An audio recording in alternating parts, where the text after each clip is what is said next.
The Book's Galaxy. North and South. Chapter 29. A Ray of Sunshine. Some wishes crossed my mind and dimly cheered it, and one or two poor melancholy pleasures, each in the pale unwarming light of hope, silvering its flimsy wing, flew silent by, moths in the moonbeam, Coleridge. The next morning brought Margaret a letter from Edith. It was affectionate and inconsequent like the writer, but the affection was charming to Margaret's own affectionate nature, and she had grown up with the inconsequence, so she did not perceive it. It was as follows. "Oh, Margaret, it is worth a journey from England to see my boy. He is a superb little fellow, especially in his caps, and most especially in the one you sent him, you good, dainty-fingered, persevering little lady. Having made all the mothers here envious, I want to show him to somebody new, and hear a fresh set of admiring expressions. Perhaps that's all the reason. Perhaps it is not. Nay, possibly, there is just a little cousinly love mixed with it. But I do want you so much to come here, Margaret. I'm sure it would be the very best thing for Aunt Hale's health. Everybody here is young and well, and our skies are always blue, and our sun always shines, and the band plays deliciously from morning till night. And to come back to the burden of my ditty, my baby always smiles. I am constantly wanting you to draw him from me, Margaret. It does not signify what he is doing. That very thing is prettiest, gracefulest, best. I think I love him a great deal better than my husband, who is getting stout and grumpy, what he calls busy. No, he is not. He has just come in with news of such a charming picnic given by the officers of the Hazard, at anchor in the bay below. Because he has brought in such a pleasant piece of news, I retract all I said just now. Did not somebody burn his hand for having said or done something he was sorry for? Well, I can't burn mine, because it would hurt me, and the scar would be ugly, but I'll retract all I said as fast as I can. Cosmo is quite as great a darling as baby, and not a bit stout, and as ungrumpy as ever husband was. Only sometimes he is very, very busy. I may say that without love, wifely duty. Where was I? I had something very particular to say, I know once. Oh, it is this, dearest Margaret. You must come and see me. It would do Aunt Hale good, as I said before. Get the doctor to order it for her. Tell him that it's the smoke of Milton that does her harm. I have no doubt it is that, really. 3 months you must not come for less of this delicious climate. All sunshine, and grapes as common as blackberries would quite cure her. I don't ask my uncle. Here the letter became more constrained and better written. Mr. Hale was in the corner, like a naughty child, for having given up his living. Because, I dare say, he disapproves of war, soldiers, and bands of music. At least I know that many dissenters are members of the Peace Society, and I am afraid he would not like to come. But if he would, dear, pray say that Cosmo and I will do our best to make him happy. And I'll hide up Cosmo's red coat and sword, and make the band play all sorts of grave, solemn things, or if they do play pomps and vanities, it shall be in double slow time. Dear Margaret, if he would like to accompany you and Aunt Hale, we will try and make it pleasant, though I'm rather afraid of anyone who has done anything for conscience' sake. You never did, I hope. Tell Aunt Hale not to bring any warm clothes, though I'm afraid it will be late in the year before you can come. But you have no idea of the heat here. I tried to wear my great beauty Indian shawl at a picnic. I kept myself up with proverbs as long as I could. Pride must abide, and such wholesome pieces of pith, but it was no use. I was like Mama's little dog Tiny with an elephant's trappings on, smothered, hidden, killed with my finery, so I made it into a capital carpet for us all to sit down upon. Here's this boy of mine, Margaret. If you don't pack up your things as soon as you get this letter, and come straight off to see him, I shall think you're descended from King Herod. Margaret did long for a day of Edith's life, her freedom from care, her cheerful home, her sunny skies. If a wish could have transported her, she would have gone off, just for one day. She yearned for the strength which such a change would give, even for a few hours, to be in the midst of that bright life, and to feel young again, not yet 20. And she had had to bear up against such hard pressure that she felt quite old. That was her first feeling after reading Edith's letter. Then she read it again, and forgetting herself was amused at its likeness to Edith's self, and was laughing merrily over it when Mrs. Hale came into the drawing room, leaning on Dixon's arm. Margaret flew to adjust the pillows. Her mother seemed more than usually feeble. "What were you laughing at, Margaret?" asked she, as soon as she had recovered from the exertion of settling herself on the sofa. "A letter I have had this morning from Edith." "Shall I read it to you, Mamma?" She read it aloud, and for a time it seemed to interest her mother, who kept wondering what name Edith had given to her boy, and suggesting all probable names and all possible reasons why each and all of these names should be given. Into the very midst of these wonders Mr. Thornton came, bringing another offering of fruit for Mrs. Hale. He could not say, rather, he would not deny himself the chance of the pleasure of seeing Margaret. He had no end in this but the present gratification. It was the sturdy willfulness of a man usually most reasonable and self-controlled. He entered the room, taking in at a glance the fact of Margaret's presence, but after the first cold, distant bow, he never seemed to let his eyes fall on her again. He only stayed to present his peaches, to speak some gentle, kindly words, and then his cold, offended eyes met Margaret's with a grave farewell. As he left the room, she sat down silent and pale. "Do you know, Margaret, I really begin to like Mr. Thornton." No answer at first. Then Margaret forced out an icy, "Do you?" "Yes. I think he is really getting quite polished in his manners." Margaret's voice was more in order now.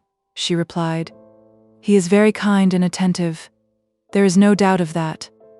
I wonder Mrs. Thornton never calls. She must know I am ill, because of the waterbed. I dare say she hears how you are from her son. Still, I should like to see her. You have so few friends here, Margaret." Margaret felt what was in her mother's thoughts, a tender craving to bespeak the kindness of some woman towards the daughter that might soon be left motherless, but she could not speak. "Do you think," said Mrs. Hale after a pause, "that you could go and ask Mrs. Thornton to come and see me? Only once, I don't want to be troublesome." "I will do anything, if you wish it, Mamma, but when Frederick comes." "Ah, to be sure. We must keep our doors shut. We must let no one in. I hardly know whether I dare wish him to come or not. Sometimes I think I would rather not. Sometimes I have such frightful dreams about him." "Oh, Mamma, we'll take good care. I will put my arm in the bolt sooner than he should come to the slightest harm. Trust the care of him to me, Mamma. I will watch over him like a lioness over her young." "When can we hear from him?" "Not for a week yet. Certainly, perhaps more. We must send Martha away in good time. It would never do to have her here when he comes, and then send her off in a hurry. Dixon is sure to remind us of that. I was thinking that, if we wanted any help in the house while he is here, we could perhaps get Mary Higgins. She is very slack of work, and is a good girl, and would take pains to do her best, I am sure, and would sleep at home, and need never come upstairs, so as to know who is in the house." "As you please. As Dixon pleases. But, Margaret, don't get to use these horrid Milton words. Slack of work. It is a provincialism. What will your Aunt Shaw say, if she hears you use it on her return?" "Oh, Mamma, don't try and make a bugbear of Aunt Shaw," said Margaret, laughing. Edith picked up all sorts of military slang from Captain Lennox, and Aunt Shaw never took any notice of it. But yours is factory slang. And if I live in a factory town, I must speak factory language when I want it. Why, Mamma, I could astonish you with a great many words you never heard in your life. I don't believe you know what a knobstick is." "Not I, child. I only know it has a very vulgar sound, and I don't want to hear you using it." "Very well, dearest mother, I won't. Only I shall have to use a whole explanatory sentence instead." "I don't like this, Milton," said Mrs. Hale. "Edith is right enough in saying it's the smoke that has made me so ill." Margaret started up as her mother said this. Her father had just entered the room, and she was most anxious that the faint impression she had seen on his mind that the Milton air had injured her mother's health should not be deepened, should not receive any confirmation. She could not tell whether he had heard what Mrs. Hale had said or not, but she began speaking hurriedly of other things, unaware that Mr. Thornton was following him. "Mamma is accusing me of having picked up a great deal of vulgarity since we came to Milton." The vulgarity Margaret spoke of referred purely to the use of local words, and the expression arose out of the conversation they had just been holding. But Mr. Thornton's brow darkened, and Margaret suddenly felt how her speech might be misunderstood by him. So, in the natural sweet desire to avoid giving unnecessary pain, she forced herself to go forwards with a little greeting and continue what she was saying, addressing herself to him expressly. "Now, Mr. Thornton, though knobstick has not a very pretty sound, is it not expressive? Could I do without it, in speaking of the thing it represents? If using local words is vulgar, I was very vulgar in the forest. Was I not, Mamma?" It was unusual with Margaret to obtrude her own subject of conversation on others, but in this case, she was so anxious to prevent Mr. Thornton from feeling annoyance at the words he had accidentally overheard, that it was not until she had done speaking that she colored all over with consciousness, more especially as Mr. Thornton seemed hardly to understand the exact gist or bearing of what she was saying, but passed her by, with a cold reserve of ceremonious movement, to speak to Mrs. Hale. The sight of him reminded her of the wish to see his mother, and commend Margaret to her care.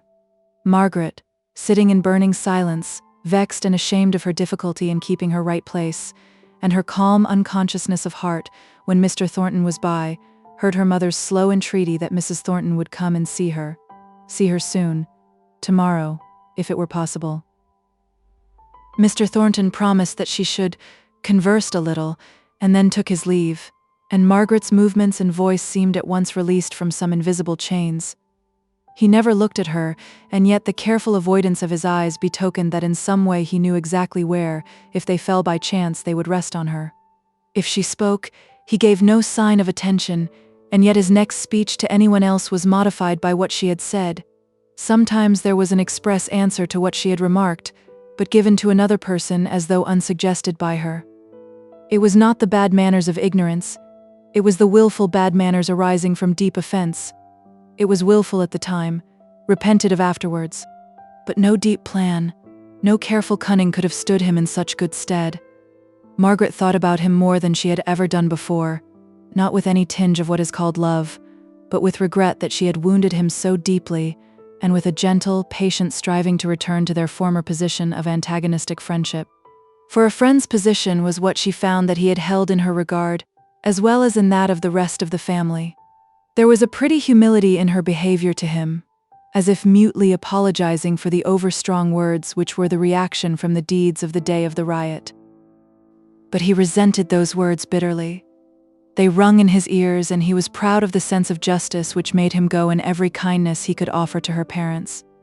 He exulted in the power he showed in compelling himself to face her, whenever he could think of any action which might give her father or mother pleasure. He thought that he disliked seeing one who had mortified him so keenly, but he was mistaken. It was a stinging pleasure to be in the room with her, and feel her presence. But he was no great analyzer of his own motives, and was mistaken, as I have said. Chapter 30. Home at last. The saddest birds a season find to sing. Southwell. Never to fold the robe o'er secret pain, never weighed down by memory's clouds again, to bow thy head, thou art gone home, Mrs. Hemans. Mrs. Thornton came to see Mrs. Hale the next morning. She was much worse. One of those sudden changes, those great visible strides towards death, had been taken in the night, and her own family were startled by the gray sunken look her features had assumed in that 12 hours of suffering. Mrs. Thornton, who had not seen her for weeks, was softened all at once. She had come because her son asked it from her as a personal favor, but with all the proud, bitter feelings of her nature in arms against that family of which Margaret formed one. She doubted the reality of Mrs. Hale's illness. She doubted any want beyond a momentary fancy on that lady's part, which should take her out of her previously settled course of employment for the day. She told her son that she wished they had never come near the place, that he had never got acquainted with them, that there had been no such useless languages as Latin and Greek ever invented. He bore all this pretty silently, but when she had ended her invective against the dead languages, he quietly returned to the short, curt, decided expression of his wish that she should go and see Mrs. Hale at the time appointed, as most likely to be convenient to the invalid. Mrs. Thornton submitted with as bad a grace as she could to her son's desire, all the time liking him the better for having it, and exaggerating in her own mind the same notion that he had of extraordinary goodness on his part in so perseveringly keeping up with the Hales.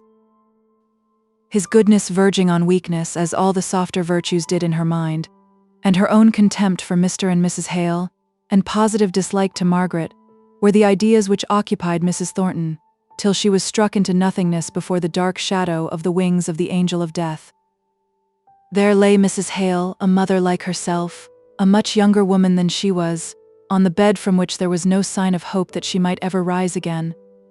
No more variety of light and shade for her in that darkened room, no power of action, scarcely change of movement, faint alternations of whispered sound and studious silence, and yet that monotonous life seemed almost too much. When Mrs. Thornton, strong and prosperous with life, came in, Mrs. Hale lay still, although from the look on her face she was evidently conscious of who it was. But she did not even open her eyes for a minute or two. The heavy moisture of tears stood on her eyelashes before she looked up. Then, with her hand groping feebly over the bedclothes, for the touch of Mrs. Thornton's large, firm fingers, she said, scarcely above her breath. Mrs. Thornton had to stoop from her erectness to listen. "Margaret, you have a daughter. My sister is in Italy. My child will be without a mother. In a strange place, if I die, will you?" And her filmy, wandering eyes fixed themselves with an intensity of wistfulness on Mrs. Thornton's face. For a minute there was no change in its rigidness. It was stern and unmoved, nay, but that the eyes of the sick woman were growing dim with the slow-gathering tears, she might have seen a dark cloud cross the cold features. And it was no thought of her son, or of her living daughter Fanny, that stirred her heart at last, but a sudden remembrance, suggested by something in the arrangement of the room, of a little daughter dead in infancy, long years ago, that, like a sudden sunbeam, melted the icy crust, behind which there was a real tender woman.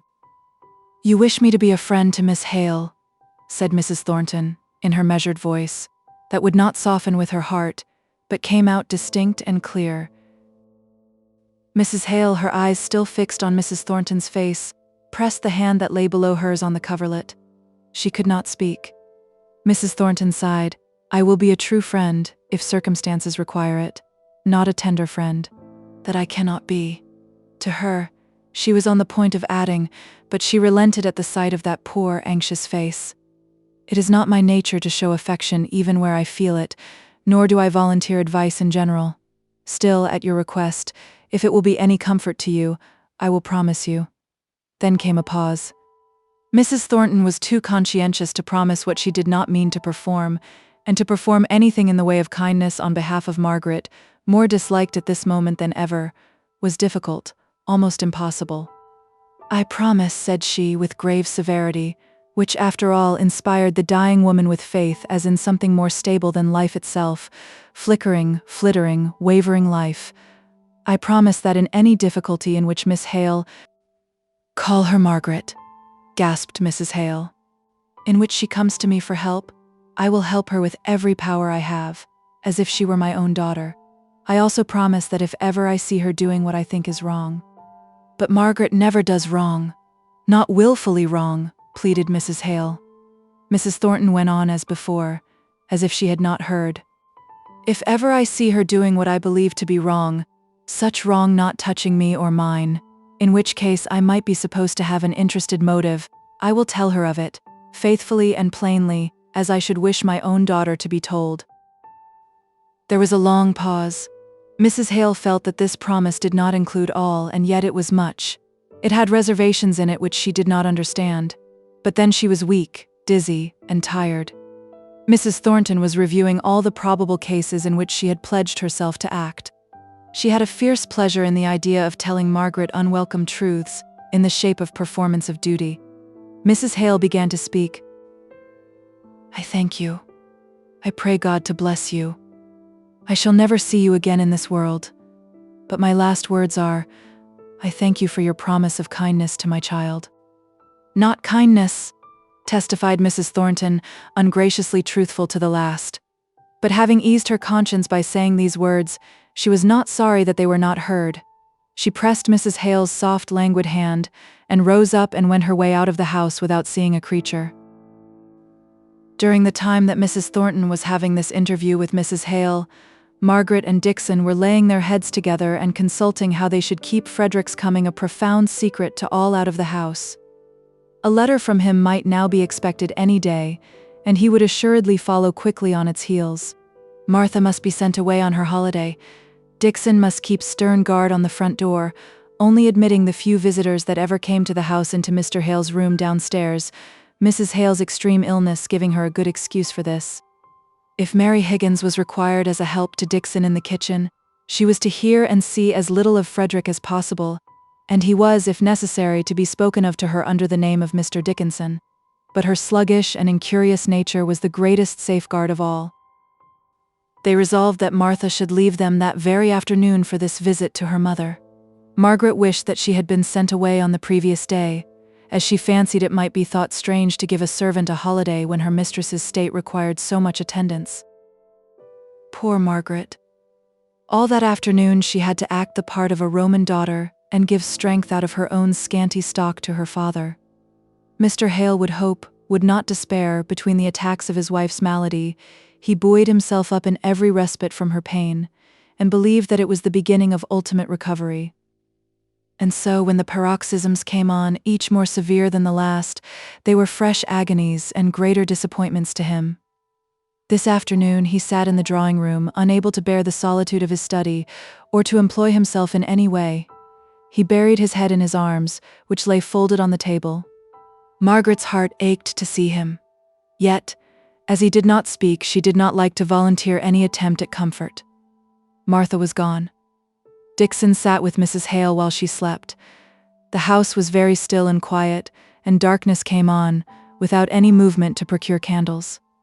Margaret sat at the window, looking out at the lamps in the street, but seeing nothing, only alive to her father's heavy sighs.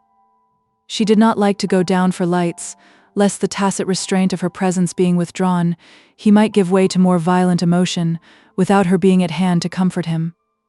Yet she was just thinking that she ought to go and see after the well-doing of the kitchen fire, which there was nobody but herself to attend to, when she heard the muffled doorbell ring with so violent a pull that the wires jingled all through the house, though the positive sound was not great.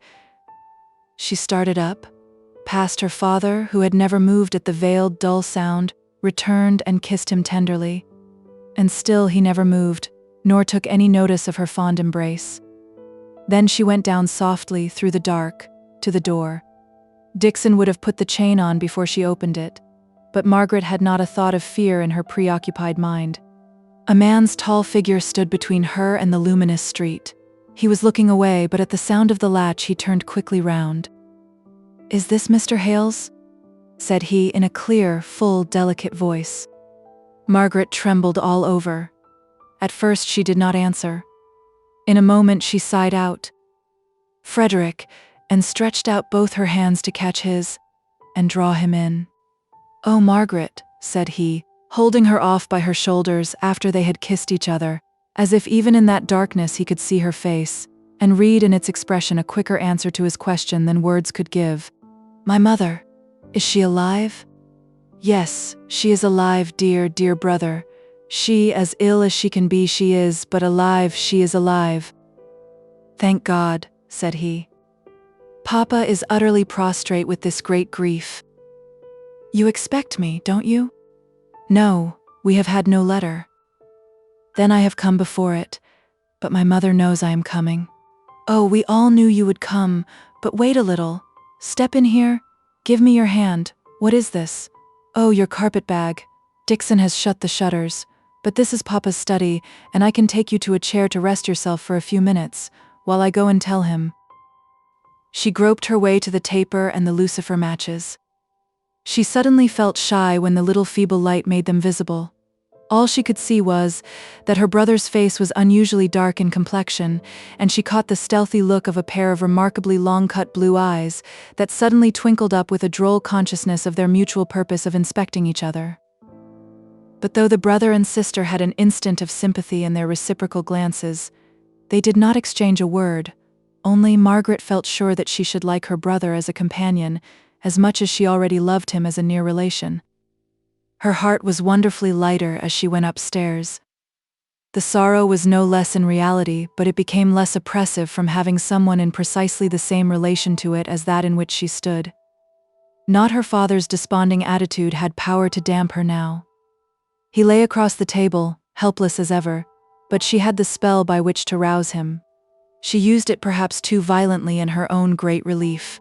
"Papa," said she, throwing her arms fondly round his neck, pulling his weary head up in fact with her gentle violence, till it rested in her arms, and she could look into his eyes and let them gain strength and assurance from hers.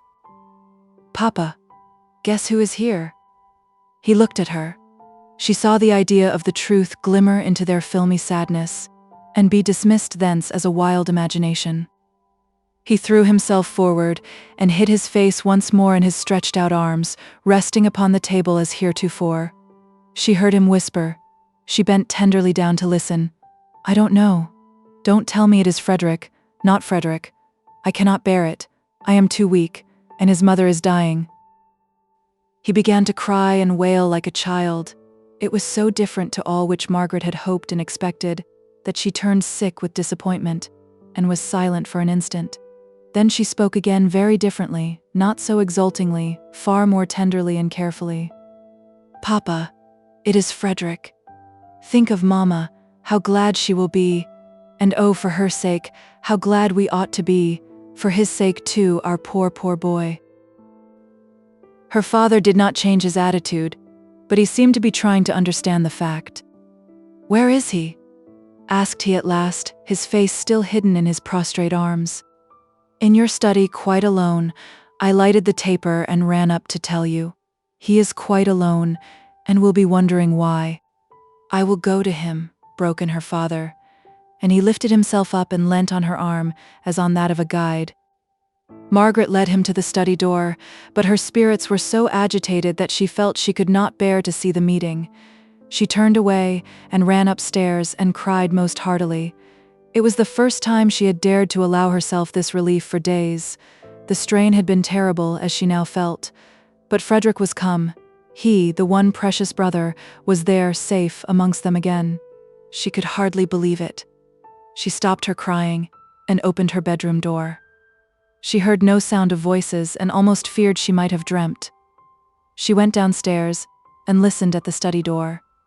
She heard the buzz of voices, and that was enough. She went into the kitchen and stirred up the fire and lighted the house and prepared for the wanderer's refreshment. How fortunate it was that her mother slept. She knew that she did, from the candle-lighter thrust through the keyhole of her bedroom door. The traveler could be refreshed and bright, and the first excitement of the meeting with his father all be over before her mother became aware of anything unusual. When all was ready, Margaret opened the study door and went in like a serving maiden, with a heavy tray held in her extended arms. She was proud of serving Frederick, but he, when he saw her, sprang up in a minute and relieved her of her burden. It was a type, a sign, of all the coming relief which his presence would bring. The brother and sister arranged the table together, saying little, but their hands touching, and their eyes speaking the natural language of expression, so intelligible to those of the same blood. The fire had gone out, and Margaret applied herself to light it, for the evenings had begun to be chilly, and yet it was desirable to make all noises as distant as possible from Mrs. Hale's room. Dixon says it is a gift to light a fire, not an art to be acquired. "Poeta nascitur, non fit," murmured Mr. Hale, and Margaret was glad to hear a quotation once more, however languidly given. "Dear old Dixon, how we shall kiss each other," said Frederick. "She used to kiss me and then look in my face to be sure I was the right person, and then set to again. But, Margaret, what a bungler you are. I never saw such a little awkward, good-for-nothing pair of hands. Run away and wash them, ready to cut bread and butter for me, and leave the fire. I'll manage it. Lighting fires is one of my natural accomplishments." So Margaret went away and returned, and passed in and out of the room in a glad restlessness that could not be satisfied with sitting still. The more wants Frederick had, the better she was pleased, and he understood all this by instinct. It was a joy snatched in the house of mourning, and the zest of it was all the more pungent, because they knew in the depth of their hearts what irremediable sorrow awaited them. In the middle, they heard Dixon's foot on the stairs. Mr. Hale started from his languid posture in his great armchair, from which he had been watching his children in a dreamy way, as if they were acting some drama of happiness, which it was pretty to look at, but which was distinct from reality, and in which he had no part. He stood up and faced the door, showing such a strange, sudden anxiety to conceal Frederick from the sight of any person entering, even though it were the faithful Dixon, that a shiver came over Margaret's heart. It reminded her of the new fear in their lives. She caught at Frederick's arm and clutched it tight, while a stern thought compressed her brow and caused her to set her teeth. And yet they knew it was only Dixon's measured tread. They heard her walk the length of the passage into the kitchen. Margaret rose up. "I will go to her and tell her, and I shall hear how Mamma is." Mrs. Hale was awake. She rambled at first, but after they had given her some tea she was refreshed, though not disposed to talk. It was better that the night should pass over before she was told of her son's arrival. Dr. Donaldson's appointed visit would bring nervous excitement enough for the evening, and he might tell them how to prepare her for seeing Frederick. He was there, in the house, could be summoned at any moment. Margaret could not sit still. It was a relief to her to aid Dixon in all her preparations for Master Frederick. It seemed as though she never could be tired again. Each glimpse into the room where he sate by his father, conversing with him about she knew not what, nor cared to know, was increase of strength to her.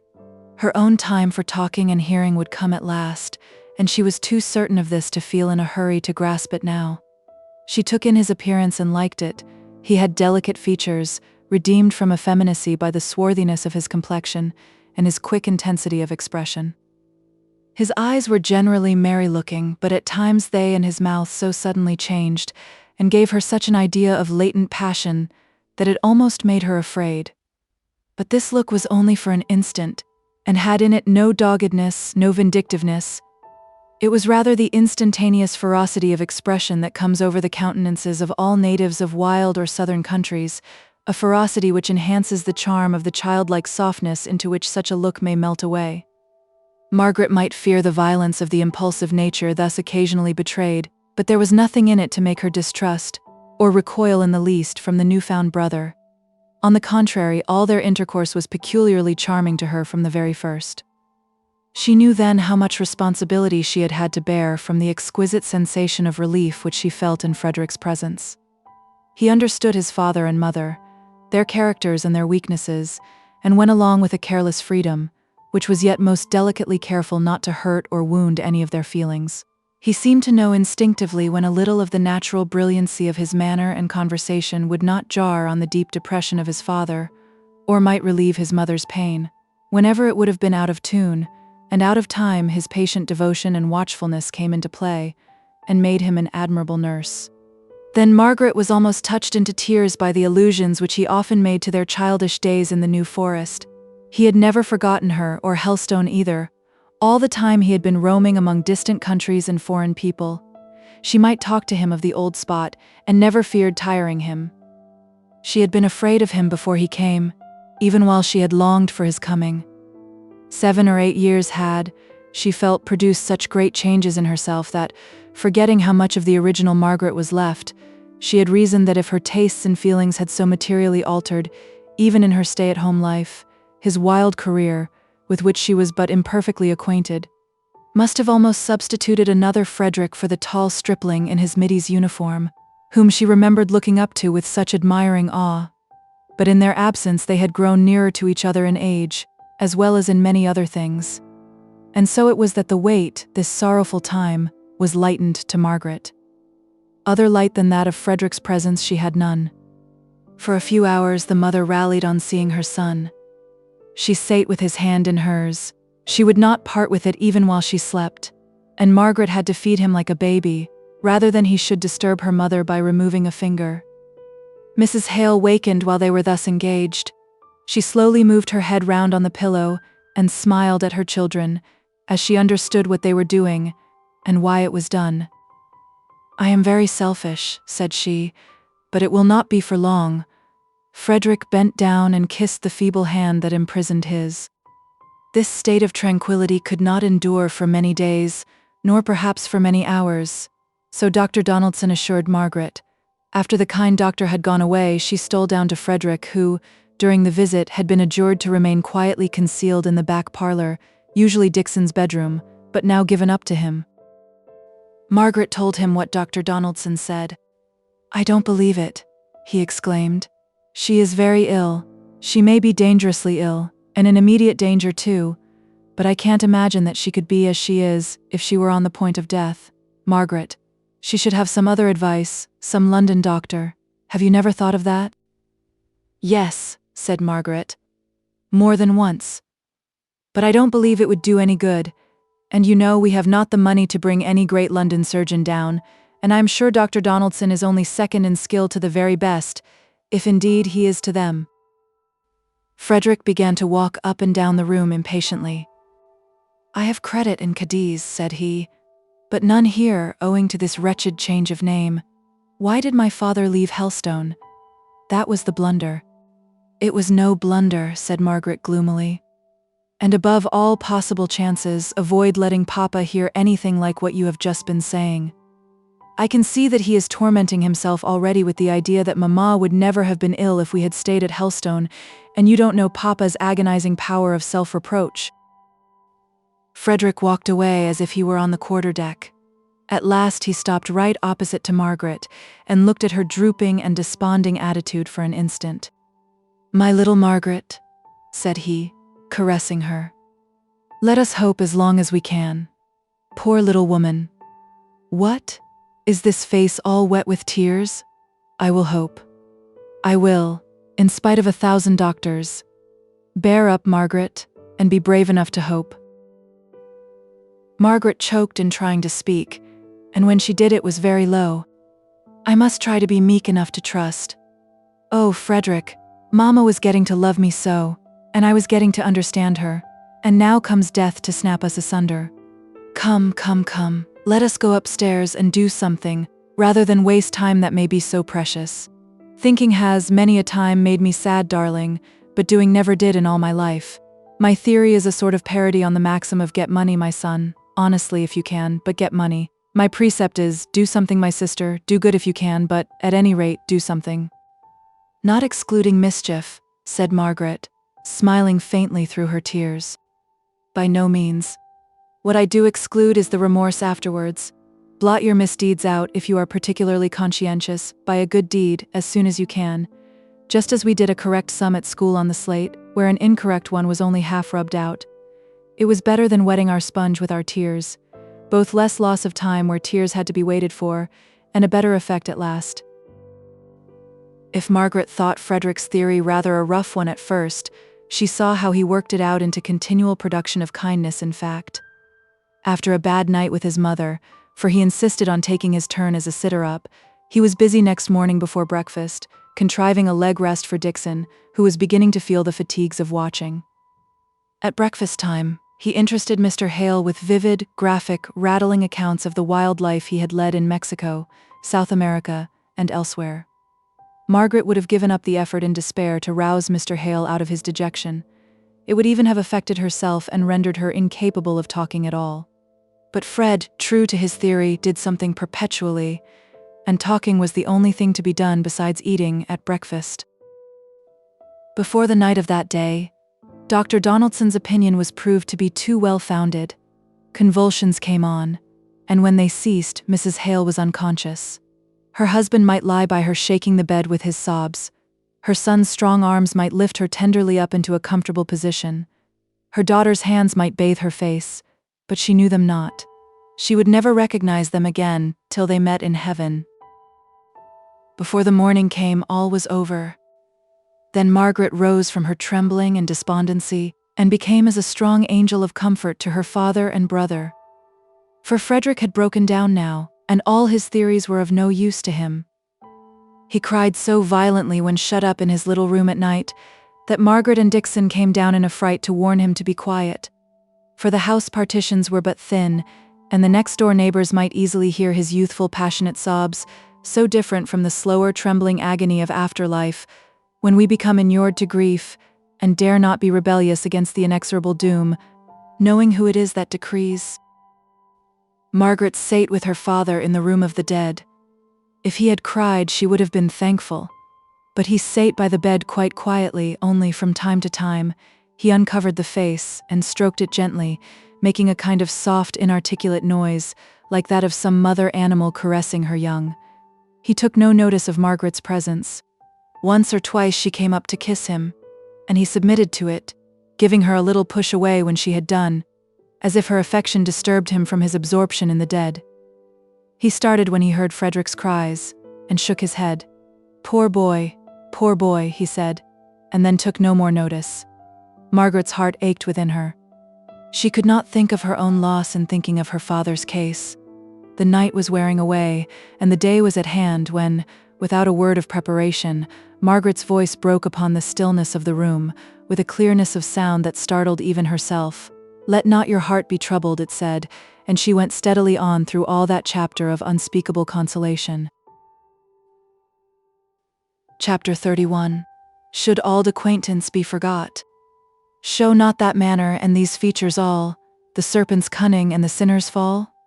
Crab. The chill, shivery October morning came. Not the October morning of the country, with soft, silvery mists, clearing off before the sunbeams that bring out all the gorgeous beauty of coloring, but the October morning of Milton, whose silvery mists were heavy fogs, and where the sun could only show long dusky streets when he did break through and shine. Margaret went languidly about, assisting Dixon in her task of arranging the house. Her eyes were continually blinded by tears, but she had no time to give way to regular crying. The father and brother depended upon her. While they were giving way to grief, she must be working, planning, considering. Even the necessary arrangements for the funeral seemed to devolve upon her. When the fire was bright and crackling, when everything was ready for breakfast, and the tea kettle was singing away, Margaret gave a last look round the room before going to summon Mr. Hale and Frederick. She wanted everything to look as cheerful as possible, and yet when it did so, the contrast between it and her own thoughts forced her into sudden weeping. She was kneeling by the sofa, hiding her face in the cushions that no one might hear her cry, when she was touched on the shoulder by Dixon. Come, Miss Hale. Come, my dear. You must not give way, or where shall we all be? There is not another person in the house fit to give a direction of any kind, and there is so much to be done. There's who's to manage the funeral, and who's to come to it, and where it's to be, and all to be settled. And Master Frederick's like one crazed with crying, and Master never was a good one for settling, and poor gentleman, he goes about now as if he was lost. It's bad enough, my dear, I know, but death comes to us all, and you're well off never to have lost any friend till now. Perhaps so. But this seemed a loss by itself, not to bear comparison with any other event in the world. Margaret did not take any comfort from what Dixon said, but the unusual tenderness of the prim old servant's manner touched her to the heart, and more from a desire to show her gratitude for this than for any other reason, she roused herself up and smiled in answer to Dixon's anxious look at her, and went to tell her father and brother that breakfast was ready.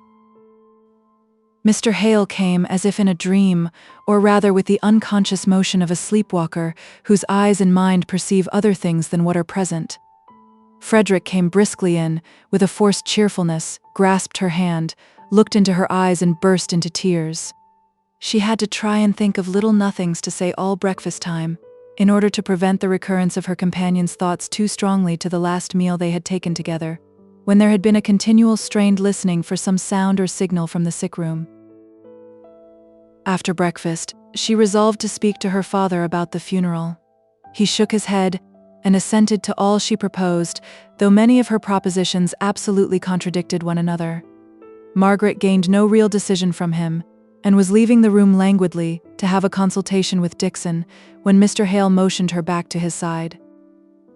"Ask Mr. Bell," said he in a hollow voice. "Mr. Bell," said she, a little surprised. "Mr. Bell of Oxford?" "Mr. Bell," he repeated. "Yes, he was my groomsman." Margaret understood the association.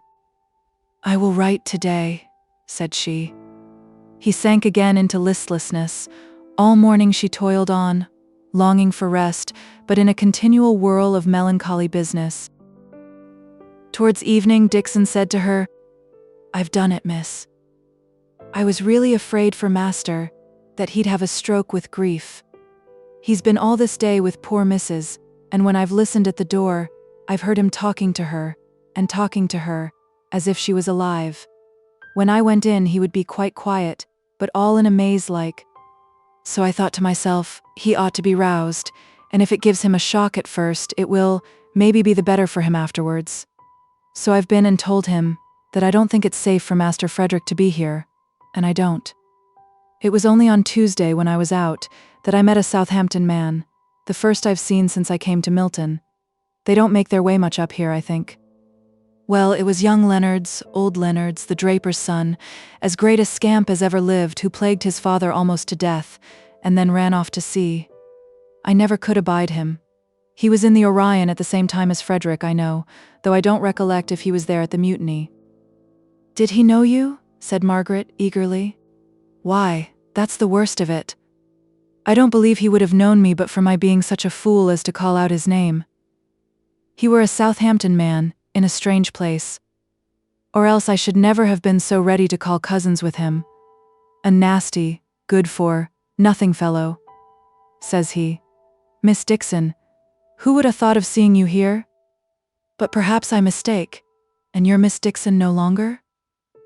So I told him he might still address me as an unmarried lady, though if I hadn't been so particular, I'd had good chances of matrimony.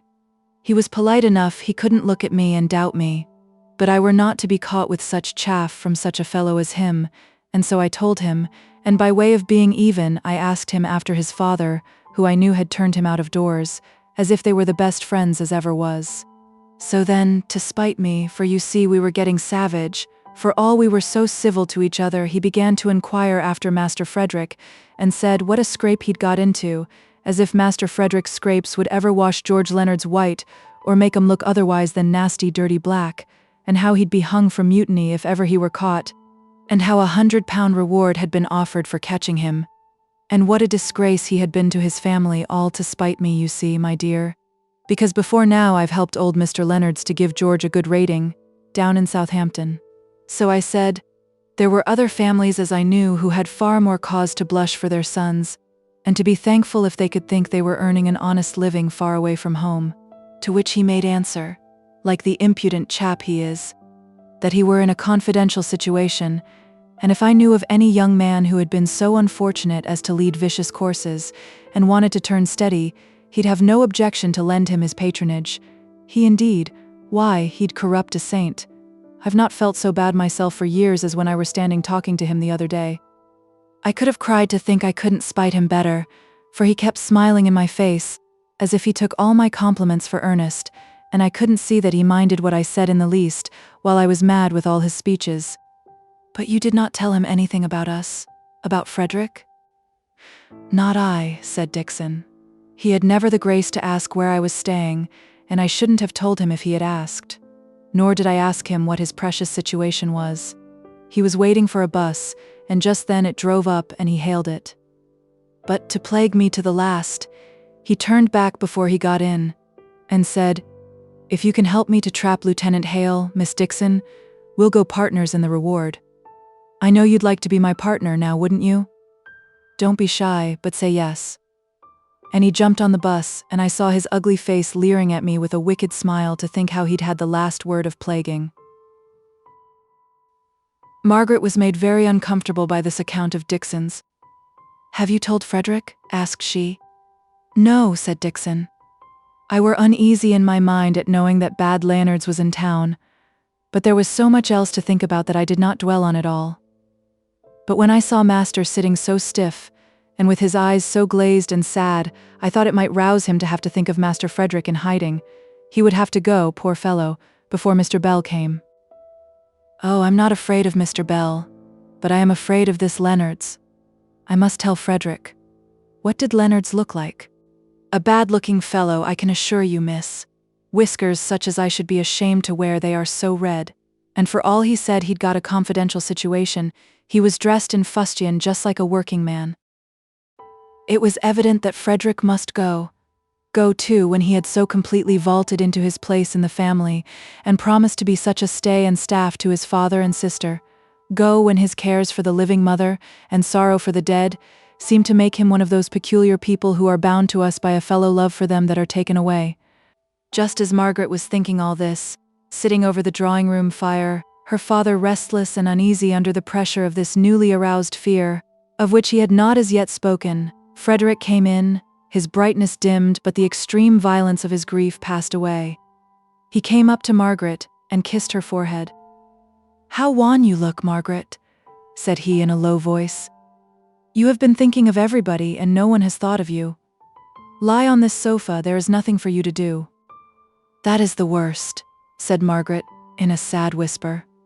But she went and lay down, and her brother covered her feet with a shawl and then sate on the ground by her side, and the two began to talk together in a subdued tone.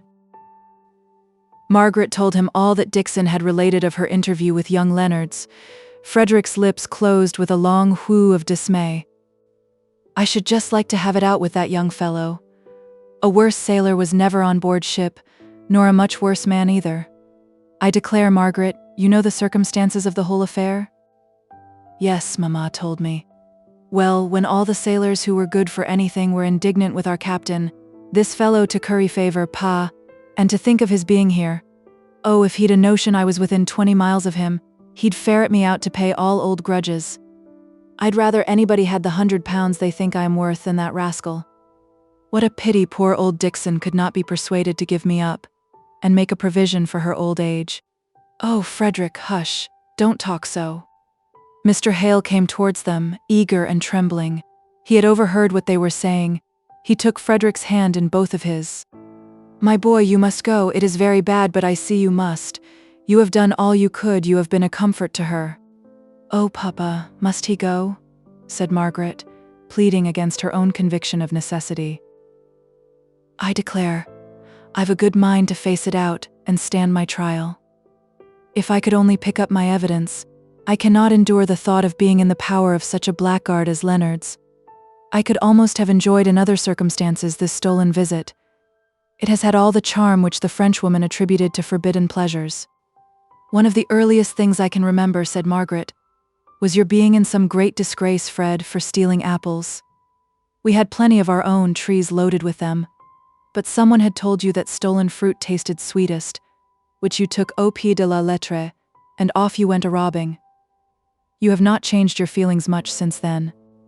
"Yes, you must go," repeated Mr. Hale, answering Margaret's question, which she had asked some time ago.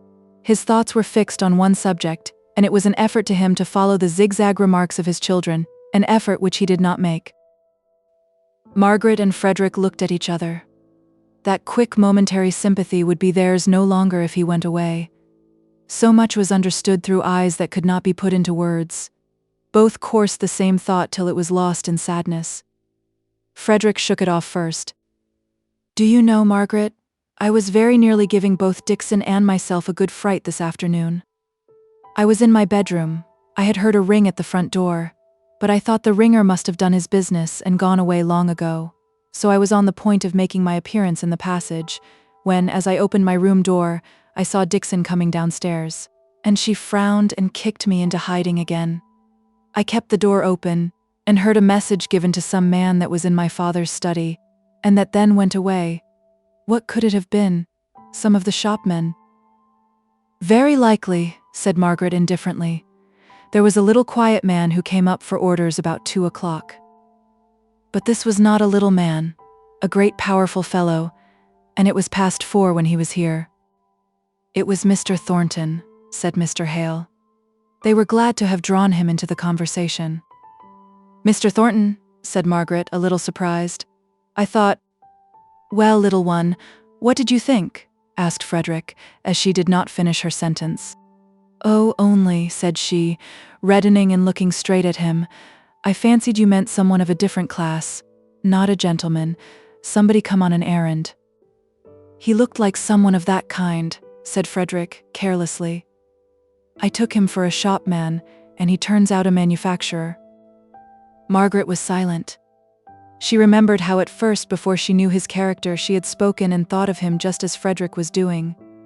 It was but a natural impression that was made upon him, and yet she was a little annoyed by it. She was unwilling to speak.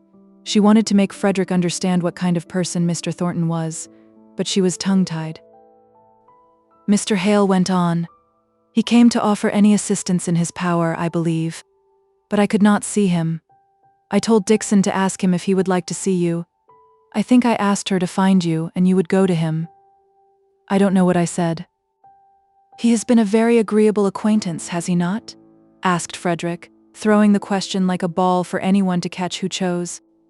A very kind friend, said Margaret when her father did not answer. Frederick was silent for a time. At last he spoke. Margaret, it is painful to think I can never thank those who have shown you kindness. Your acquaintances and mine must be separate. Unless indeed I run the chances of a court-martial, or unless you and my father would come to Spain. He threw out this last suggestion as a kind of feeler, and then suddenly made the plunge. You don't know how I wish you would. I have a good position, the chance of a better, continued he, reddening like a girl. That Dolores Barber that I was telling you of, Margaret, I only wish you knew her. I am sure you would no, love is the right word. Like is so poor, you would love her father if you knew her. She is not 18, but if she is in the same mind another year, she is to be my wife. Mr. Barber won't let us call it an engagement, but if you would come, you would find friends everywhere, besides Dolores. Think of it, father. Margaret be on my side. No more removals for me, said Mr. Hale. One has cost me my wife. No more removals in this life. She will be here, and here will I stay out my appointed time. Oh, Frederick, said Margaret, tell us more about her. I never thought of this, but I am so glad. You will have someone to love and care for you out there. Tell us all about it. In the first place, she is a Roman Catholic. That's the only objection I anticipated. But my father's change of opinion, nay, Margaret, don't sigh. Margaret had reason to sigh a little more before the conversation ended. Frederick himself was Roman Catholic in fact, though not in profession as yet. This was, then, the reason why his sympathy in her extreme distress at her father's leaving the church had been so faintly expressed in his letters. She had thought it was the carelessness of a sailor, but the truth was that even then he was himself inclined to give up the form of religion into which had been baptized, only that his opinions were tending in exactly the opposite direction to those of his father. How much love had to do with this change not even Frederick himself could have told. Margaret gave up talking about this branch of the subject at last, and returning to the fact of the engagement, she began to consider it in some fresh light. But for her sake, Fred, you surely will try and clear yourself of the exaggerated charges brought against you, even if the charge of mutiny itself be true. If there were to be a court-martial, and you could find your witnesses, you might at any rate show your disobedience to authority was because that authority was unworthily exercised. Mr. Hale roused himself up to listen to his son's answer. In the first place, Margaret, who is to hunt up my witnesses? All of them are sailors, drafted off to other ships, except those whose evidence would go for very little, as they took part or sympathized in the affair. In the next place, allow me to tell you, you don't know what a court-martial is, and consider it as an assembly where justice is administered, instead of what it really is, a court where authority weighs 9/10 in the balance, and evidence forms only the other 10th. In such cases, evidence itself can hardly escape being influenced by the prestige of authority. But is it not worth trying to see how much evidence might be discovered and arrayed on your behalf? At present, all those who knew you formerly believe you guilty without any shadow of excuse. You have never tried to justify yourself, and we have never known where to seek for proofs of your justification. Now, for Miss Barber's sake, make your conduct as clear as you can in the eye of the world. She may not care for it. She has, I am sure, that trust in you that we all have, but you ought not to let her ally herself to one under such a serious charge, without showing the world exactly how it is you stand. You disobeyed authority that was bad, but to have stood by without word or act, while the authority was brutally used, would have been infinitely worse. People know what you did, but not the motives that elevate it out of a crime into an heroic protection of the weak. For Dolores' sake, they ought to know. But how must I make them know?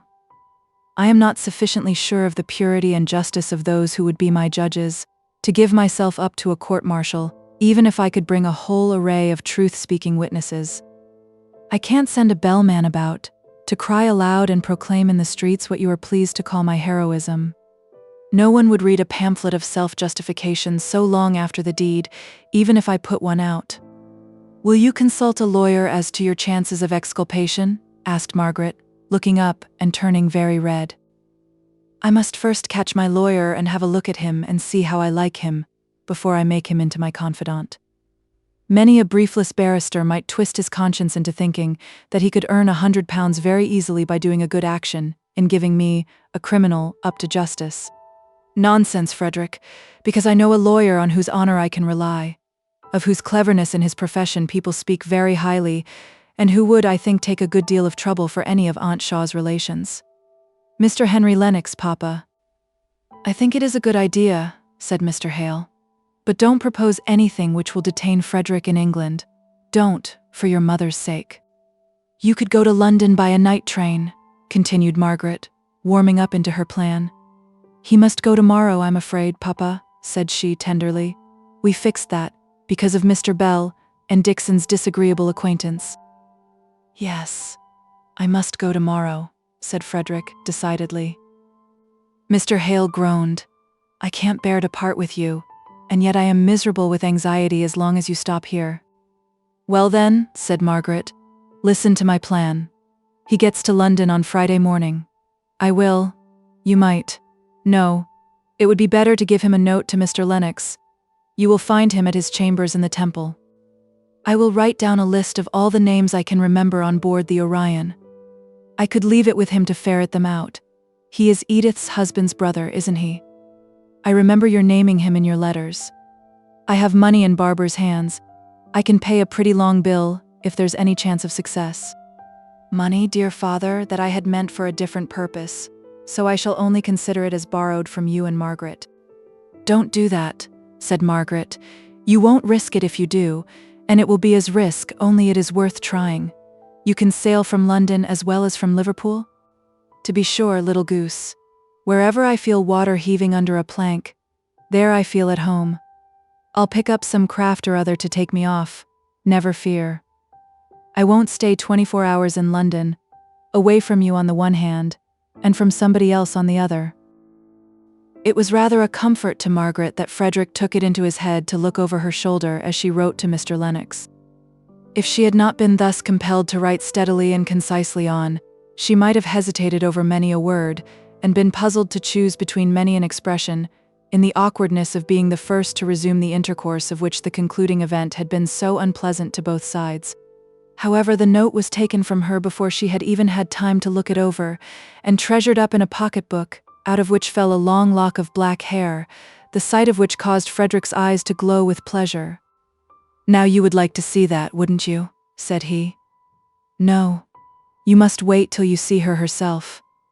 She is too perfect to be known by fragments. No mean brick shall be a specimen of the building of my palace. Chapter 32. Mischances. What? Remain to be denounced, dragged, it may be, in chains. Werner. All the next day they sate together, they three. Mr. Hale hardly ever spoke but when his children asked him questions, and forced him, as it were, into the present. Frederick's grief was no more to be seen or heard. The first paroxysm had passed over, and now he was ashamed of having been so battered down by emotion, and though his sorrow for the loss of his mother was a deep, real feeling, and would last out his life, it was never to be spoken of again. Margaret, not so passionate at first, was more suffering now. At times she cried a good deal, and her manner, even when speaking on different things, had a mournful tenderness about it, which was deepened whenever her looks fell upon Frederick, and she thought of his rapidly approaching departure. She was glad he was going, on her father's account, however much she might grieve over it on her own. The anxious terror in which Mr. Hale lived lest his son should be detected and captured far outweighed the pleasure he derived from his presence. The nervousness had increased since Mrs. Hale's death, probably because he dwelt upon it more exclusively. He started at every unusual sound, and was never comfortable unless Frederick sate out of the immediate view of anyone entering the room. Towards evening he said, "You will go with Frederick to the station, Margaret? I shall want to know he is safely off. You will bring me word that he is clear of Milton at any rate?" "Certainly," said Margaret. "I shall like it, if you won't be lonely without me, Papa." No, I should always be fancying someone had known him, and that he had been stopped, unless you could tell me you had seen him off, and go to the Outwood station. It is quite as near and not so many people about. Take a cab there. There is less risk of his being seen. What time is your train, Fred? 10 minutes past 6, very nearly dark. So what will you do, Margaret? Oh, I can manage. I am getting very brave and very hard. It is a well-lighted road all the way home, if it should be dark. But I was out last week much later. Margaret was thankful when the parting was over, the parting from the dead mother and the living father. She hurried Frederick into the cab, in order to shorten a scene which she saw was so bitterly painful to her father, who would accompany his son as he took his last look at his mother. Partly in consequence of this, and partly owing to one of the very common mistakes in the railway guide as to the times when trains arrive at the smaller stations, they found on reaching Outwood that they had nearly 20 minutes to spare. The booking office was not open, so they could not even take the ticket. They accordingly went down the flight of steps that led to the level of the ground below the railway. There was a broad cinder path diagonally crossing a field which lay alongside of the carriage road, and they went there to walk backwards and forwards for the few minutes they had to spare. Margaret's hand lay in Frederick's arm. He took hold of it affectionately. "Margaret, I am going to consult Mr. Lennox as to the chance of exculpating myself, so that I may return to England whenever I choose, more for your sake than for the sake of anyone else. I can't bear to think of your lonely position if anything should happen to my father. He looks sadly changed, terribly shaken. I wish you could get him to think of the Cadiz plan, for many reasons. What could you do if he were taken away? You have no friend near. We are curiously bare of relations." Margaret could hardly keep from crying at the tender anxiety with which Frederick was bringing before her an event, which she herself felt was not very improbable. So severely had the cares of the last few months told upon Mr. Hale, but she tried to rally as she said, "There have been such strange, unexpected changes in my life during these last 2 years, that I feel more than ever that it is not worthwhile to calculate too closely what I should do if any future event took place. I try to think only upon the present." She paused. They were standing still for a moment, close on the field side of the stile leading into the road. The setting sun fell on their faces. Frederick held her hand in his, and looked with wistful anxiety into her face, reading there more care and trouble than she would betray by words. She went on.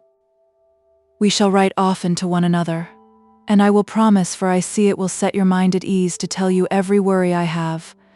Papa is—" She started a little, a hardly visible start, but Frederick felt the sudden motion of the hand he held, and turned his full face to the road, along which a horseman was slowly riding, just passing the very stile where they stood.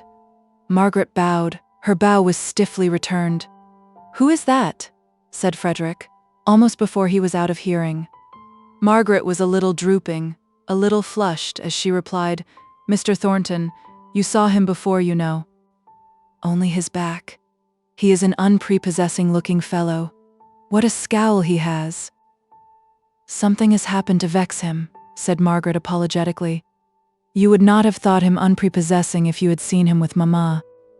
I fancy it must be time to go and take my ticket. If I had known how dark it would be, we wouldn't have sent back the cab, Margaret." "Oh, don't fidget about that. I can take a cab here if I like, or go back by the railroad when I should have shops and people and lamps all the way from the Milton station house. Don't think of me. Take care of yourself. I am sick with the thought that Leonard's may be in the same train with you. Look well into the carriage before you get in." They went back to the station. Margaret insisted on going into the full light of the flaring gas inside to take the ticket. Some idle-looking young men were lounging about with the station master. Margaret thought she had seen the face of one of them before, and returned him a proud look of offended dignity for his somewhat impertinent stare of undisguised admiration. She went hastily to her brother, who was standing outside, and took hold of his arm. "Have you got your bag? Let us walk about here on the platform," said she. a little flurried at the idea of so soon being left alone, and her bravery oozing out rather faster than she liked to acknowledge even to herself. She heard a step following them along the flags. It stopped when they stopped, looking out along the line and hearing the whiz of the coming train. They did not speak. Their hearts were too full. Another moment, and the train would be here. A minute more, and he would be gone. Margaret almost repented the urgency with which she had entreated him to go to London. It was throwing more chances of detection in his way. If he had sailed for Spain by Liverpool, he might have been off in 2 or 3 hours. Frederick turned round, right facing the lamp, where the gas darted up in vivid anticipation of the train. A man in the dress of a railway porter started forward, a bad-looking man who seemed to have drunk himself into a state of brutality, although his senses were in perfect order.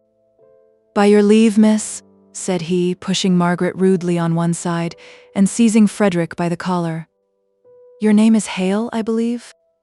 In an instant, how, Margaret did not see, for everything danced before her eyes, but by some sleight of wrestling, Frederick had tripped him up, and he fell from the height of 3 or 4 feet, which the platform was elevated above the space of soft ground, by the side of the railroad.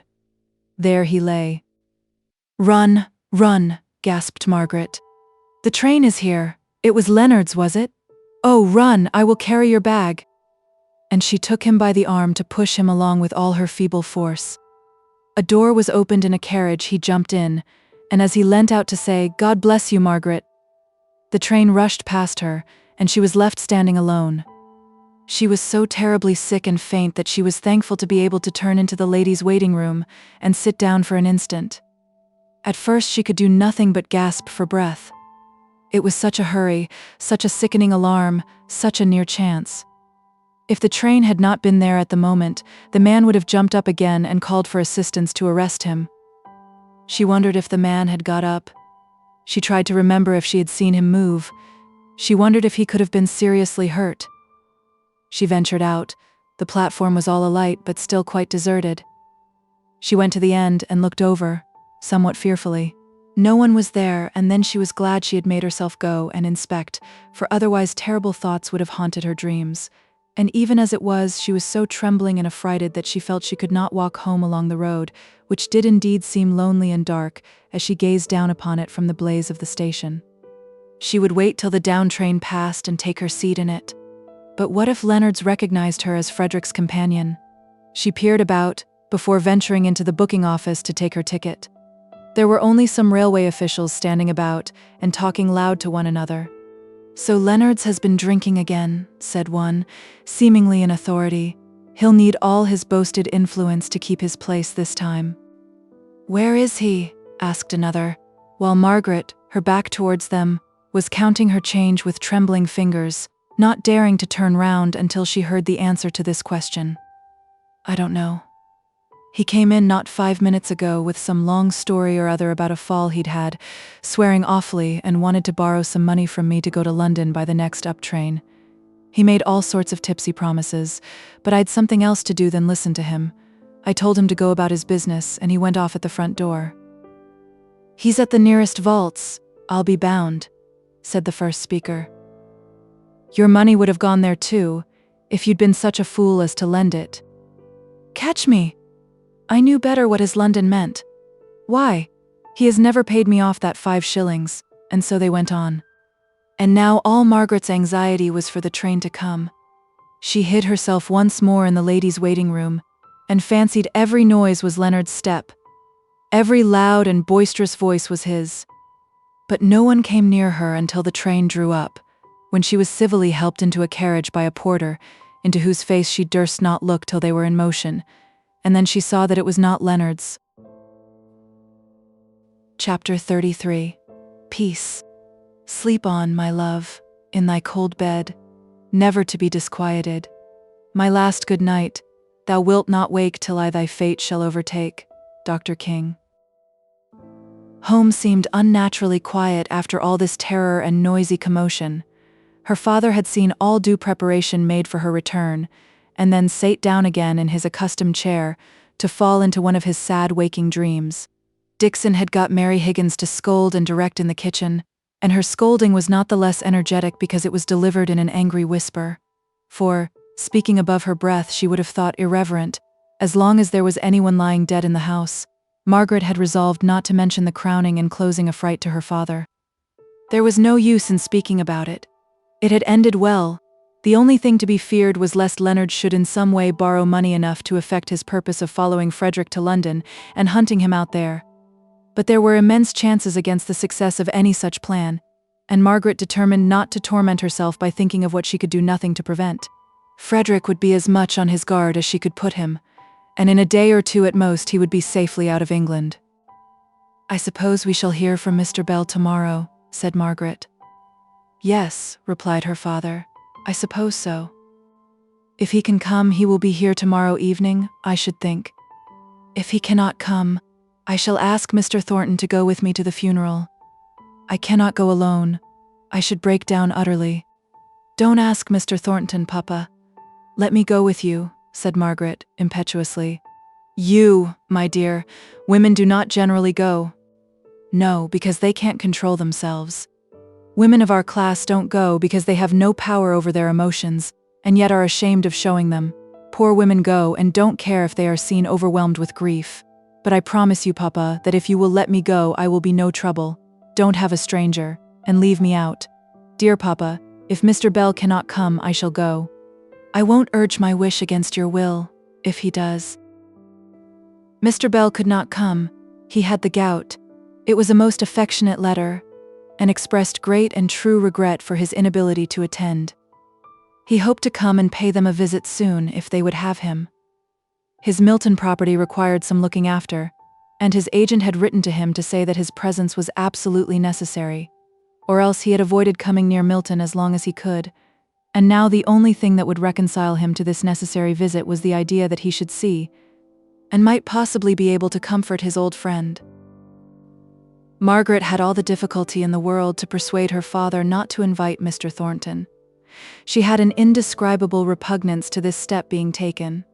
The night before the funeral came a stately note from Mrs. Thornton to Miss Hale, saying that at her son's desire, their carriage should attend the funeral, if it would not be disagreeable to the family.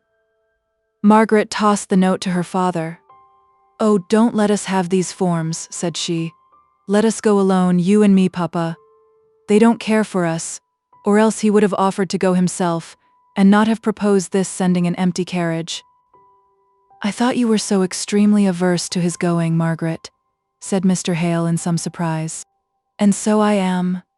I don't want him to come at all, and I should especially dislike the idea of our asking him. But this seems such a mockery of mourning that I did not expect it from him."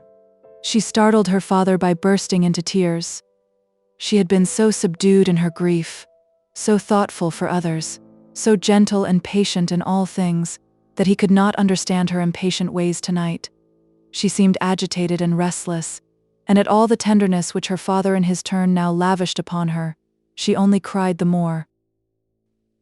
She passed so bad a night that she was ill prepared for the additional anxiety caused by a letter received from Frederick. Mr. Lennox was out of town. His clerk said that he would return by the following Tuesday at the latest, that he might possibly be home on Monday. Consequently, after some consideration, Frederick had determined upon remaining in London a day or two longer. He had thought of coming down to Milton again. The temptation had been very strong, but the idea of Mr. Bell domesticated in his father's house, and the alarm he had received at the last moment at the railway station, had made him resolve to stay in London. Margaret might be assured he would take every precaution against being tracked by Leonard's. Margaret was thankful that she received this letter while her father was absent in her mother's room. If he had been present, he would have expected her to read it aloud to him, and it would have raised in him a state of nervous alarm which she would have found it impossible to soothe away. There was not merely the fact which disturbed her excessively of Frederick's detention in London, but there were allusions to the recognition at the last moment at Milton, and the possibility of a pursuit, which made her blood run cold. And how then would it have affected her father? Many a time did Margaret repent of having suggested and urged on the plan of consulting Mr. Lennox. At the moment it had seemed as if it would occasion so little delay, add so little to the apparently small chances of detection, and yet everything that had since occurred had tended to make it so undesirable. Margaret battled hard against this regret of hers for what could not now be helped. This self-reproach for having said what at the time appeared to be wise, but which after events were proving to have been so foolish. But her father was in too depressed a state of mind and body to struggle healthily. He would succumb to all these causes for morbid regret over what could not be recalled. Margaret summoned up all her forces to her aid. Her father seemed to have forgotten that they had any reason to expect a letter from Frederick that morning. He was absorbed in one idea, that the last visible token of the presence of his wife was to be carried away from him and hidden from his sight. He trembled pitifully as the undertaker's man was arranging his crepe draperies around him. He looked wistfully at Margaret, and when released he tottered towards her, murmuring, "Pray for me, Margaret. I have no strength left in me. I cannot pray. I give her up because I must. I try to bear it. Indeed I do. I know it is God's will, but I cannot see why she died. Pray for me, Margaret, that I may have faith to pray. It is a great strait, my child." Margaret sat by him in the coach, almost supporting him in her arms, and repeating all the noble verses of holy comfort, or texts expressive of faithful resignation that she could remember. Her voice never faltered, and she herself gained strength by doing this. Her father's lips moved after her, repeating the well-known texts as her words suggested them. It was terrible to see the patient's struggling effort to obtain the resignation which he had not strength to take into his heart as part of himself. Margaret's fortitude nearly gave way as Dixon, with a slight motion of her hand, directed her notice to Nicholas Higgins and his daughter, standing a little aloof, but deeply attentive to the ceremonial. Nicholas wore his usual fustian clothes, but had a bit of black stuff sewn round his hat, a mark of mourning which he had never shown to his daughter Bessie's memory. But Mr. Hale saw nothing. He went on repeating to himself, mechanically as it were, all the funeral service as it was read by the officiating clergyman. He sighed twice or thrice when all was ended, and then, putting his hand on Margaret's arm, he mutely entreated to be led away, as if he were blind, and she his faithful guide. Dixon sobbed aloud. She covered her face with her handkerchief and was so absorbed in her own grief that she did not perceive that the crowd, attracted on such occasions, was dispersing till she was spoken to by someone close at hand. It was Mr. Thornton. He had been present all the time, standing with bent head behind a group of people so that, in fact, no one had recognized him. "I beg your pardon, but can you tell me how Mr. Hale is? And Miss Hale too? I should like to know how they both are." "Of course, sir. They are much as is to be expected. Master is terribly broke down. Miss Hale bears up better than likely." Mr. Thornton would rather have heard that she was suffering the natural sorrow. In the first place, there was selfishness enough in him to have taken pleasure in the idea that his great love might come in to comfort and console her, much the same kind of passionate pleasure which comes stinging through a mother's heart, when her drooping infant nestles close to her, and is dependent upon her for everything. But this delicious vision of what might have been, in which, in spite of all Margaret's repulse, he would have indulged only a few days ago, was miserably disturbed by the recollection of what he had seen near the Outwood station. Miserably disturbed. That is not strong enough. He was haunted by the remembrance of the handsome young man, with whom she stood in an attitude of such familiar confidence, and the remembrance shot through him like an agony, till it made him clench his hands tight in order to subdue the pain. At that late hour, so far from home, it took a great moral effort to galvanize his trust, erewhile so perfect in Margaret's pure and exquisite maidenliness, into life. As soon as the effort ceased, his trust dropped down dead and powerless, and all sorts of wild fancies chased each other like dreams through his mind. Here was a little bit of miserable, gnawing confirmation. She bore up better than likely under this grief. She had then some hope to look to, so bright that even in her affectionate nature it could come in to lighten the dark hours of a daughter newly made motherless. Yes, he knew how she would love. He had not loved her without gaining that instinctive knowledge of what capabilities were in her. Her soul would walk in glorious sunlight if any man was worthy, by his power of loving, to win back her love. Even in her mourning she would rest with a peaceful faith upon his sympathy. His sympathy, whose? That other man's. And that it was another was enough to make Mr. Thornton's pale, grave face grow doubly wan and stern at Dixon's answer. "I suppose I may call," said he coldly. "On Mr. Hale, I mean? He will perhaps admit me after tomorrow or so." He spoke as if the answer were a matter of indifference to him, but it was not so. For all his pain, he longed to see the author of it. Although he hated Margaret at times when he thought of that gentle, familiar attitude and all the attendant circumstances, he had a restless desire to renew her picture in his mind, a longing for the very atmosphere she breathed. He was in the Charybdis of passion, and must perforce circle and circle ever nearer round the fatal center. "I dare say, sir, master will see you. He was very sorry to have to deny you the other day, but circumstances was not agreeable just then." For some reason or other, Dixon never named this interview that she had had with Mr. Thornton to Margaret. It might have been mere chance, but so it was that Margaret never heard that he had attended her poor mother's funeral. Chapter 34. False and True. Truth will fail thee never, never, though thy bark be tempest-driven, though each plank be rent and riven, truth will bear thee on forever. Anonymous. The bearing up better than likely was a terrible strain upon Margaret. Sometimes she thought she must give way and cry out with pain as the sudden sharp thought came across her, even during her apparently cheerful conversations with her father, that she had no longer a mother. About Frederick, too, there was great uneasiness. The Sunday post intervened and interfered with their London letters, and on Tuesday Margaret was surprised and disheartened to find that there was still no letter. She was quite in the dark as to his plans, and her father was miserable at all this uncertainty. It broke in upon his lately acquired habit of sitting still in one easy chair for half a day together. He kept pacing up and down the room, then out of it, and she heard him upon the landing, opening and shutting the bedroom doors without any apparent object. She tried to tranquilize him by reading aloud, but it was evident he could not listen for long together. How thankful she was then that she had kept to herself the additional cause for anxiety produced by their encounter with Leonard's. She was thankful to hear Mr. Thornton announced. His visit would force her father's thoughts into another channel.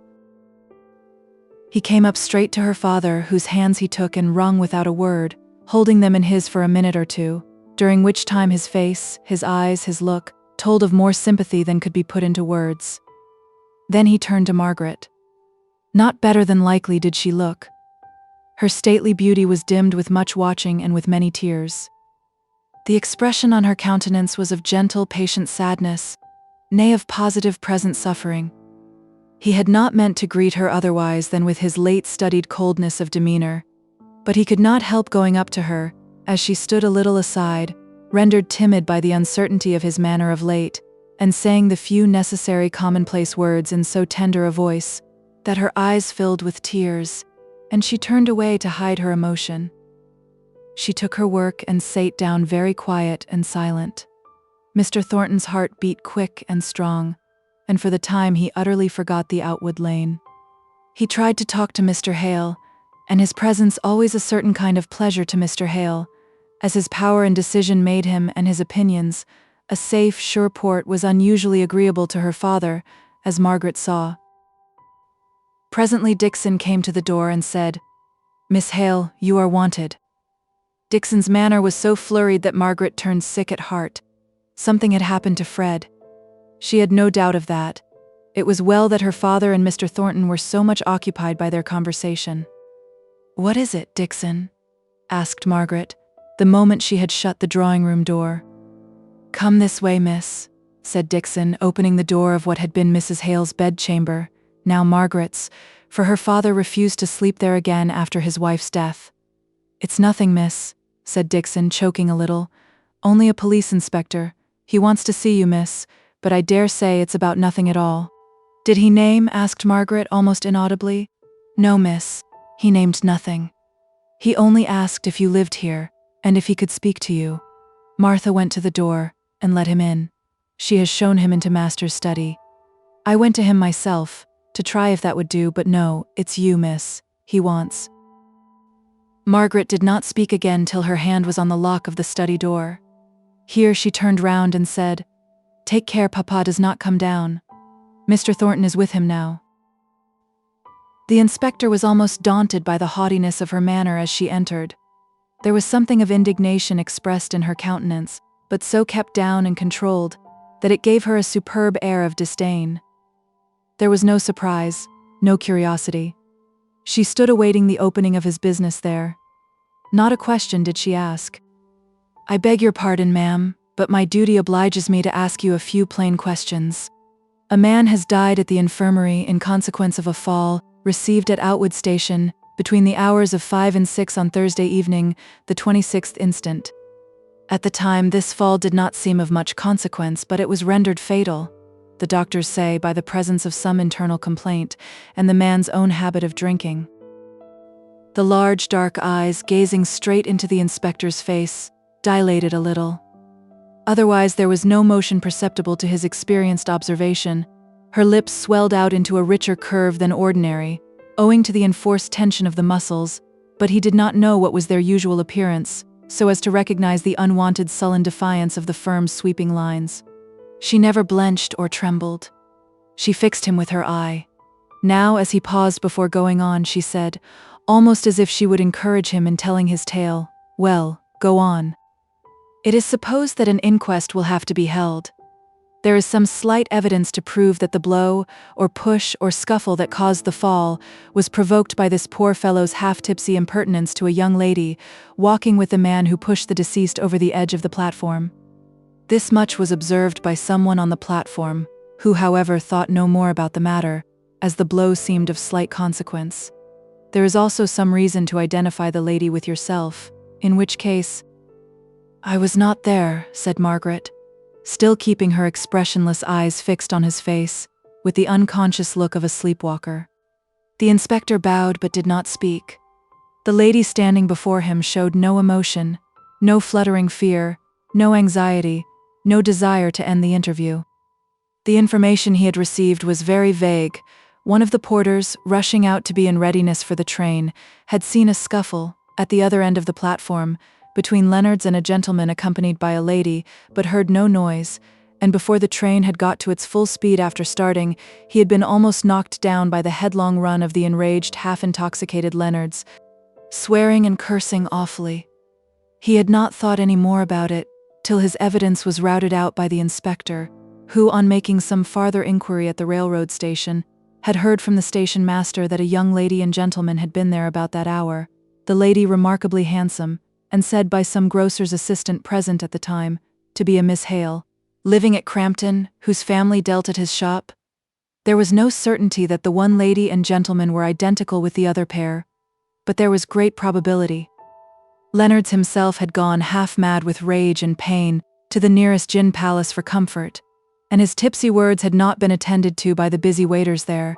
They, however, remembered his starting up and cursing himself for not having sooner thought of the electric telegraph, for some purpose unknown, and they believed that he left with the idea of going there. On his way, overcome by pain or drink, he had lain down in the road, where the police had found him, and taken him to the infirmary. There he had never recovered sufficient consciousness to give any distinct account of his fall, although once or twice he had had glimmerings of sense sufficient to make the authorities send for the nearest magistrate, in hopes that he might be able to take down the dying man's deposition of the cause of his death. But when the magistrate had come, he was rambling about being at sea, and mixing up names of captains and lieutenants in an indistinct manner with those of his fellow porters at the railway, and his last words were a curse on the Cornish trick which had, he said, made him £100 poorer than he ought to have been. The inspector ran all this over in his mind: the vagueness of the evidence to prove that Margaret had been at the station, the unflinching, calm denial which she gave to such a supposition. She stood awaiting his next word with a composure that appeared supreme.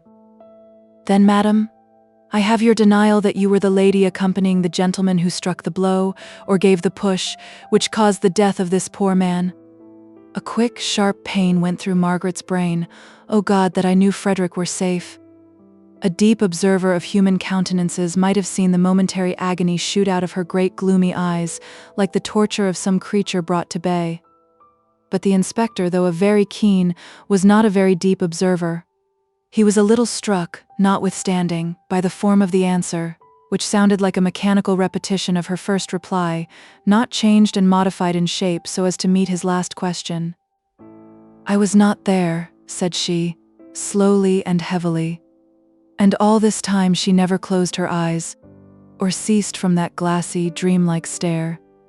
His quick suspicions were aroused by this dull echo of her former denial. It was as if she had forced herself to one untruth, and had been stunned out of all power of varying it.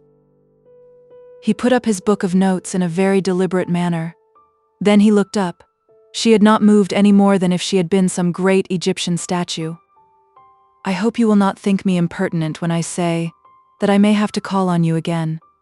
I may have to summon you to appear on the inquest and prove an alibi if my witnesses, it was but one who had recognized her, persist in deposing to your presence at the unfortunate event."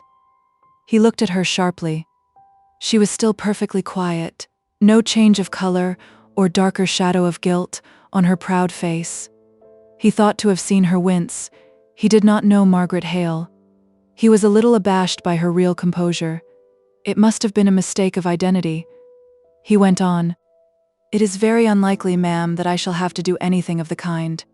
I hope you will excuse me for doing what is only my duty, although it may appear impertinent." Margaret bowed her head as he went towards the door. Her lips were stiff and dry. She could not speak even the common words of farewell. But suddenly she walked forwards, and opened the study door, and preceded him to the door of the house, which she threw wide open for his exit. She kept her eyes upon him in the same dull, fixed manner, until he was fairly out of the house. She shut the door, and went halfway into the study, then turned back, as if moved by some passionate impulse, and locked the door inside. Then she went into the study, paused, tottered forward, paused again, swayed for an instant where she stood, and fell prone on the floor in a dead swoon. Chapter 35. Expiation. "There's naught so finely spun, but it cometh to the sun." Mr. Thornton sate on and on. He felt that his company gave pleasure to Mr. Hale, and was touched by the half-spoken wishful entreaty that he would remain a little longer, the plaintive "don't go yet," which his poor friend put forth from time to time. He wondered Margaret did not return, but it was with no view of seeing her that he lingered, for the hour, and in the presence of one who was so thoroughly feeling the nothingness of earth, he was reasonable and self-controlled. He was deeply interested in all her father said. Of death, and of the heavy lull, and of the brain that has grown dull. It was curious how the presence of Mr. Thornton had power over Mr. Hale to make him unlock the secret thoughts which he kept shut up even from Margaret. Whether it was that her sympathy would be so keen, and show itself in so lively a manner, that he was afraid of the reaction upon himself, or whether it was that to his speculative mind all kinds of doubts presented themselves at such a time, pleading and crying aloud to be resolved into certainties, and that he knew she would have shrunk from the expression of any such doubts, nay, from him himself as capable of conceiving them. Whatever was the reason, he could unburden himself better to Mr. Thornton than to her of all the thoughts and fancies and fears that had been frost-bound in his brain till now. Mr. Thornton said very little, but every sentence he uttered added to Mr. Hale's reliance and regard for him. Was it that he paused in the expression of some remembered agony? Mr. Thornton's 2 or 3 words would complete the sentence, and show how deeply its meaning was entered into. Was it a doubt, a fear, a wandering uncertainty seeking rest, but finding none, so tear-blinded were its eyes? Mr. Thornton, instead of being shocked, seemed to have passed through that very stage of thought himself, and could suggest where the exact ray of light was to be found, which should make the dark places plain. Man of action as he was, busy in the world's great battle, there was a deeper religion binding him to God in his heart, in spite of his strong willfulness, through all his mistakes, than Mr. Hale had ever dreamed. They never spoke of such things again as it happened, but this one conversation made them peculiar people to each other, knit them together, in a way which no loose, indiscriminate talking about sacred things can ever accomplish. When all are admitted, how can there be a holy of holies? And all this while Margaret lay as still and white as death on the study floor. She had sunk under her burden. It had been heavy in weight and long carried, and she had been very meek and patient, till all at once her faith had given way, and she had groped in vain for help. There was a pitiful contraction of suffering upon her beautiful brows, although there was no other sign of consciousness remaining. The mouth, a little while ago, so sullenly projected in defiance, was relaxed and livid. I parce de la sua labbia si mova uno spirito suave e pien d'amore, ci va dicendo all'anima, sospira. The first symptom of returning life was a quivering about the lips, a little mute, soundless attempt at speech, but the eyes were still closed, and the quivering sank into stillness. Then, feebly leaning on her arms for an instant to steady herself, Margaret gathered herself up and rose. Her comb had fallen out of her hair, and with an intuitive desire to efface the traces of weakness and bring herself into order again, she sought for it, although from time to time, in the course of the search, she had to sit down and recover strength. Her head drooped forwards, her hands meekly laid one upon the other. She tried to recall the force of her temptation by endeavoring to remember the details which had thrown her into such deadly fright, but she could not. She only understood two facts: that Frederick had been in danger of being pursued and detected in London, as not only guilty of manslaughter, but as the more unpardonable leader of the mutiny, and that she had lied to save him. There was one comfort: her lie had saved him, if only by gaining some additional time. If the inspector came again tomorrow, after she had received the letter she longed for to assure her of her brother's safety, she would brave shame and stand in her bitter penance, she, the lofty Margaret, acknowledging before a crowded justice room, if need were, that she had been as a dog and done this thing. But if he came before she heard from Frederick, if he returned, as he had half threatened, in a few hours, why, she would tell that lie again, though how the words would come out, after all this terrible pause for reflection and self-reproach, without betraying her falsehood, she did not know, she could not tell, but her repetition of it would gain time for Frederick. She was roused by Dixon's entrance into the room. She had just been letting out Mr. Thornton. He had hardly gone 10 steps in the street before a passing omnibus stopped close by him, and a man got down and came up to him, touching his hat as he did so. It was the police inspector. Mr. Thornton had obtained for him his first situation in the police, and had heard from time to time of the progress of his protégé, but they had not often met, and at first Mr. Thornton did not remember him. "My name is Watson, George Watson, sir, that you got." "Ah, yes. Why, you are getting on famously, I hear." "Yes, sir. I ought to thank you, sir, but it is on a little matter of business I made so bold as to speak to you now. I believe you were the magistrate who attended to take down the deposition of a poor man who died in the infirmary last night." "Yes," replied Mr. Thornton. "I went and heard some kind of a rambling statement, which the clerk said was of no great use. I'm afraid he was but a drunken fellow, though there is no doubt he came to his death by violence at last. One of my mother's servants was engaged to him, I believe, and she is in great distress today. What about him?" "Why, sir, his death is oddly mixed up with somebody in the house I saw you coming out of just now. It was a Mr. Hales's, I believe." "Yes," said Mr. Thornton, turning sharp round and looking into the inspector's face with sudden interest. "What about it?" "Why, sir, it seems to me that I have got a pretty distinct chain of evidence, inculpating a gentleman who was walking with Miss Hale that night at the Outwood station, as the man who struck or pushed Leonards off the platform and so caused his death. But the young lady denies that she was there at the time." "Miss Hale denies she was there," repeated Mr. Thornton in an altered voice. "Tell me, what evening was it? What time?" "About 6 o'clock on the evening of Thursday, the 26th. They walked on, side by side, in silence for a minute or two.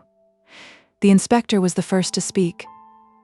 "You see, sir, there is like to be a coroner's inquest, and I've got a young man who is pretty positive, at least he was at first. Since he has heard of the young lady's denial, he says he should not like to swear, but still he's pretty positive that he saw Miss Hale at the station, walking about with a gentleman, not 5 minutes before the time, when one of the porters saw a scuffle, which he set down to some of Leonard's impudence, but which led to the fall which caused his death. And seeing you come out of the very house, sir, I thought I might make bold to ask if you see, it's always awkward having to do with cases of disputed identity, and one doesn't like to doubt the word of a respectable young woman unless one has strong proof to the contrary." "And she denied having been at the station that evening," repeated Mr. Thornton, in a low, brooding tone. "Yes, sir, twice over, as distinct as could be. I told her I should call again, but seeing you just as I was on my way back from questioning the young man who said it was her, I thought I would ask your advice, both as the magistrate who saw Leonards on his deathbed, and as the gentleman who got me my berth in the force." "You were quite right," said Mr. Thornton, Don't take any steps till you have seen me again. The young lady will expect me to call from what I said. I only want to delay you an hour. It's now 3. Come to my warehouse at 4. Very well, sir. And they parted company. Mr. Thornton hurried to his warehouse and, sternly forbidding his clerks to allow anyone to interrupt him, he went his way to his own private room and locked the door. Then he indulged himself in the torture of thinking it all over and realizing every detail. How could he have lulled himself into the unsuspicious calm in which her tearful image had mirrored itself not 2 hours before, till he had weakly pitied her and yearned towards her, and forgotten the savage, distrustful jealousy with which the sight of her, and that unknown to him at such an hour in such a place, had inspired him? How could one so pure have stooped from her decorous and noble manner of bearing? But was it decorous, was it? He hated himself for the idea that forced itself upon him, just for an instant, no more, and yet, while it was present, thrilled him with its old potency of attraction towards her image. And then this falsehood, how terrible must be some dread of shame to be revealed, for, after all, the provocation given by such a man as Leonard's was, when excited by drinking, might, in all probability, be more than enough to justify anyone who came forward to state the circumstances openly and without reserve. How creeping and deadly that fear which could bow down the truthful Margaret to falsehood! He could almost pity her. What would be the end of it? She could not have considered all she was entering upon. If there was an inquest and the young man came forward. Suddenly he started up. There should be no inquest. He would save Margaret. He would take the responsibility of preventing the inquest, the issue of which, from the uncertainty of the medical testimony, which he had vaguely heard the night before, from the surgeon in attendance, could be but doubtful. The doctors had discovered an internal disease far advanced, and sure to prove fatal. They had stated that death might have been accelerated by the fall, or by the subsequent drinking and exposure to cold. If he had but known how Margaret would have become involved in the affair, if he had but foreseen that he would have stained her whiteness by a falsehood, he could have saved her by a word, for the question of inquest or no inquest had hung trembling in the balance only the night before. Miss Hale might love another, was indifferent and contemptuous to him, but he would yet do her faithful acts of service of which she should never know. He might despise her, but the woman whom he had once loved should be kept from shame, and shame it would be to pledge herself to a lie in a public court, or otherwise to stand and acknowledge her reason for desiring darkness rather than light. Very grey and stern did Mr. Thornton look, as he passed out through his wondering clerks. He was away about half an hour, and scarcely less stern did he look when he returned, although his errand had been successful.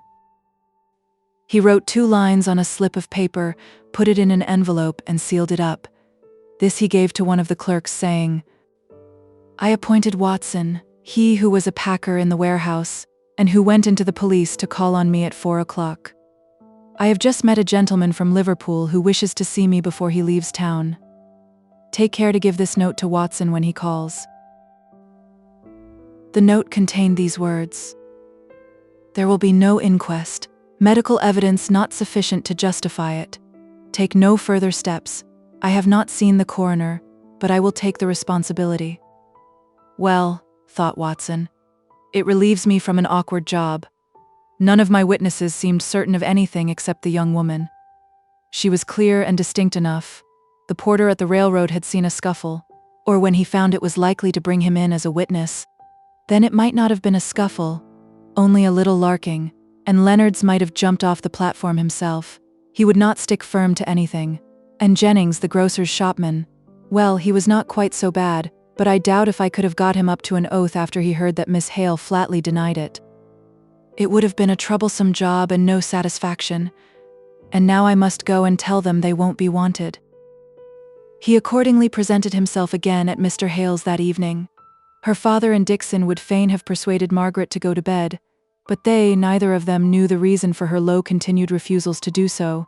Dixon had learnt part of the truth, but only part. Margaret would not tell any human being of what she had said, and she did not reveal the fatal termination to Leonard's fall from the platform.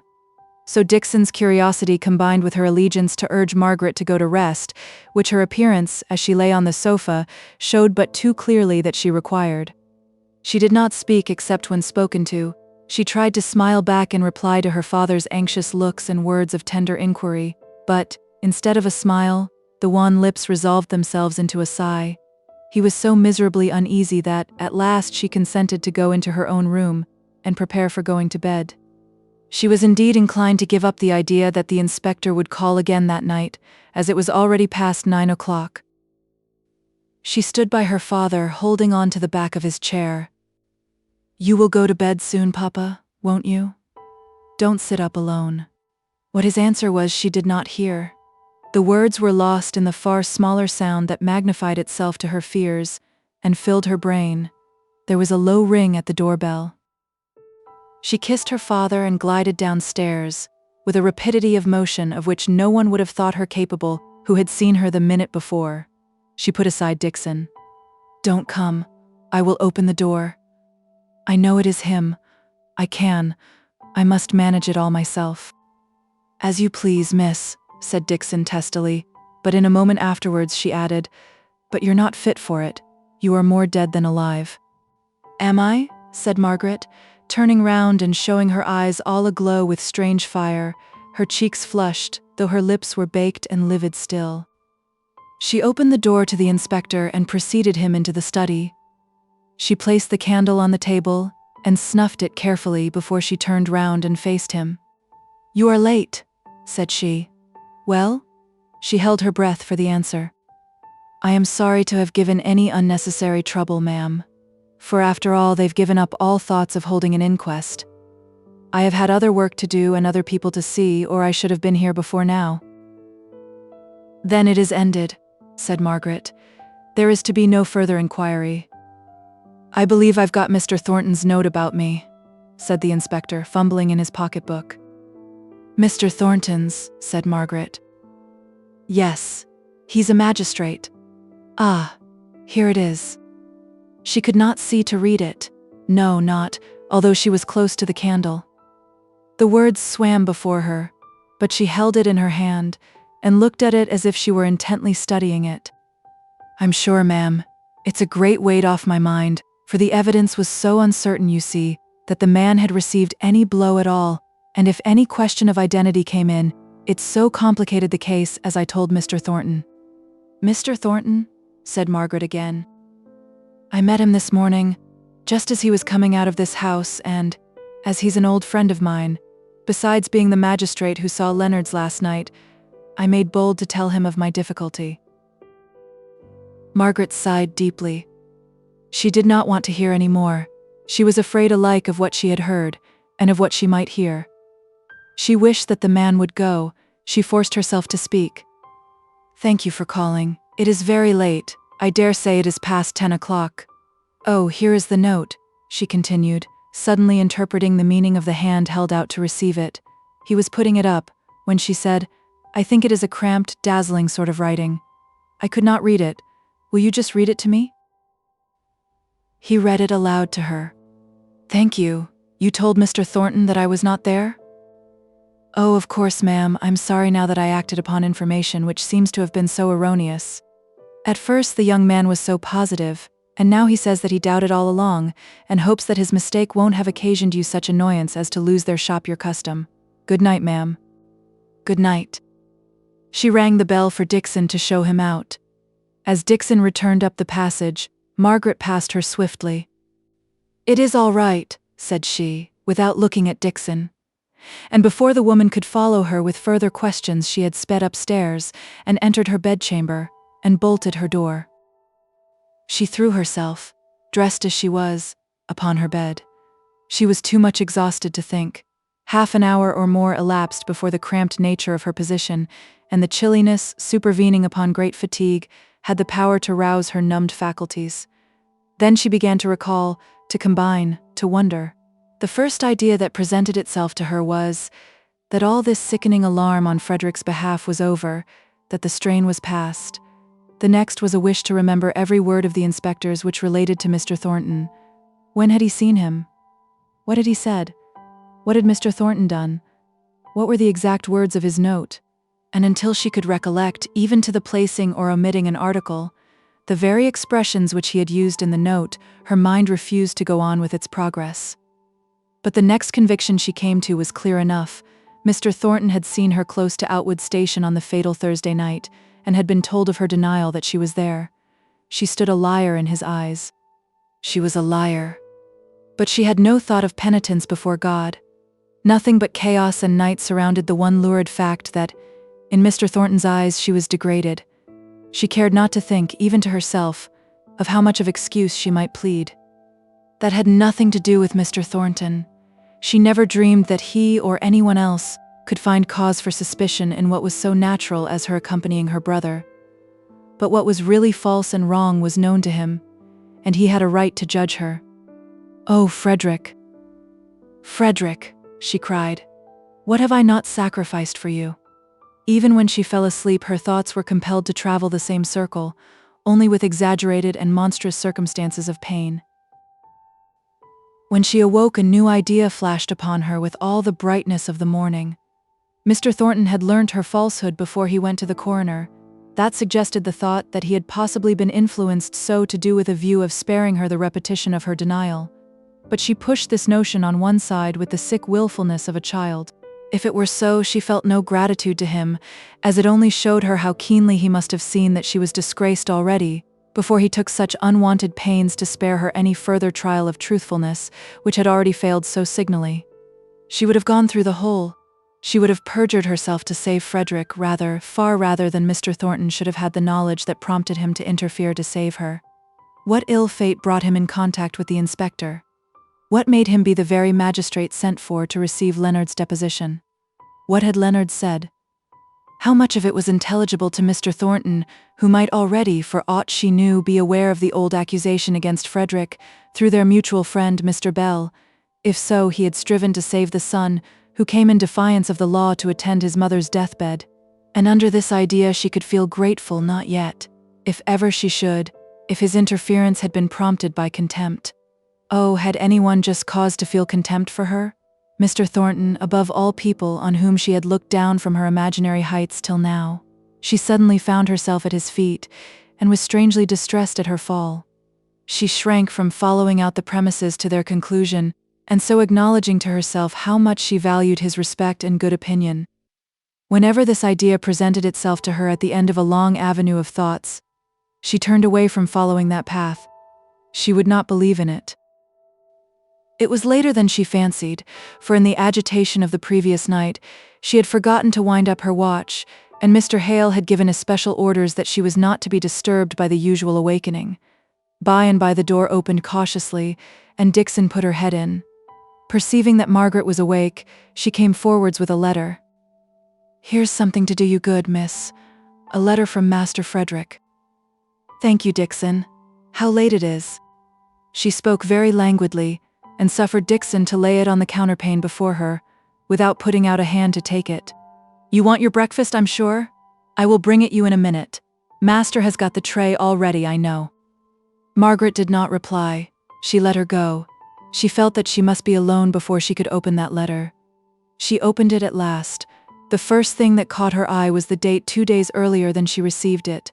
He had then written when he had promised, and their alarm might have been spared. But she would read the letter and see. It was hasty enough, but perfectly satisfactory. He had seen Henry Lennox, who knew enough of the case to shake his head over it, in the first instance, and tell him he had done a very daring thing in returning to England, with such an accusation, backed by such powerful influence hanging over him. But when they had come to talk it over, Mr. Lennox had acknowledged that there might be some chance of his acquittal, if he could but prove his statements by credible witnesses, that in such case it might be worthwhile to stand his trial, otherwise it would be a great risk. He would examine. He would take every pains. "It struck me," said Frederick, "that your introduction, little sister of mine, went a long way. Is it so? He made so many inquiries, I can assure you. He seemed a sharp, intelligent fellow, and in good practice too, to judge from the signs of business and the number of clerks about him. But these may be only lawyers' dodges. I have just caught a packet on the point of sailing. I am off in 5 minutes. I may have to come back to England again on this business, so keep my visit secret. I shall send my father some rare old sherry such as you cannot buy in England, such stuff as I've got in the bottle before me. He needs something of the kind, my dear love to him, God bless him. I'm sure here's my cab. Postscript. What an escape that was. Take care you don't breathe of my having been, not even to the Shaws. Margaret turned to the envelope. It was marked "Too late." The letter had probably been trusted to some careless waiter who had forgotten to post it. Oh, what slight cobwebs of chances stand between us and temptation. Frederick had been safe and out of England 20, nay 30 hours ago, and it was only about 17 hours since she had told a falsehood to baffle pursuit, which even then would have been vain. How faithless she had been. Where now was her proud motto, "Fais ce que doit, advienne que pourra"? If she had but dared to bravely tell the truth as regarded herself, defying them to find out what she refused to tell concerning another, how light of heart she would now have felt. Not humbled before God, as having failed in trust towards him, not degraded and abased in Mr. Thornton's sight. She caught herself up at this with a miserable tremor. Here was she classing his low opinion of her alongside with the displeasure of God. How was it that he haunted her imagination so persistently? What could it be? Why did she care for what he thought, in spite of all her pride, in spite of herself? She believed that she could have borne the sense of almighty displeasure, because he knew all and could read her penitence and hear her cries for help in time to come. But Mr. Thornton, why did she tremble and hide her face in the pillow? What strong feeling had overtaken her at last? She sprang out of bed and prayed long and earnestly. It soothed and comforted her so to open her heart. But as soon as she reviewed her position, she found the sting was still there, that she was not good enough, nor pure enough to be indifferent to the lowered opinion of a fellow creature, that the thought of how he must be looking upon her with contempt stood between her and her sense of wrongdoing. She took her letter in to her father as soon as she was dressed. There was so slight an allusion to their alarm at the railroad station that Mr. Hale passed over it without paying any attention to it. Indeed, beyond the mere fact of Frederick having sailed undiscovered and unsuspected, he did not gather much from the letter at the time. He was so uneasy about Margaret's pallid looks. She seemed continually on the point of weeping. "You are sadly overdone, Margaret. It is no wonder. But you must let me nurse you now." He made her lie down on the sofa and went for a shawl to cover her with. His tenderness released her tears, and she cried bitterly. Poor child," said he, looking fondly at her, as she lay with her face to the wall, shaking with her sobs. After a while they ceased, and she began to wonder whether she durst give herself the relief of telling her father of all her trouble. But there were more reasons against it than for it. The only one for it was the relief to herself, and against it was the thought that it would add materially to her father's nervousness, if it were indeed necessary for Frederick to come to England again, that he would dwell on the circumstance of his son's having caused the death of a man, however unwittingly and unwillingly, that this knowledge would perpetually recur to trouble him, in various shapes of exaggeration and distortion from the simple truth. And about her own great fault he would be distressed beyond measure at her want of courage and faith, yet perpetually troubled to make excuses for her. Formerly Margaret would have come to him as priest as well as father, to tell him of her temptation and her sin. But latterly they had not spoken much on such subjects, and she knew not how, in his change of opinions, he would reply if the depth of her soul called unto his. No, she would keep her secret, and bear the burden alone. Alone she would go before God, and cry for his absolution. Alone she would endure her disgraced position in the opinion of Mr. Thornton. She was unspeakably touched by the tender efforts of her father to think of cheerful subjects on which to talk, and so to take her thoughts away from dwelling on all that had happened of late. It was some months since he had been so talkative as he was this day. He would not let her sit up, and offended Dixon desperately by insisting on waiting upon her himself. At last she smiled, a poor weak little smile, but it gave him the truest pleasure. "It seems strange to think that what gives us most hope for the future should be called dolorous," said Margaret. The remark was more in character with her father than with her usual self, but today they seemed to have changed natures. Her mother was a Spaniard, I believe, that accounts for her religion. Her father was a stiff Presbyterian when I knew him, but it is a very soft and pretty name. How young she is! Younger by 14 months than I am. Just the age that Edith was when she was engaged to Captain Lennox. Papa, we will go and see them in Spain." He shook his head. But he said, "If you wish it, Margaret, only let us come back here. It would seem unfair, unkind to your mother, who always, I'm afraid, disliked Milton so much, if we left it now she is lying here and cannot go with us. No, dear, you shall go and see them and bring me back a report of my Spanish daughter." "No, Papa, I won't go without you. Who is to take care of you when I am gone? I should like to know which of us is taking care of the other. But if you went, I should persuade Mr. Thornton to let me give him double lessons. We would work up the classics famously.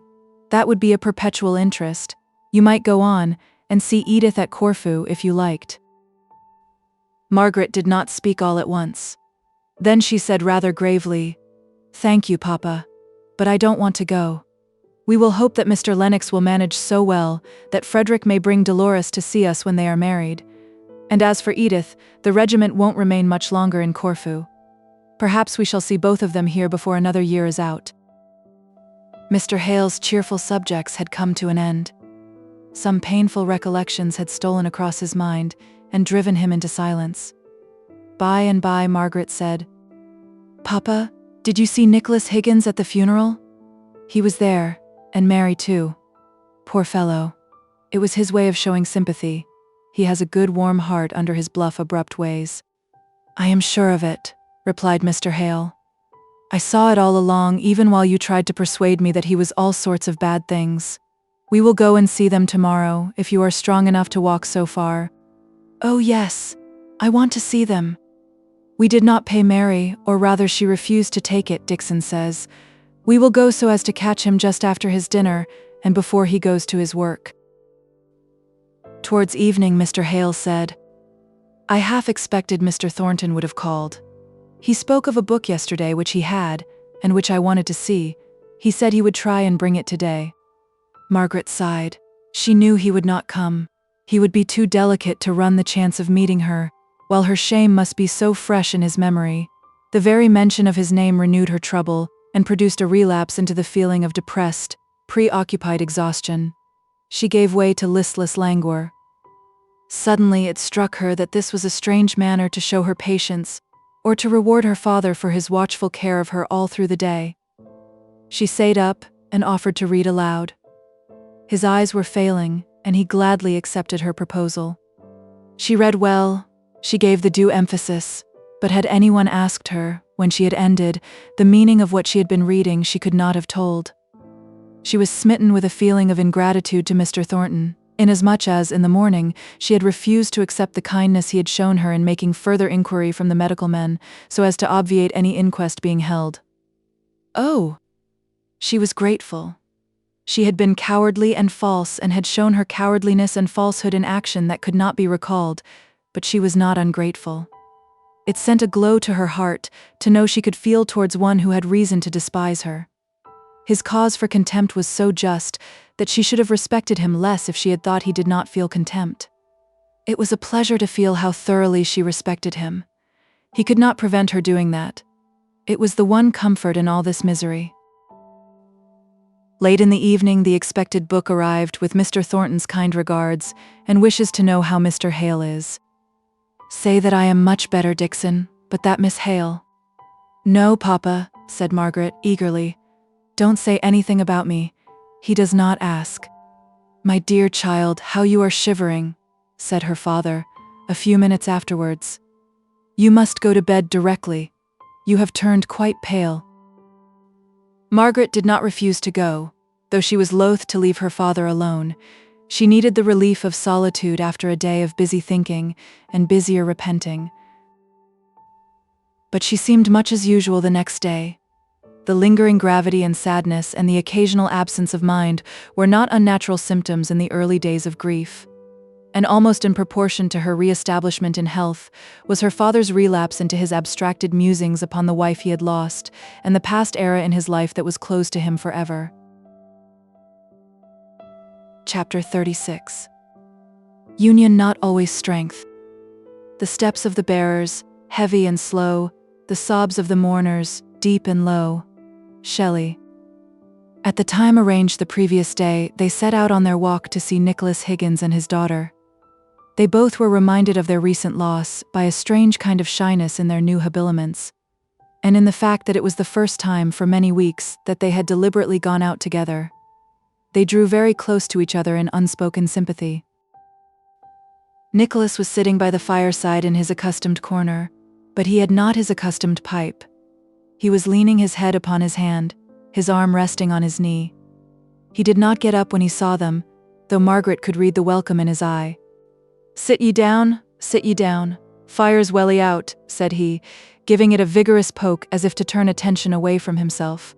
He was rather disorderly, to be sure, with a black, unshaven beard of several days' growth, making his pale face look yet paler, and a jacket which would have been all the better for patching. "We thought we should have a good chance of finding you, just after dinner time," said Margaret. "We have had our sorrows too since we saw you," said Mr. Hale. Aye. Sorrows is more plentiful than dinners just now. I reckon my dinner hour stretches all o'er the day. You're pretty sure of finding me." "Are you out of work?" asked Margaret. "Aye," he replied shortly. Then, after a moment's silence, he added, looking up for the first time, "I'm not wanting brass. Dunno yo think it, Bess, poor lass, had a little stock under her pillow ready to slip into my hand last moment and Mary is fustian cutting. But I'm out of work the same." "We owe Mary some money," said Mr. Hale, before Margaret's sharp pressure on his arm could arrest the words. "If who takes it, I'll turn her out o' doors. I'll bide inside these four walls, and she'll bide out. That's a— But we owe her many thanks for her kind service," began Mr. Hale again. "I nur thankin' your daughter Theer for her deeds o' love to my poor wench. I nur could find words. I's have to begin to try now. If yo start making an ado about what little Mary could sarve yo."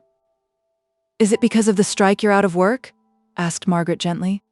"Strike's ended. It's o'er for this time. I'm out o' work because I near asked for it, and I near asked for it because good words is scarce and bad words is plentiful." He was in a mood to take a surly pleasure in giving answers that were like riddles, but Margaret saw that he would like to be asked for the explanation. "And good words are?" "Asking for work. I reckon them's almost the best words that men can say. Gee me work means and I'll do it like a man. Them's good words. And bad words are refusing you work when you ask for it. Aye, bad words is saying, 'Aha, my fine chap. Yo've been true to your order and I'll be true to mine. Yo did the best yo could for them as wanted help. That's your way of being true to your kind, and I'll be true to mine. Yo've been a poor fool as knowed no better nor be a true faithful fool. So go and be damned to yo. There's no work for yo here. Them's bad words. I'm not a fool, and if I was, folk ought to ha taught me how to be wise after their fashion. I could map and ha learnt, if anyone had tried to teach me." "Would it not be worthwhile," said Mr. Hale, "to ask your old master if he would take you back again? It might be a poor chance, but it would be a chance." He looked up again, with a sharp glance at the questioner, and then tittered a low and bitter laugh. "Meester, if it's no offense, I'll ask you a question or two in my turn." "You're quite welcome," said Mr. Hale. "I reckon yon some way of earning your bread. Folk seldom lives I Milton just for pleasure, if they can live anywhere else." "You're quite right. I have some independent property, but my intention in settling in Milton was to become a private tutor." "To teach folk?" "Well, I reckon they pay yo for teaching them. Do not they?" "Yes," replied Mr. Hale, smiling.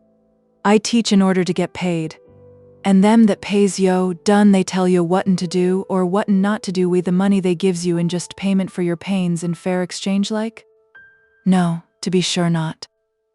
"They do not say, yo may have a brother, or a friend as dear as a brother, who wants this here brass for a purpose both yo and he think right, but yo mun promise not give it to him. Yo may see a good use, as yo think, to put your money to, but we don't think it good, and so if yo spend it thattens we'll just leave off dealing with yo." "They do not say that, done they?" "No, to be sure not." "Would yo stand it if they did?" "It would be some very hard pressure that would make me even think of submitting to such dictation." "There's not the pressure on all the broad earth that would make me," said Nicholas Higgins. "Now you've got it. You've hit the bull's eye. Hampers, that's where I worked, makes their men pledge themselves they'll not give a penny to help the union or keep turnouts fro Clemming. They may pledge and make pledge, continued he, scornfully, they no but make liars and hypocrites. And that's a less sin, to my mind, to make men's hearts so hard that they'll not do a kindness to them as needs it, or help on the right and just cause, though it goes again the strong hand. But I'll ne'er forswear myself for the work the king could gie me. I'm a member o' the union, and I think it's the only thing to do the workmen any good. And I've been a turnout, and known what it was to Clem, so if I get a shilling, 6pence shall go to them if they axe it from me. Consequence is, I do not see where I'm to get a shilling. Is that rule about not contributing to the union in force at all the mills? Asked Margaret. I cannot say. It's a new regulation at ours, and I reckon they'll find that they cannot stick to it. But it's in force now. By and by they'll find out. Tyrants makes liars. There was a little pause. Margaret was hesitating whether she should say what was in her mind. She was unwilling to irritate one who was always gloomy and despondent enough. At last out it came. But in her soft tones and with her reluctant manner, showing that she was unwilling to say anything unpleasant, it did not seem to annoy Higgins, only to perplex him. Do you remember poor Boucher saying that the union was a tyrant? I think he said it was the worst tyrant of all. And I remember at the time I agreed with him. It was a long while before he spoke. He was resting his head on his two hands and looking down into the fire, so she could not read the expression on his face. I'll not deny but what the union finds it necessary to force a man into his own good. I'll speak truth. A man leads a dree life who's not I the union, but once I the union his interests are taken care on better nor he could do it for himself, or by himself, for that matter. It's the only way working men can get their rights, by all joining together. More the members, more chance for each one separate man having justice done him. Government takes care o' fools and madmen, and if any man is inclined to do himself or his neighbor a hurt, it puts a bit of a check on him, whether he likes it or no. That's all we do, I th' union.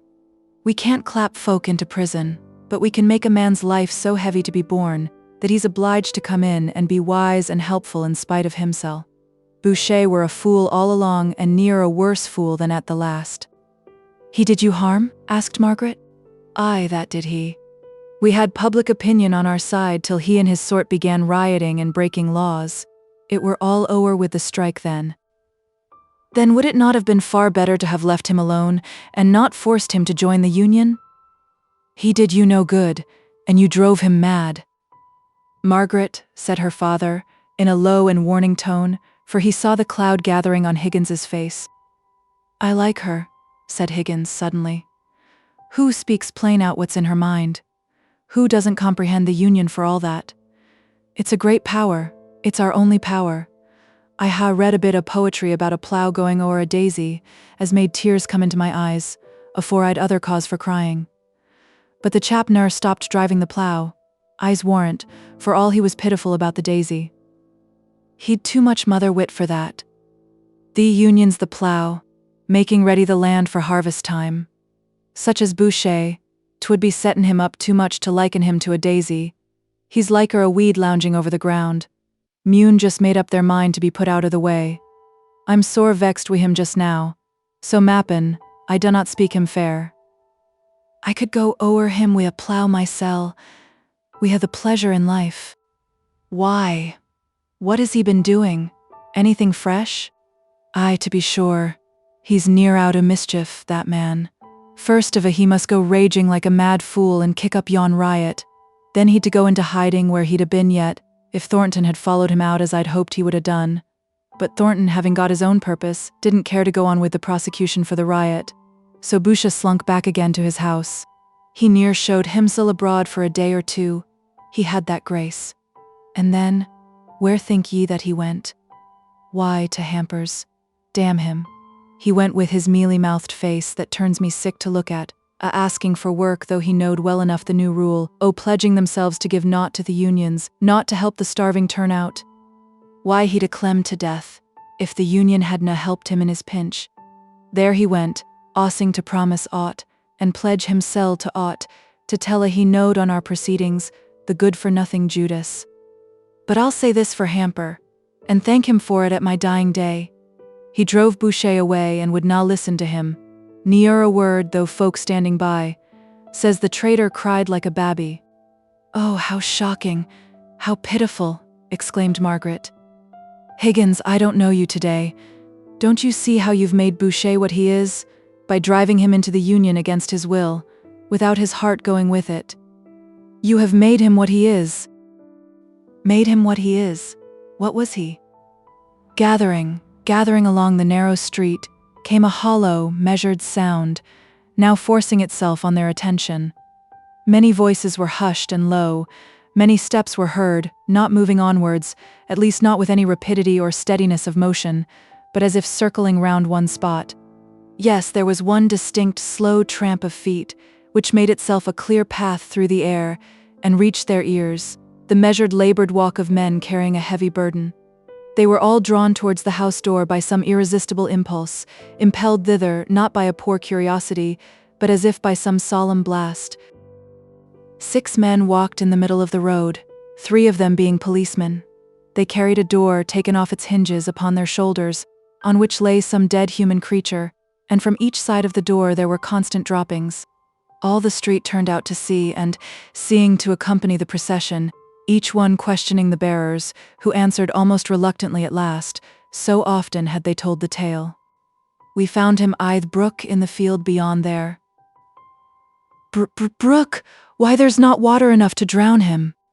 He was a determined chap. He lay with his face downwards. He was sick enough, living, choose what cause he had for it. Higgins crept up to Margaret's side and said in a weak, piping kind of voice, "It's not John Boucher? He had na spunk enough." "Sure, it's not John Boucher. Why, they are a-looking this way. Listen, I've a singing in my head and I cannot hear." They put the door down carefully upon the stones, and all might see the poor drowned wretch, his glassy eyes, one half open, staring right upwards to the sky. Owing to the position in which he had been found lying, his face was swollen and discolored. Besides, his skin was stained by the water in the brook, which had been used for dyeing purposes. The forepart of his head was bald, but the hair grew thin and long behind, and every separate lock was a conduit for water. Through all these disfigurements, Margaret recognized John Boucher. It seemed to her so sacrilegious to be peering into that poor, distorted, agonized face that, by a flash of instinct, she went forwards and softly covered the dead man's countenance with her handkerchief. The eyes that saw her do this followed her, as she turned away from her pious office, and were thus led to the place where Nicholas Higgins stood, like one rooted to the spot. The men spoke together, and then one of them came up to Higgins, who would have fain shrunk back into his house. "Higgins, thou knowed him. Thou mun go tell the wife. Do it gently, man, but do it quick, for we canna leave him here long." "I canna go," said Higgins. "Dunnot ask me. I canna face her." "Thou knows her best," said the man. "We'n done a deal in bringing him here. Thou take thy share." "I canna do it," said Higgins. "I'm welly felled with seeing him. We wasn't friends, and now he's dead." "Well, if thou wun not, thou wun not. Someone mun, though. It's a dree task, but it's a chance every minute, as she doesn't hear on it in some rougher way, nor a person going to make her let on by degrees, as it were." "Papa, do you go?" said Margaret in a low voice. If I had time to think of what I had better say." But all at once Margaret saw that her father was indeed unable. He was trembling from head to foot. "I will go," said she. "Bless yo, miss, it will be a kind act, for she's been but a sickly sort o' body, I hear, and few hereabouts know much on her." Margaret knocked at the closed door, but there was such a noise as of many little ill-ordered children that she could hear no reply. Indeed, she doubted if she was heard, and as every moment of delay made her recoil from her task more and more, she opened the door and went in, shutting it after her, and even unseen by the woman, fastening the bolt. Mrs. Boucher was sitting in a rocking chair, on the other side of the ill-read-up fireplace. It looked as if the house had been untouched for days by any effort at cleanliness. Margaret said something, she hardly knew what. Her throat and mouth were so dry, and the children's noise completely prevented her from being heard. She tried again. "How are you, Mrs. Boucher?" "But very poorly, I'm afraid." "I've chance of being well," said she querulously. "I'm left alone to manage these childer, and not for to give 'em for to keep 'em quiet. John should na ha left me, and me so poorly." "How long is it since he went away?" "4 days sin. No one would give him work here, and he'd to go on tramp toward Greenfield. But he might have been back afore this, or sent me some word if he'd getten work. He might." "Oh, don't blame him," said Margaret. "He felt it deeply, I'm sure." "Wilt hold thy din, and let me hear the lady speak," addressing herself in no very gentle voice to a little urchin of about a year old. She apologetically continued to Margaret, "He's always mithering me for Daddy and Buddy, and I ha no buddies to give him, and Daddy's away, and forgotten us I think." "He's his father's darling, he is," said she, with a sudden turn of mood, and dragging the child up to her knee, she began kissing it fondly. Margaret laid her hand on the woman's arm to arrest her attention. Their eyes met. "Poor little fellow," said Margaret, slowly. "He was his father's darling." "He is his father's darling," said the woman, rising hastily and standing face to face with Margaret. Neither of them spoke for a moment or two. Then Mrs. Boucher began in a low growling tone, gathering in wildness as she went on. "He is his father's darling, I say. Poor folk can love their childer as well as rich. Why dunno yo speak? Why dun yo stare at me with your great pitiful eyes? Where's John?" Weak as she was, she shook Margaret to force out an answer. "Oh my God," said she, understanding the meaning of that tearful look. She sank back into the chair. Margaret took up the child and put him into her arms. "He loved him," said she. "Aye," said the woman, shaking her head. "He loved us, we had someone to love us once. It's a long time ago, but when he were in life and with us, he did love us, he did. He loved this babby mappin' the best on us, but he loved me and I loved him, though I was calling him 5 minutes agone. Are yo sure he's dead?" said she, trying to get up. "If it's only that he's ill and like to die, they may bring him round yet. I'm but an ailing creature mysel. I've been ailing this long time. But he is dead, he is drowned. Folk are brought round after they're dead drowned. Whatten was I thinking of, to sit still when I should be stirring mysel? Here, whist thee, child, whist thee, tack this, tack ought to play with, but dunnot cry while my heart's breaking. Oh, where is my strength gone to? Oh, John, husband." Margaret saved her from falling by catching her in her arms. She sate down in the rocking chair and held the woman upon her knees, her head lying on Margaret's shoulder. The other children, clustered together in affright, began to understand the mystery of the scene, but the ideas came slowly, for their brains were dull and languid of perception. They set up such a cry of despair as they guessed the truth, that Margaret knew not how to bear it. Johnny's cry was loudest of them all, though he knew not why he cried. Poor little fellow. The mother quivered as she lay in Margaret's arms. Margaret heard a noise at the door. "Open it. Open it quick," said she to the eldest child. "It's bolted, make no noise, be very still. Oh, Papa, let them go upstairs very softly and carefully, and perhaps she will not hear them. She has fainted, that's all." "It's as well for her, poor creature," said a woman following in the wake of the bearers of the dead. "But you're not fit to hold her. Stay, I'll run fetch a pillow, and we'll let her down easy on the floor." This helpful neighbor was a great relief to Margaret. She was evidently a stranger to the house, a newcomer in the district. Indeed, but she was so kind and thoughtful that Margaret felt she was no longer needed, and that it would be better, perhaps, to set an example of clearing the house, which was filled with idle, if sympathizing gazers. She looked round for Nicholas Higgins. He was not there. So she spoke to the woman who had taken the lead in placing Mrs. Boucher on the floor. "Can you give all these people a hint that they had better leave in quietness? So that when she comes round, she could only find 1 or 2 that she knows about her. Papa, will you speak to the men, and get them to go away? She cannot breathe, poor thing, with this crowd about her." Margaret was kneeling down by Mrs. Boucher and bathing her face with vinegar. but in a few minutes she was surprised at the gush of fresh air. She looked round and saw a smile pass between her father and the woman. "What is it?" asked she. "Only our good friend here," replied her father. "Hit on a capital expedient for clearing the place. I bid 'em begone and each take a child with 'em, and to mind that they were orphans and their mother a widow. It was who could do most, and the childer are sure of a bellyful today, and of kindness too. Does who know how he died?"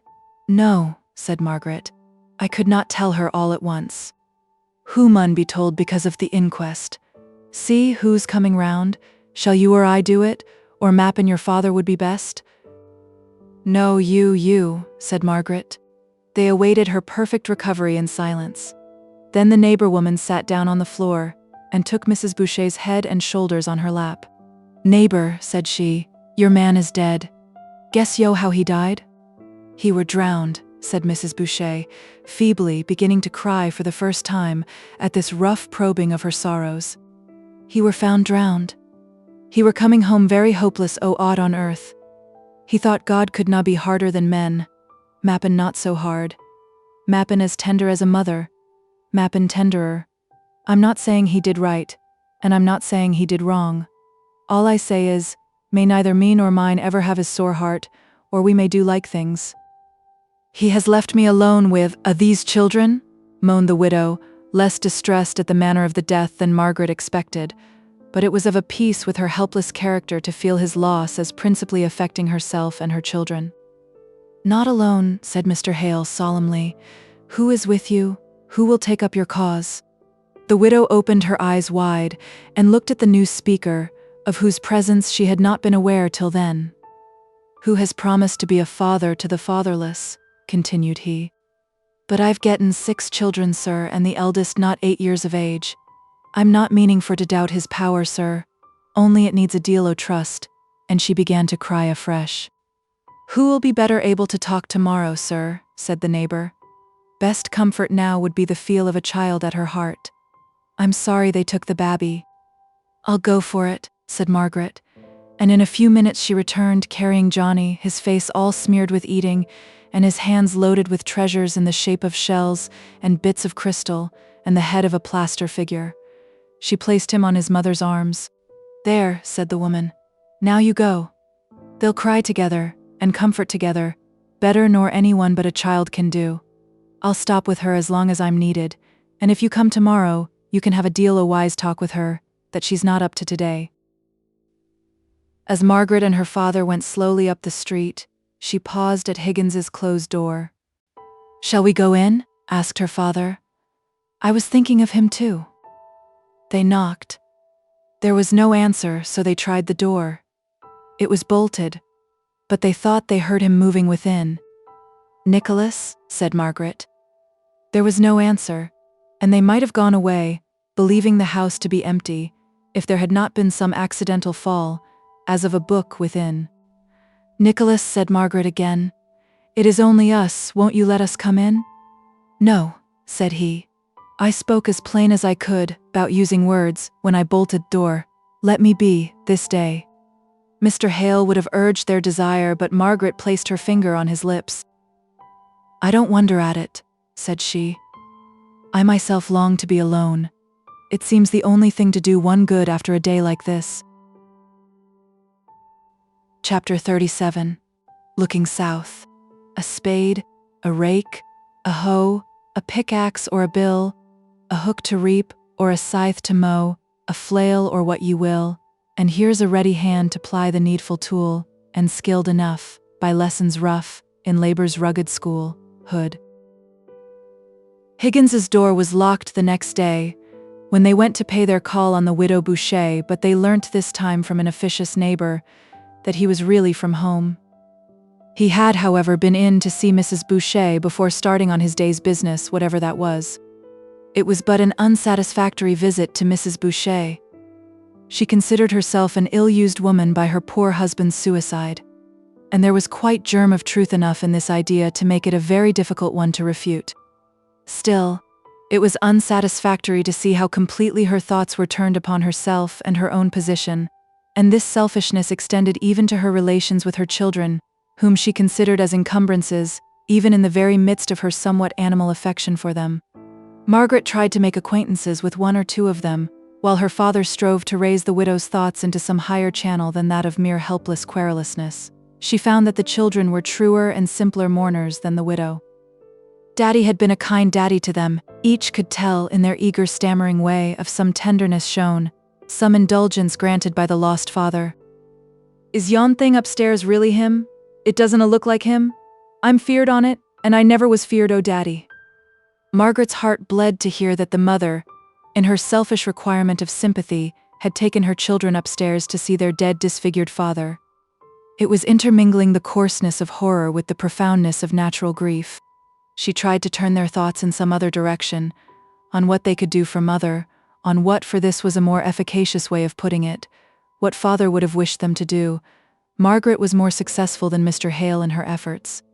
The children, seeing their little duties lie in action close around them, began to try each one to do something that she suggested towards redding up the slatternly room. But her father set too high a standard, and too abstract a view, before the indolent invalid. She could not rouse her torpid mind into any vivid imagination of what her husband's misery might have been, before he had resorted to the last terrible step. She could only look upon it as it affected herself.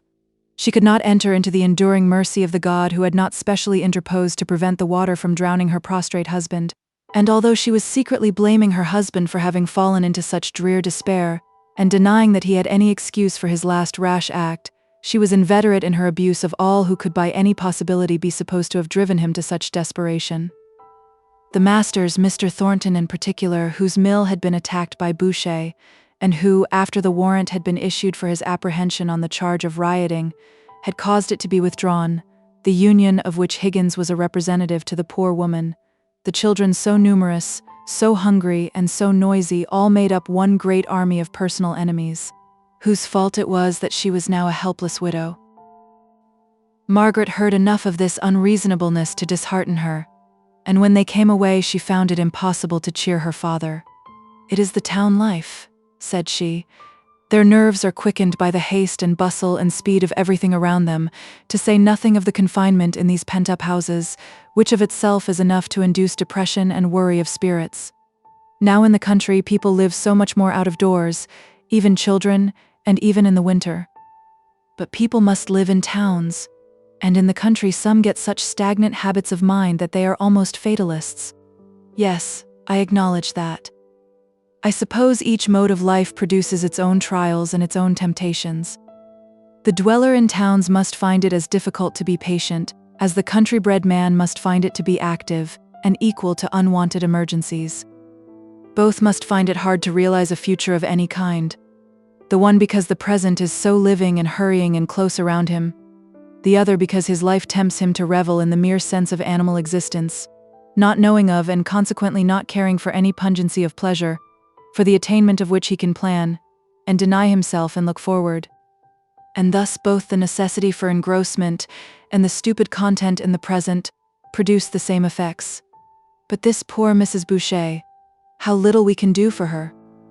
And yet we dare not leave her without our efforts, although they may seem so useless. Oh, Papa, it's a hard world to live in. So it is, my child. We feel it so just now at any rate, but we have been very happy, even in the midst of our sorrow. What a pleasure Frederick's visit was." "Yes, that it was," said Margaret brightly. "It was such a charming, snatched, forbidden thing." But she suddenly stopped speaking. She had spoiled the remembrance of Frederick's visit to herself by her own cowardice. Of all faults, the one she most despised in others was the want of bravery, the meanness of heart which leads to untruth. And here had she been guilty of it. Then came the thought of Mr. Thornton's cognizance of her falsehood. She wondered if she should have minded detection half so much from anyone else. She tried herself in imagination with her Aunt Shaw and Edith, with her father, with Captain and Mr. Lennox, with Frederick. The thought of the last knowing what she had done, even in his own behalf, was the most painful, for the brother and sister were in the first flush of their mutual regard and love, but even any fall in Frederick's opinion was as nothing to the shame, the shrinking shame she felt at the thought of meeting Mr. Thornton again. And yet she longed to see him, to get it over, to understand where she stood in his opinion. Her cheeks burnt as she recollected how proudly she had implied an objection to trade in the early days of their acquaintance, because it too often led to the deceit of passing off inferior for superior goods in the one branch, of assuming credit for wealth and resources not possessed in the other. She remembered Mr. Thornton's look of calm disdain, as in few words he gave her to understand that, in the great scheme of commerce, all dishonorable ways of acting were sure to prove injurious in the long run, and that, testing such actions simply according to the poor standard of success, there was folly and not wisdom in all such, and every kind of deceit in trade, as well as in other things. She remembered she, then strong in her own untempted truth, asking him if he did not think that buying in the cheapest and selling in the dearest market proved some want of the transparent justice, which is so intimately connected with the idea of truth. And she had used the word chivalric, and her father had corrected her with the higher word, Christian, and so drawn the argument upon himself, while she sate silent by with a slight feeling of contempt. No more contempt for her. No more talk about the chivalric. Henceforward she must feel humiliated and disgraced in his sight. But when should she see him? Her heart leaped up in apprehension at every ring of the doorbell, and yet, when it fell down to calmness, she felt strangely saddened and sick at heart at each disappointment. It was very evident that her father expected to see him, and was surprised that he did not come. The truth was that there were points in their conversation the other night on which they had no time then to enlarge. But it had been understood that if possible on the succeeding evening, if not then, at least the very first evening that Mr. Thornton could command, they should meet for further discussion. Mr. Hale had looked forward to this meeting ever since they had parted. He had not yet resumed the instruction to his pupils, which he had relinquished at the commencement of his wife's more serious illness, so he had fewer occupations than usual, and the great interest of the last day or so, Boucher's suicide, had driven him back with more eagerness than ever upon his speculations. He was restless all the evening. He kept saying, "I quite expected to have seen Mr. Thornton. I think the messenger who brought the book last night must have had some note and forgot to deliver it. Do you think there has been any message left today?" "I will go and inquire, Papa," said Margaret. After the changes on these sentences had been rung once or twice, "Stay, there's a ring." She sat down instantly and bent her head attentively over her work. She heard a step on the stairs, but it was only one, and she knew it was Dixon's. She lifted up her head and sighed, and believed she felt glad. "It's that Higgins, sir. He wants to see you, or else Miss Hale, or it might be Miss Hale first and then you, sir, for he's in a strange kind of way. He had better come up here, Dixon, and then he can see us both, and choose which he likes for his listener." "Oh, very well, sir. I've no wish to hear what he's got to say, I'm sure. Only if you could see his shoes, I'm sure you'd say the kitchen was the fitter place." "He can wipe them, I suppose," said Mr. Hale. So Dixon flung off to bid him walk upstairs. She was a little mollified, however, when he looked at his feet with a hesitating air, and then, sitting down on the bottom stair, he took off the offending shoes, and without a word walked upstairs. "Sarvant, sir," said he, slicking his hair down when he came into the room. "If who'll excuse me, looking at Margaret for being I my stockings. I's been tramping a day, and streets is none oath cleanest." Margaret thought that fatigue might account for the change in his manner, for he was unusually quiet and subdued, and he had evidently some difficulty in saying what he came to say. Mr. Hale's ever-ready sympathy with anything of shyness or hesitation, or want of self-possession, made him come to his aid. "We shall have tea up directly, and then you'll take a cup with us, Mr. Higgins. I am sure you are tired, if you've been out much this wet, relaxing day. Margaret, my dear, can't you hasten tea?" Margaret could only hasten tea by taking the preparation of it into her own hands, and so offending Dixon, who was emerging out of her sorrow for her late mistress into a very touchy, irritable state. But Martha, like all who came in contact with Margaret, even Dixon herself, in the long run, felt it a pleasure and an honor to forward any of her wishes, and her readiness, and Margaret's sweet forbearance, soon made Dixon ashamed of herself. "Why, master, and you must always be asking the lower classes upstairs since we came to Milton, I cannot understand. Folk at Helstone were never brought higher than the kitchen, and I've let one or two of them know before now that they might think it an honor to be even there." Higgins found it easier to unburden himself to one than to two. After Margaret left the room, he went to the door and assured himself that it was shut. Then he came and stood close to Mr. Hale. "Master," said he, "yo'd not guess easy what I've been tramping after today. Special if yo'd remember my manner o' talk yesterday. I've been a-seeking work." "I have," said he.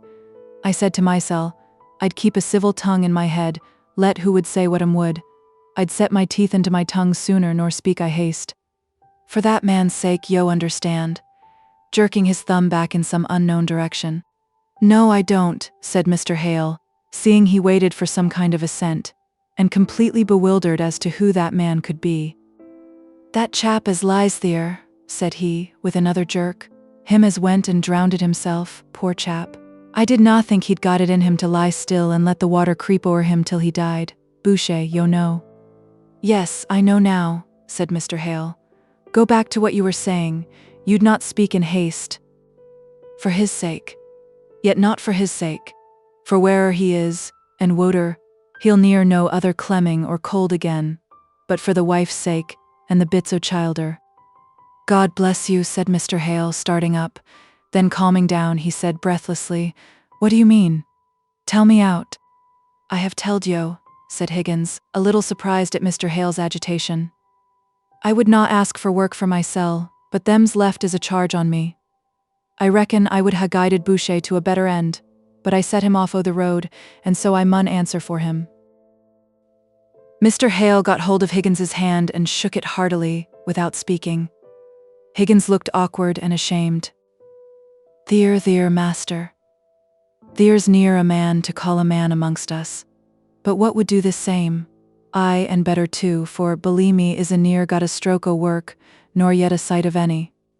For all I telled Hamper that, let alone his pledge which I would not sign, no, I could not e'en for this. He'd ne'er ha' such a worker on his mill as I would be, he'd ha' none o' me. No more would none o' the others. I'm a poor black feckless sheep childer may clem for aught I can do, unless Parson yo'd help me." "Help you? How? I would do anything, but what can I do?" Miss there, for Margaret had re-entered the room and stood silent, listening, has often talked grand o' the south and the ways down there. "Now I do not know how far off it is, but I've been thinking if I could get 'em down there, where food is cheap and wages good, and all the folk, rich and poor, master and man, friendly like, yo could, maybe, help me to work.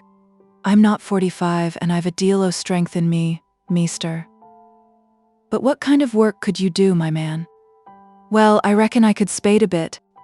"And for that," said Margaret, stepping forwards, "for anything you could do, Higgins, with the best will in the world, you would maybe get 9 shillings a week, maybe 10 at the outside. Food is much the same as here, except that you might have a little garden." "The childer could work at that," said he. "I'm sick o' Milton anyways, and Milton is sick o' me." "You must not go the south," said Margaret. "For all that, you could not stand it. You would have to be out all weathers. It would kill you with rheumatism. The mere bodily work at your time of life would break you down.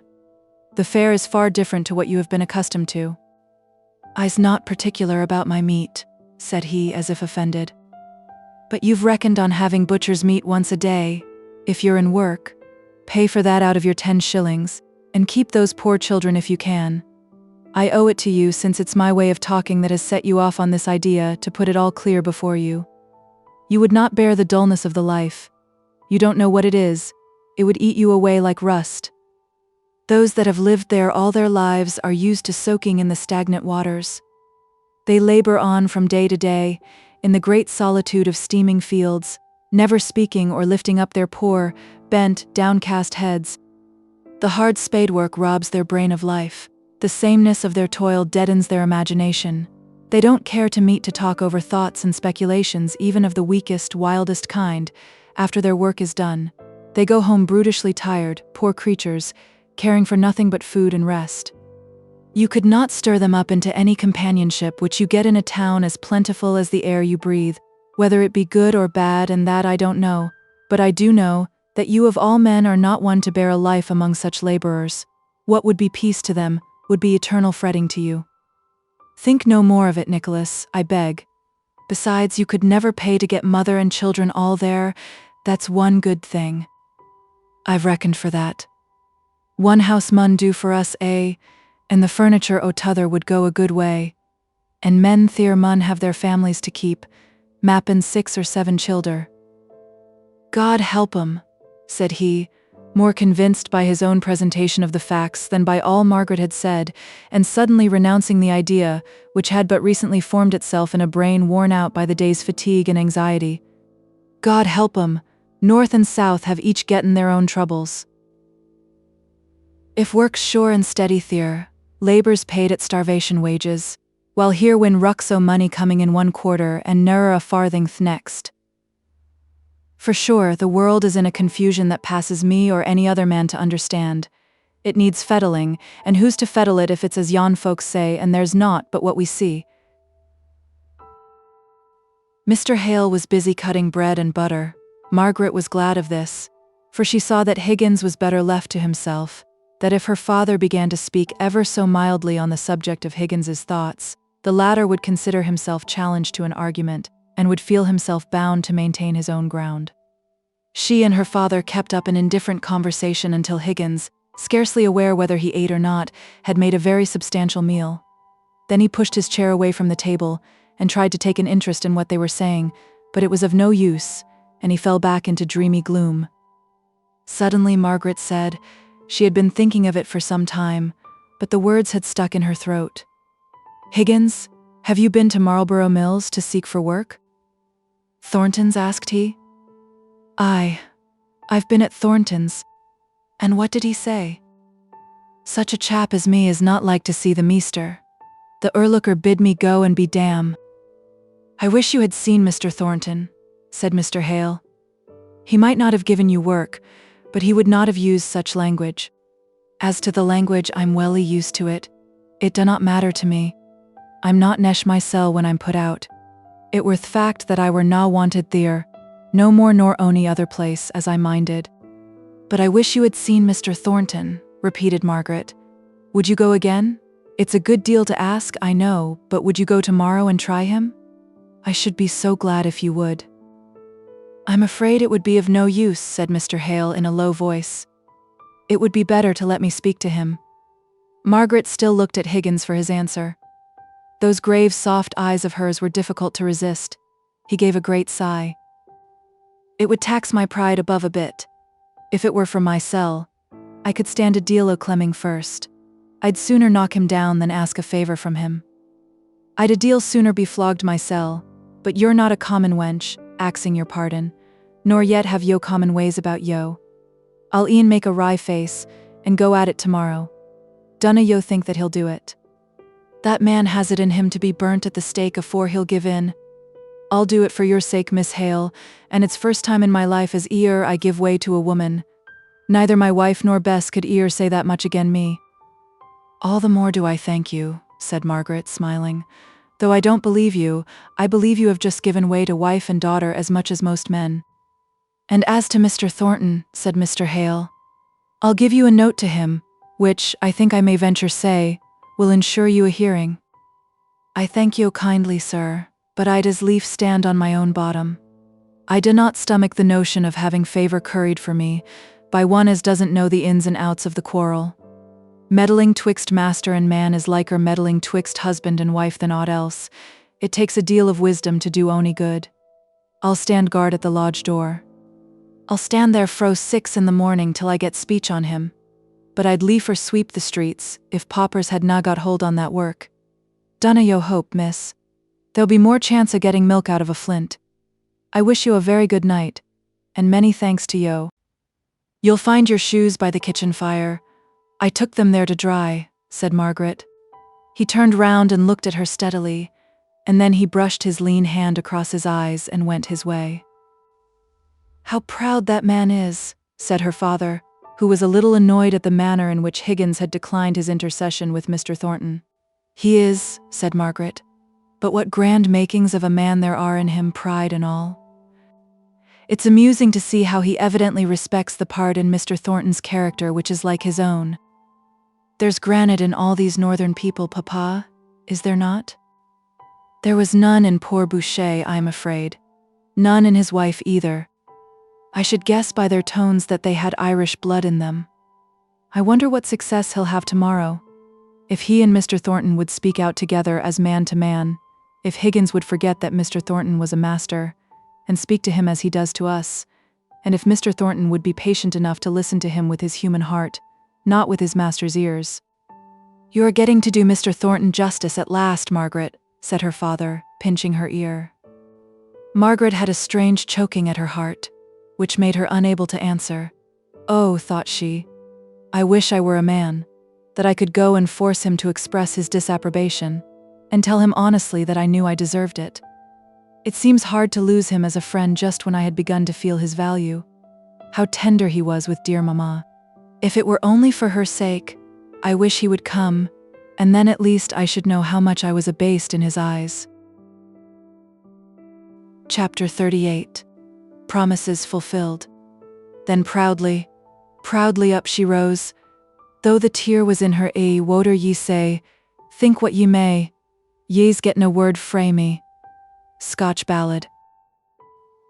It was not merely that Margaret was known to Mr. Thornton to have spoken falsely, though she imagined that for this reason only was she so turned in his opinion, but that this falsehood of hers bore a distinct reference in his mind to some other lover.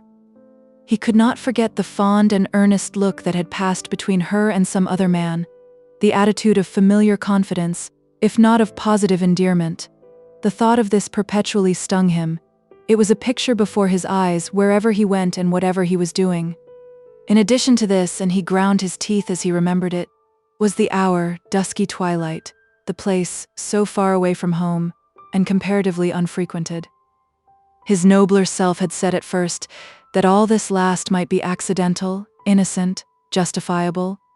But once allow her right to love and be beloved, and had he any reason to deny her right? Had not her words been severely explicit when she cast his love away from her? She might easily have been beguiled into a longer walk, onto a later hour than she had anticipated. But that falsehood, which showed a fatal consciousness of something wrong, and to be concealed, which was unlike her. He did her that justice, though all the time it would have been a relief to believe her utterly unworthy of his esteem. It was this that made the misery that he passionately loved her, and thought her, even with all her faults, more lovely and more excellent than any other woman. Yet he deemed her so attached to some other man, so led away by her affection for him, as to violate her truthful nature. The very falsehood that stained her was a proof how blindly she loved another, this dark, slight, elegant, handsome man, while he himself was rough and stern and strongly made. He lashed himself into an agony of fierce jealousy. He thought of that look, that attitude, how he would have laid his life at her feet for such tender glances, such fond attention. He mocked at himself for having valued the mechanical way in which she had protected him from the fury of the mob. Now he had seen how soft and bewitching she looked when with a man she really loved. He remembered point by point the sharpness of her words. There was not a man in all that crowd for whom she would not have done as much, far more readily than for him. He shared with the mob in her desire of averting bloodshed from them. But this man, this hidden lover, shared with nobody.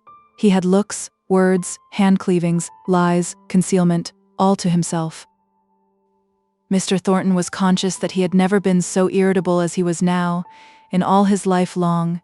He felt inclined to give a short, abrupt answer, more like a bark than a speech, to everyone that asked him a question, and this consciousness hurt his pride. He had always piqued himself on his self-control, and control himself he would. So the manner was subdued to a quiet deliberation, but the matter was even harder and sterner than common. He was more than usually silent at home, employing his evenings in a continual pace backwards and forwards, which would have annoyed his mother exceedingly if it had been practiced by anyone else, and did not tend to promote any forbearance on her part, even to this beloved son. "Can you stop? Can you sit down for a moment?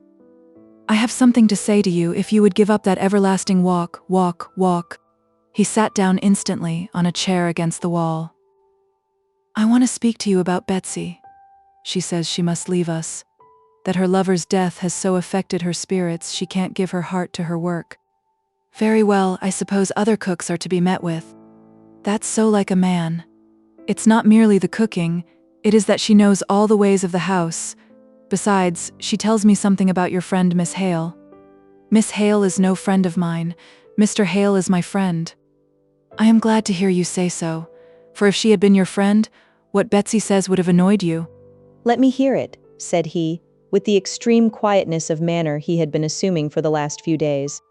Betsy says that the night on which her lover, I forget his name, for she always calls him Leonard's.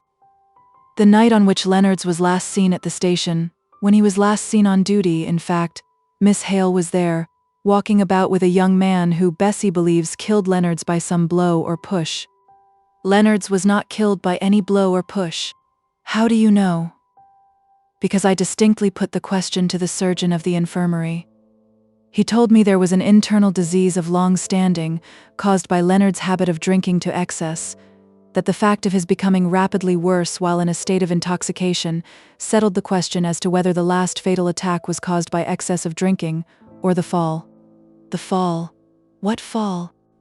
Caused by the blow or push of which Betsy speaks.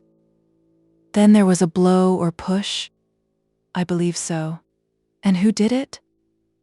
As there was no inquest in consequence of the doctor's opinion, I cannot tell you. But Miss Hale was there? No answer. And with a young man? Still no answer. At last he said, I tell you, mother, that there was no inquest. No inquiry, no judicial inquiry, I mean. Betsy says that Woolmer, some man she knows who is in a grocer's shop out at Crampton, can swear that Miss Hale was at the station at that hour, walking backwards and forwards with a young man. I don't see what we have to do with that. Miss Hale is at liberty to please herself. I'm glad to hear you say so, says Mrs. Thornton eagerly. It certainly signifies very little to us, not at all to you, after what has passed. But I made a promise to Mrs. Hale that I would not allow her daughter to go wrong without advising and remonstrating with her. I shall certainly let her know my opinion of such conduct. I do not see any harm in what she did that evening, said Mr. Thornton, getting up, and coming near to his mother. He stood by the chimney-piece with his face turned away from the room. You would not have approved of Fanny's being seen out, after dark, in rather a lonely place, walking about with a young man. I say nothing of the taste which could choose the time when her mother lay unburied for such a promenade. Should you have liked your sister to have been noticed by a grocer's assistant for doing so? In the first place, as it is not many years since I myself was a draper's assistant, the mere circumstance of a grocer's assistant noticing any act does not alter the character of the act to me. And in the next place, I see a great deal of difference between Miss Hale and Fanny. I can imagine that the one may have weighty reasons which may and ought to make her overlook any seeming impropriety in her conduct. I never knew Fanny have weighty reasons for anything. Other people must guard her. I believe Miss Hale is a guardian to herself. A pretty character of your sister, indeed. Really, John, one would have thought Miss Hale had done enough to make you clear-sighted. She drew you on to an offer, by a bold display of pretended regard for you, to play you off against this very young man, I've no doubt. Her whole conduct is clear to me now. You believe he is her lover, I suppose? You agree to that? He turned round to his mother. His face was very grey and grim. Yes, mother. I do believe he is her lover. When he had spoken, he turned round again. He writhed himself about, like one in bodily pain. He leant his face against his hand. Then before she could speak, he turned sharp again. Mother, he is her lover, whoever he is, but she may need help and womanly counsel. There may be difficulties or temptations which I don't know. I fear there are. I don't want to know what they are, but as you have ever been a good, and a tender mother to me, go to her, and gain her confidence, and tell her what is best to be done. I know that something is wrong, some dread which must be a terrible torture to her. For God's sake, John, said his mother, now really shocked. What do you mean? What do you mean? What do you know? He did not reply to her. John, I don't know what I shan't think unless you speak. You have no right to say what you have done against her. Not against her mother. I could not speak against her. Well, you have no right to say what you have done, unless you say more. These half-expressions are what ruin a woman's character. Her character, mother, you do not dare. He faced about, and looked into her face with his flaming eyes. Then, drawing himself up into determined composure and dignity, he said, I will not say any more than this, which is neither more nor less than the simple truth, and I am sure you believe me. I have good reason to believe that Miss Hale is in some strait and difficulty connected with an attachment which, of itself, from my knowledge of Miss Hale's character, is perfectly innocent and right. What my reason is, I refuse to tell. But never let me hear anyone say a word against her, implying any more serious imputation than that she now needs the counsel of some kind and gentle woman. You promised Mrs. Hale to be that woman? No, said Mrs. Thornton. I am happy to say I did not promise kindness and gentleness, for I felt at the time that it might be out of my power to render these to one of Miss Hale's character and disposition. I promised counsel and advice such as I would give to my own daughter. I shall speak to her as I would do to Fanny, if she had gone gallivanting with a young man in the dusk. I shall speak with relation to the circumstances I know, without being influenced either one way or another by the strong reasons which you will not confide to me. Then I shall have fulfilled my promise and done my duty. She will never bear it, said he passionately. She will have to bear it, if I speak in her dead mother's name. Well, said he, breaking away, don't tell me any more about it. I cannot endure to think of it. It will be better that you should speak to her anyway, than that she should not be spoken to at all. Oh, that look of love, continued he, between his teeth, as he bolted himself into his own private room. And that cursed lie, which showed some terrible shame in the background, to be kept from the light in which I thought she lived perpetually. Oh, Margaret, Margaret, mother, how you have tortured me. Oh, Margaret, could you not have loved me? I am but uncouth and hard, but I would never have led you into any falsehood for me. The more Mrs. Thornton thought over what her son had said, in pleading for a merciful judgment for Margaret's indiscretion, the more bitterly she felt inclined towards her. She took a savage pleasure in the idea of speaking her mind to her in the guise of fulfillment of a duty. She enjoyed the thought of showing herself untouched by the glamour, which she was well aware Margaret had the power of throwing over many people. She snorted scornfully over the picture of the beauty of her victim. Her jet-black hair, her clear, smooth skin, her lucid eyes would not help to save her one word of the just and stern reproach which Mrs. Thornton spent half the night in preparing to her mind. Is Miss Hale within? She knew she was, for she had seen her at the window, and she had her feet inside the little hall before Martha had half answered the question.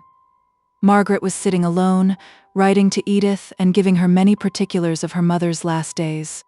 It was a softening employment, and she had to brush away the unbidden tears as Mrs. Thornton was announced.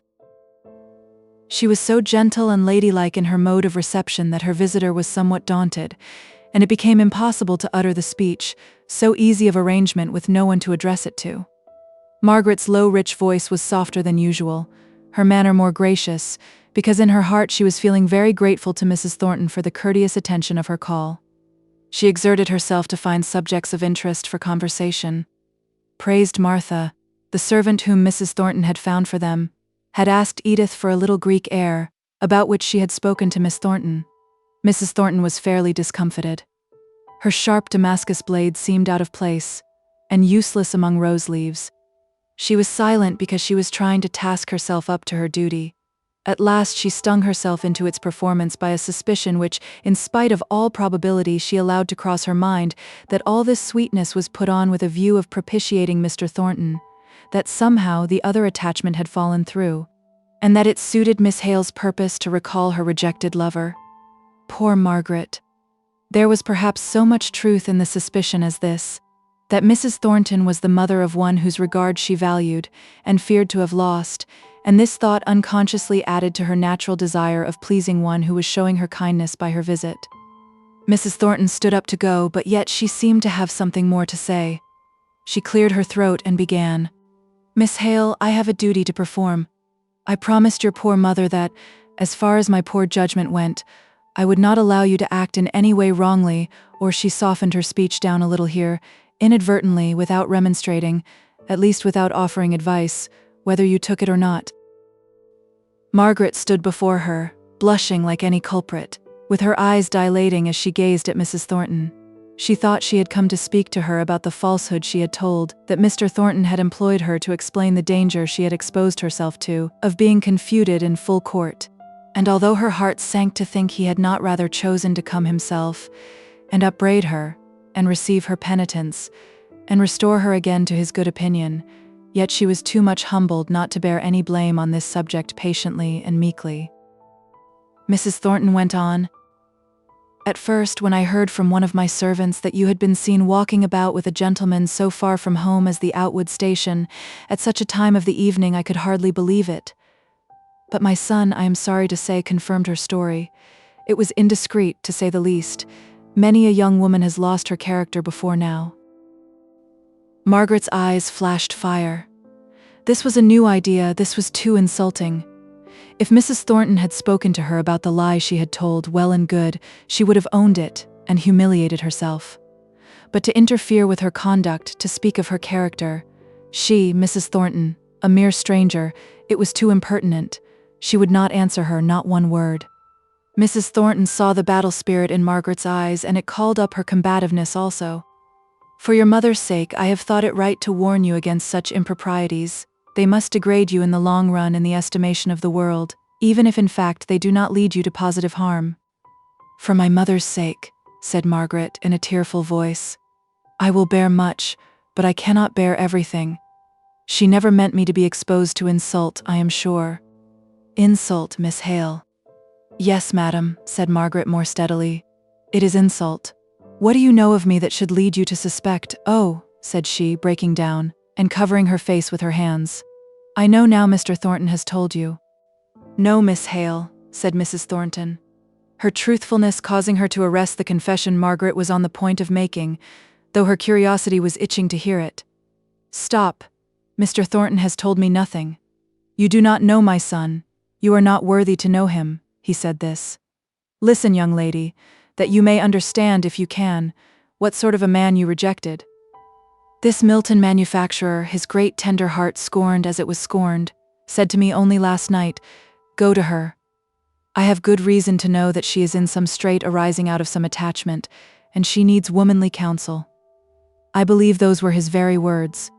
Farther than that, beyond admitting the fact of your being at the Outwood station with a gentleman on the evening of the 26th, he has said nothing, not one word against you. If he has knowledge of anything which should make you sob so, he keeps it to himself." Margaret's face was still hidden in her hands, the fingers of which were wet with tears. Mrs. Thornton was a little mollified. "Come, Miss Hale. There may be circumstances, I'll allow that, if explained, may take off from the seeming impropriety." Still no answer. Margaret was considering what to say. She wished to stand well with Mrs. Thornton, and yet she could not, might not, give any explanation.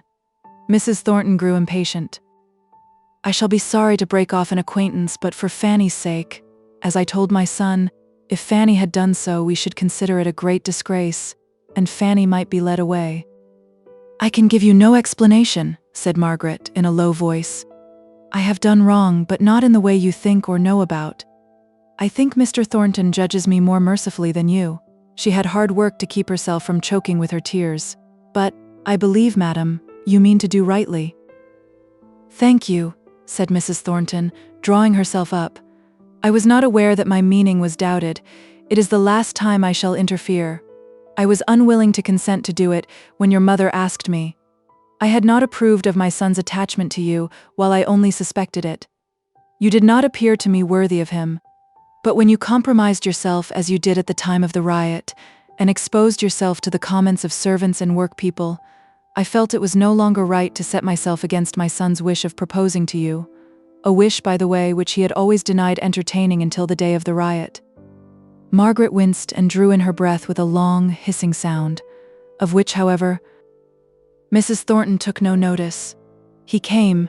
You had apparently changed your mind. I told my son yesterday that I thought it possible, short as was the interval, you might have heard or learnt something of this other lover." "What must you think of me, madam?" asked Margaret, throwing her head back with proud disdain, till her throat curved outwards like a swan's. "You can say nothing more, Mrs. Thornton. I decline every attempt to justify myself for anything. You must allow me to leave the room." And she swept out of it with the noiseless grace of an offended princess. Mrs. Thornton had quite enough of natural humor to make her feel the ludicrousness of the position in which she was left. There was nothing for it but to show herself out. She was not particularly annoyed at Margaret's way of behaving. She did not care enough for her for that.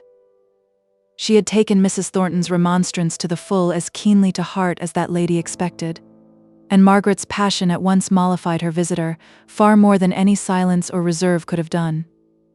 It showed the effect of her words. "My young lady," thought Mrs. Thornton to herself, "you've a pretty good temper of your own. If John and you had come together, he would have had to keep a tight hand over you to make you know your place. But I don't think you will go a-walking again with your beau, at such an hour of the day, in a hurry. You've too much pride and spirit in you for that. I like to see a girl fly out at the notion of being talked about. It shows they're neither giddy nor bold by nature. As for that girl, she might be bold, but she'd never be giddy. I'll do her that justice. Now as to Fanny, she'd be giddy and not bold. She's no courage in her, poor thing." Mr. Thornton was not spending the morning so satisfactorily as his mother. She, at any rate, was fulfilling her determined purpose. He was trying to understand where he stood, what damage the strike had done him. A good deal of his capital was locked up in new and expensive machinery, and he had also bought cotton largely with a view to some great orders which he had in hand. The strike had thrown him terribly behindhand as to the completion of these orders. Even with his own accustomed and skilled workpeople, he would have had some difficulty in fulfilling his engagements. As it was, the incompetence of the Irish hands, who had to be trained to their work, at a time requiring unusual activity, was a daily annoyance. It was not a favorable hour for Higgins to make his request, but he had promised Margaret to do it at any cost. So, though every moment added to his repugnance, his pride, and his sullenness of temper, he stood leaning against the dead wall, hour after hour, first on one leg, then on the other. At last the latch was sharply lifted, and out came Mr. Thornton. "I want for to speak to yo, sir." "Can't stay now, my man. I'm too late as it is." "Well, sir, I reckon I can wait till yo come back." Mr. Thornton was halfway down the street. Higgins sighed, but it was no use. To catch him in the street was his only chance of seeing the meester. If he had rung the lodge bell or even gone up to the house to ask for him, he would have been referred to the overlooker. So he stood still again, vouchsafing no answer, but a short nod of recognition to the few men who knew and spoke to him, as the crowd drove out the mill yard at dinner time, and scowling with all his might at the Irish knobsticks who had just been imported. At last Mr. Thornton returned. "What? You there still?" "Aye, sir. I mun speak to yo." "Come in here then. Stay, we'll go across the yard. The men are not come back, and we shall have it to ourselves. These good people I see are at dinner," said he, closing the door of the porter's lodge. He stopped to speak to the overlooker. The latter said in a low tone, "I suppose you know, sir, that that man is Higgins, one of the leaders of the Union, he that made that speech in Hurstfield." "No, I didn't," said Mr. Thornton, looking round sharply at his follower. Higgins was known to him by name as a turbulent spirit. "Come along," said he, and his tone was rougher than before. "It is men such as this," thought he, "who interrupt commerce and injure the very town they live in. Mere demagogues, lovers of power at whatever cost to others." "Well, sir, what do you want with me?" said Mr. Thornton, facing round at him as soon as they were in the counting-house of the mill. "My name is Higgins." "I know that," broke in Mr. Thornton. "What do you want, Mr. Higgins? That's the question." "I want work." "Work? You're a pretty chap to come asking me for work. You don't want impudence, that's very clear." "I've getten enemies and backbiters like my betters, but I ne'er heard o' ony of them calling me o'er modest," said Higgins. His blood was a little roused by Mr. Thornton's manner, more than by his words. Mr. Thornton saw a letter addressed to himself on the table. He took it up and read it through. At the end he looked up and said, "What are you waiting for?" "An answer to the question I asked. I gave it you before. Don't waste any more of your time."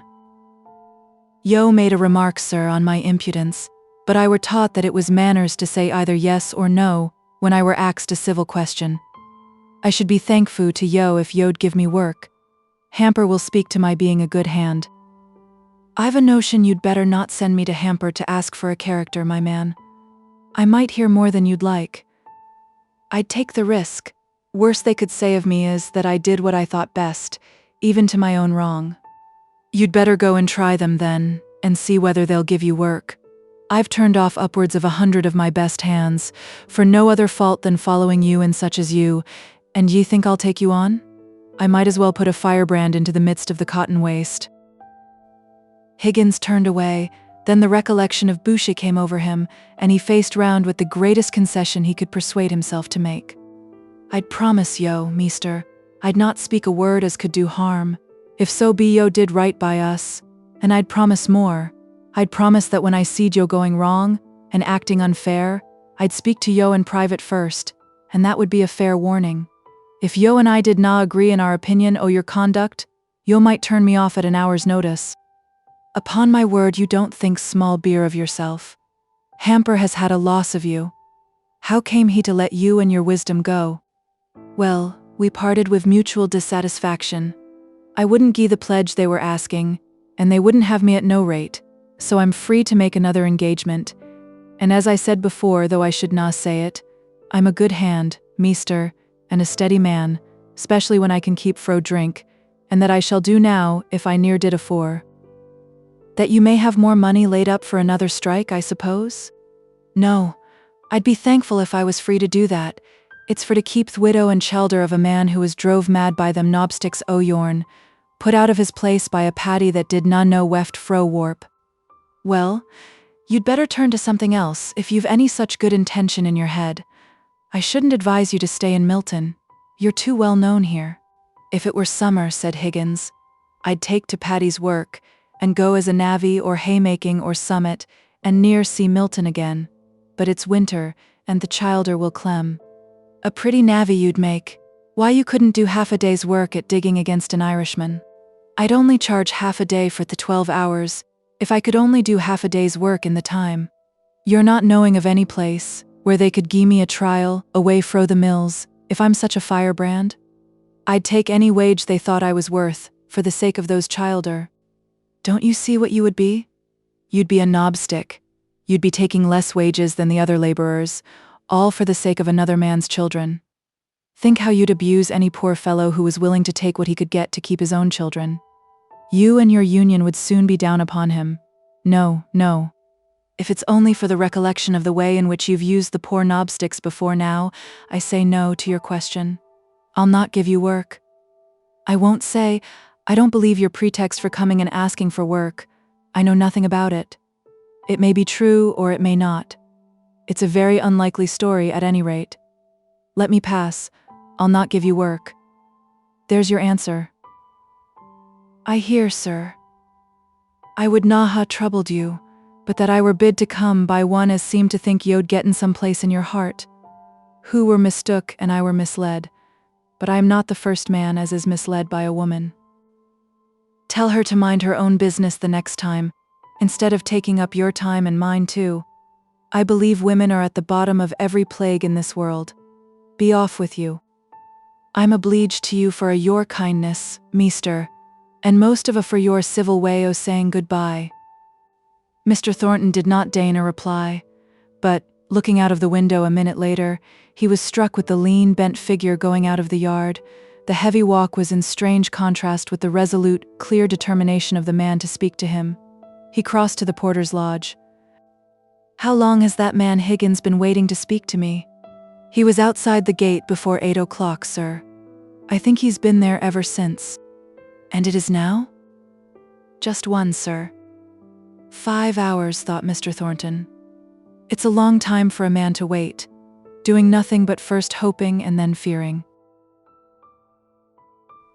Chapter 39. Making friends. Nay, I have done. You get no more of me, and I am glad, yea glad with all my heart, that thus so clearly I myself am free. Drayton. Margaret shut herself up in her own room, after she had quitted Mrs. Thornton. She began to walk backwards and forwards, in her old habitual way of showing agitation, But then, remembering that in that slightly built house every step was heard from one room to another, she sate down until she heard Mrs. Thornton go safely out of the house. She forced herself to recollect all the conversation that had passed between them. Speech by speech, she compelled her memory to go through with it. At the end, she rose up and said to herself in a melancholy tone, "At any rate, her words do not touch me. They fall off from me, for I am innocent of all the motives she attributes to me. But still, it is hard to think that anyone, any woman can believe all this of another so easily. It is hard and sad. Where I have done wrong, she does not accuse me. She does not know. He never told her. I might have known he would not." She lifted up her head, as if she took pride in any delicacy of feeling which Mr. Thornton had shown. Then, as a new thought came across her, she pressed her hands tightly together. He too must take poor Frederick for some lover. She blushed as the word passed through her mind. I see it now. It is not merely that he knows of my falsehood, but he believes that someone else cares for me. And that I, oh dear, what shall I do? What do I mean? Why do I care what he thinks, beyond the mere loss of his good opinion as regards my telling the truth or not? I cannot tell, but I am very miserable. Oh, how unhappy this last year has been. I have passed out of childhood into old age. I have had no youth, no womanhood. The hopes of womanhood have closed for me, for I shall never marry, and I anticipate cares and sorrows just as if I were an old woman, and with the same tearful spirit. I am weary of this continual call upon me for strength. I could bear up for Papa because that is a natural, pious duty. And I think I could bear up against, at any rate, I could have the energy to resent Mrs. Thornton's unjust, impertinent suspicions. But it is hard to feel how completely he must misunderstand me. What has happened to make me so morbid today? I do not know. I only know I cannot help it. I must give way sometimes. No, I will not though, said she, springing to her feet. I will not think of myself and my own position. I won't examine into my own feelings. It would be of no use now. Sometime, if I live to be an old woman, I may sit over the fire, and looking into the embers, see the life that might have been. All this time she was hastily putting on her things to go out, only stopping from time to time to wipe her eyes, with an impatience of gesture at the tears that would come again, in spite of all her bravery. I dare say there's many a woman makes as sad a mistake as I have done and only finds it out too late, and how proudly and impertinently I spoke to him that day. But I did not know then. It has come upon me little by little, and I don't know where it began. Now I won't give way. I shall find it difficult to behave in the same way to him, with this miserable consciousness upon me. But I will be very calm and very quiet, and say very little. But, to be sure I may not see him, he keeps out of our way evidently. That would be worse than all. And yet no wonder that he avoids me, believing what he must about me. She went out, going rapidly towards the country, and trying to drown reflection by swiftness of motion. As she stood on the doorstep at her return, her father came up. "Good girl," said he. "You've been to Mrs. Boucher's. I was just meaning to go there if I had time before dinner." "No, Papa, I have not," said Margaret, reddening. "I never thought about her. But I will go directly after dinner. I will go while you are taking your nap." Accordingly, Margaret went. Mrs. Boucher was very ill, really ill, not merely ailing. The kind and sensible neighbor who had come in the other day seemed to have taken charge of everything. Some of the children were gone to the neighbors. Mary Higgins had come for the 3 youngest at dinner time, and since then Nicholas had gone for the doctor. He had not come as yet. Mrs. Boucher was dying, and there was nothing to do but wait. Margaret thought that she should like to hear his opinion, and that she could not do better than go and see the Higginses in the meantime. She might then possibly hear whether Nicholas had been able to make his application to Mr. Thornton. She found Nicholas busily engaged in making a penny spin on the dresser for the amusement of 3 little children, who were clinging to him in a fearless manner. He, as well as they, was smiling at a good long spin, and Margaret thought that the happy look of interest in his occupation was a good sign. When the penny stopped spinning, Lyle Johnny began to cry. "Come to me," said Margaret, taking him off the dresser and holding him in her arms. She held her watch to his ear, while she asked Nicholas if he had seen Mr. Thornton. The look on his face changed instantly.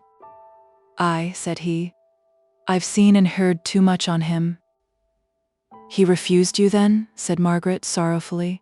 "To be sure. I knew he'd do it all along. It's no good expecting Marcy at the hands o' them meesters. You're a stranger and a foreigner, and aren't likely to know their ways, but I knowed it. I am sorry I asked you. Was he angry? He did not speak to you as Hamper did he?" "He weren't o'er civil," said Nicholas, spinning the penny again, as much for his own amusement as for that of the children. "Never yo fret, I'm only where I was. I'll go on tramp tomorrow. I gave him as good as I got. I telled him I'd not that good opinion on him that I'd ha come a second time of mysel, but yo'd advised me for to come, and I were beholden to yo." "You told him I sent you?" "I dunno if I cad yo by your name. I do not think I did. I said a woman who knew no better had advised me for to come and see if there was a soft place in his heart." "And he," asked Margaret, "said I were to tell yo to mind your own business. That's the longest spin yet, my lads, and them civil words to what he used to me. But near mind. We're but where we was, and I'll break stones on the road afore I let these little uns clem." Margaret put the struggling Johnny out of her arms, back into his former place on the dresser. "I am sorry I asked you to go to Mr. Thornton's. I'm disappointed in him." There was a slight noise behind her. Both she and Nicholas turned round at the same moment, and there stood Mr. Thornton, with a look of displeased surprise upon his face. Obeying her swift impulse, Margaret passed out before him, saying not a word, only bowing low to hide the sudden paleness that she felt had come over her face. He bent equally low in return, and then closed the door after her. As she hurried to Mrs. Boucher's, she heard the clang, and it seemed to fill up the measure of her mortification. He too was annoyed to find her there. He had tenderness in his heart, a soft place as Nicholas Higgins called it, but he had some pride in concealing it. He kept it very sacred and safe, and was jealous of every circumstance that tried to gain admission. But if he dreaded exposure of his tenderness, he was equally desirous that all men should recognize his justice, and he felt that he had been unjust in giving so scornful a hearing to anyone who had waited, with humble patience, for 5 hours to speak to him. That the man had spoken saucily to him when he had the opportunity was nothing to Mr. Thornton. He rather liked him for it, and he was conscious of his own irritability of temper at the time, which probably made them both quits. It was the 5 hours of waiting that struck Mr. Thornton. He had not 5 hours to spare himself, but 1 hour, 2 hours of his hard penetrating intellectual, as well as bodily labor, did he give up to going about collecting evidence as to the truth of Higgins's story, the nature of his character, the tenor of his life. He tried not to be, but was convinced that all that Higgins had said was true. And then the conviction went in, as if by some spell, and touched the latent tenderness of his heart, the patience of the man, the simple generosity of the motive, for he had learnt about the quarrel between Boucher and Higgins, made him forget entirely the mere reasonings of justice and overleap them by a diviner instinct. He came to tell Higgins he would give him work, and he was more annoyed to find Margaret there than by hearing her last words, for then he understood that she was the woman who had urged Higgins to come to him, and he dreaded the admission of any thought of her as a motive to what he was doing solely because it was right. "So that was the lady you spoke of as a woman?" said he indignantly to Higgins. "You might have told me who she was, and then maybe yo'd have spoken of her more civil than yo did. Yo'd getten a mother who might ha' kept your tongue in check when yo were talking o' women being at the root of all the plagues." "Of course you told that to Miss Hale?" "In course I did. Leastways I reckon I did. I telled her she weren't to meddle again in aught that concerned yo." "Whose children are those, yours?"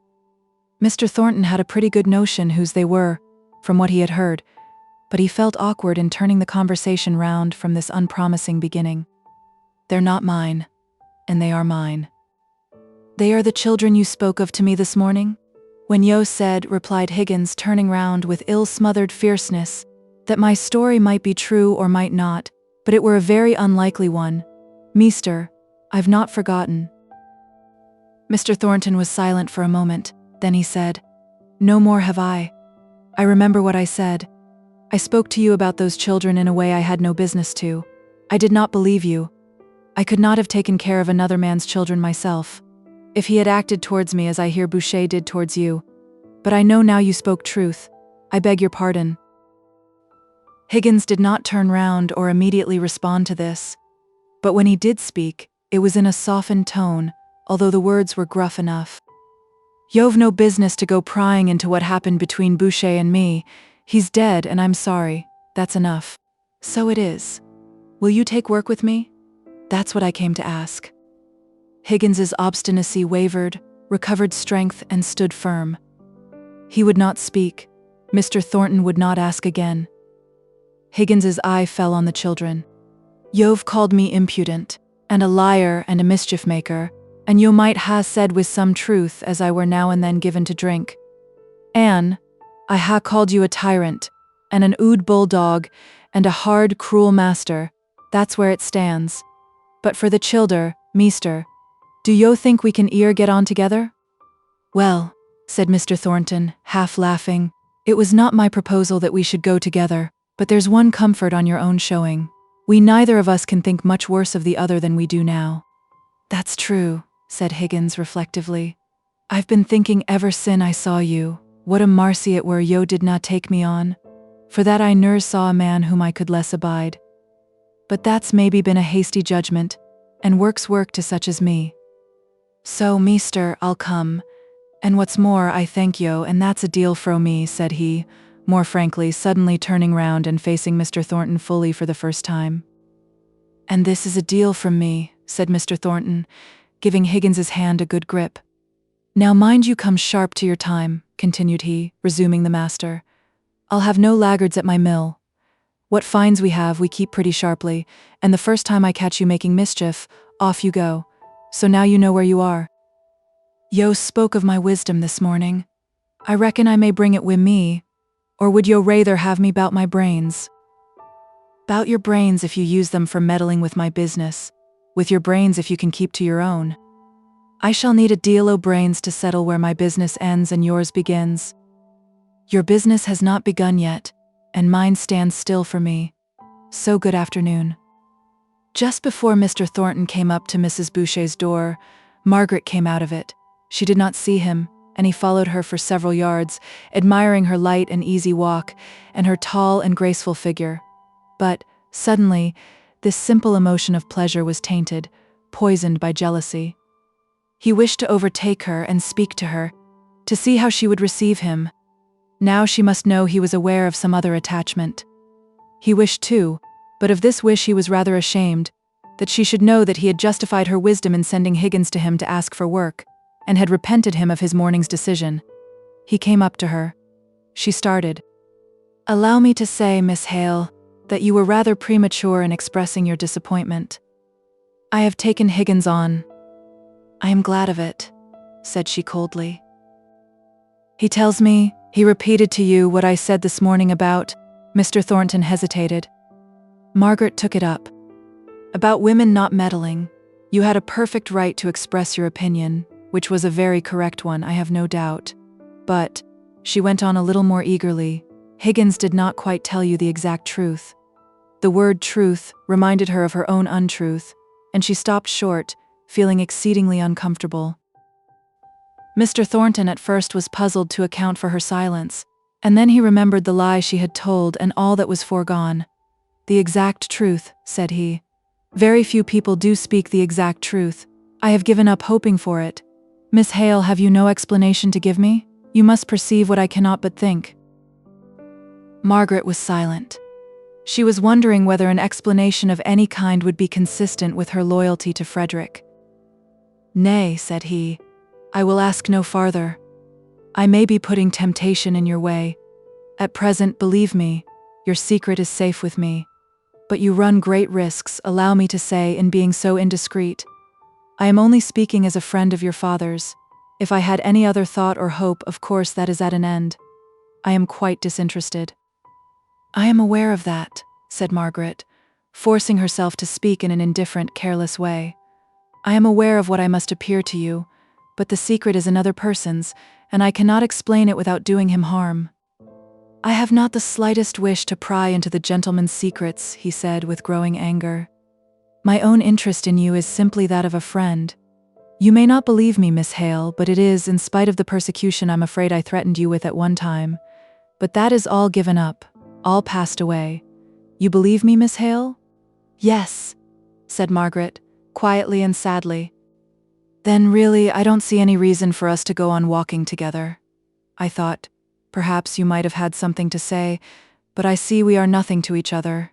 If you're quite convinced that any foolish passion on my part is entirely over, I wish you good afternoon." He walked off very hastily. "What can he mean?" thought Margaret. "What could he mean by speaking so, as if I were always thinking that he cared for me, when I know he does not? He cannot. His mother will have said all those cruel things about me to him, but I won't care for him. I surely am mistress enough of myself to control this wild, strange, miserable feeling, which tempted me even to betray my own dear Frederick, so that I might but regain his good opinion, the good opinion of a man who takes such pains to tell me that I am nothing to him. Come, poor little heart, be cheery and brave. We'll be a great deal to one another, if we are thrown off and left desolate." Her father was almost startled by her merriment this morning. She talked incessantly, and forced her natural humor to an unusual pitch, and if there was a tinge of bitterness in much of what she said, if her accounts of the old Harley Street set were a little sarcastic, her father could not bear to check her, as he would have done at another time, for he was glad to see her shake off her cares. In the middle of the evening she was called down to speak to Mary Higgins, and when she came back Mr. Hale imagined that he saw traces of tears on her cheeks. But that could not be, for she brought good news that Higgins had got work at Mr. Thornton's mill. Her spirits were damped at any rate, and she found it very difficult to go on talking at all, much more in the wild way that she had done. For some days her spirits varied strangely, and her father was beginning to be anxious about her, when news arrived from 1 or 2 quarters that promised some change and variety for her. Mr. Hale received a letter from Mr. Bell, in which that gentleman volunteered a visit to them, and Mr. Hale imagined that the promised society of his old Oxford friend would give as agreeable a turn to Margaret's ideas as it did to his own. Margaret tried to take an interest in what pleased her father, but she was too languid to care about any Mr. Bell, even though he were 20 times her godfather. She was more roused by a letter from Edith, full of sympathy about her aunt's death, full of details about herself, her husband and child, and at the end saying that as the climate did not suit the baby, and as Mrs. Shaw was talking of returning to England, she thought it probable that Captain Lennox might sell out, and that they might all go and live again in the old Harley Street house, which however would seem very incomplete without Margaret. Margaret yearned after that old house, and the placid tranquility of that well-ordered, monotonous life. She had found it occasionally tiresome while it lasted, but since then she had been buffeted about, and felt so exhausted by this recent struggle with herself, that she thought that even stagnation would be a rest and a refreshment.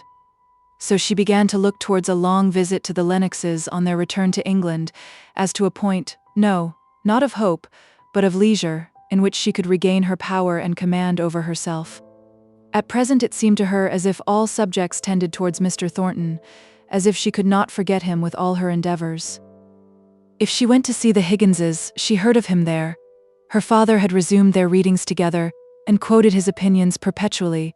Even Mr. Bell's visit brought his tenant's name upon the tappies, for he wrote word that he believed he must be occupied some great part of his time with Mr. Thornton, as a new lease was in preparation, and the terms of it must be agreed upon. Chapter 40. Out of Tune. I have no wrong where I can claim no right, not ta'en me fro where I have nothing had, yet of my woe I cannot so be quite. Namely, since that another may be glad with that thus in sorrow makes me sad. Wyatt. Margaret had not expected much pleasure to herself from Mr. Bell's visit. She had only looked forward to it on her father's account. But when her godfather came, she at once fell into the most natural position of friendship in the world. He said she had no merit in being what she was, a girl so entirely after his own heart. It was an hereditary power which she had, to walk in and take possession of his regard, while she in reply gave him much credit for being so fresh and young under his fellow's cap and gown. Fresh and young in warmth and kindness, I mean. I'm afraid I must own that I think your opinions are the oldest and mustiest I have met with this long time. Hear this daughter of yours, Hale. Her residence in Milton has quite corrupted her. She's a Democrat, a Red Republican, a member of the Peace Society, a socialist. Papa, it's all because I'm standing up for the progress of commerce. Mr. Bell would have had it keep still at exchanging wild beast skins for acorns. No, I'd dig the ground and grow potatoes, and I'd shave the wild beast skin and make the wool into broadcloth. Don't exaggerate, Missy, but I'm tired of this bustle. Everybody rushing over everybody in their hurry to get rich. It is not everyone who can sit comfortably in a set of college rooms and let his riches grow without any exertion of his own. No doubt there is many a man here who would be thankful if his property would increase as yours has done, without his taking any trouble about it, said Mr. Hale. I don't believe they would. It's the bustle and the struggle they like. As for sitting still, and learning from the past, or shaping out the future by faithful work done in a prophetic spirit, why? Pooh, I don't believe there's a man in Milton who knows how to sit still, and it is a great art. Milton people, I suspect, think Oxford men don't know how to move. It would be a very good thing if they mixed a little more. It might be good for the Miltoners. Many things might be good for them which would be very disagreeable for other people. Are you not a Milton man yourself? Asked Margaret. I should have thought you would have been proud of your town. I confess I don't see what there is to be proud of. If you'll only come to Oxford, Margaret, I will show you a place to glory in. Well, said Mr. Hale, Mr. Thornton is coming to drink tea with us tonight, and he is as proud of Milton as you of Oxford. You two must try and make each other a little more liberal-minded. I don't want to be more liberal-minded, thank you, said Mr. Bell. Is Mr. Thornton coming to tea, Papa? Asked Margaret in a low voice. Either to tea or soon after. He could not tell. He told us not to wait. Mr. Thornton had determined that he would make no inquiry of his mother as to how far she had put her project into execution of speaking to Margaret about the impropriety of her conduct.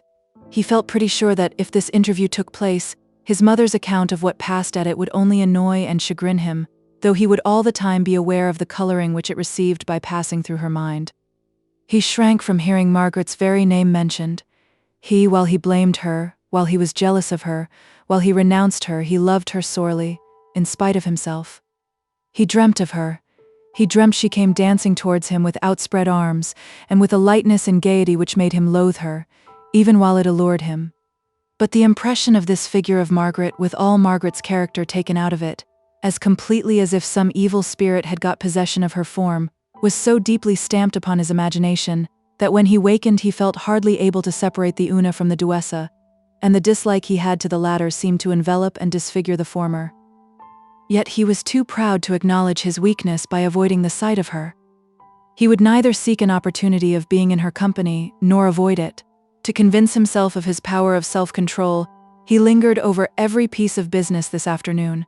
He forced every movement into unnatural slowness and deliberation, and it was consequently past 8 o'clock before he reached Mr. Hale's. Then there were business arrangements to be transacted in the study with Mr. Bell, and the latter kept on, sitting over the fire, and talking wearily, long after all business was transacted, and when they might just as well have gone upstairs. But Mr. Thornton would not say a word about moving their quarters. He chafed, and thought Mr. Bell a most prosy companion, while Mr. Bell returned the compliment in secret, by considering Mr. Thornton about as brusque and curt a fellow as he had ever met with, and terribly gone off both in intelligence and manner.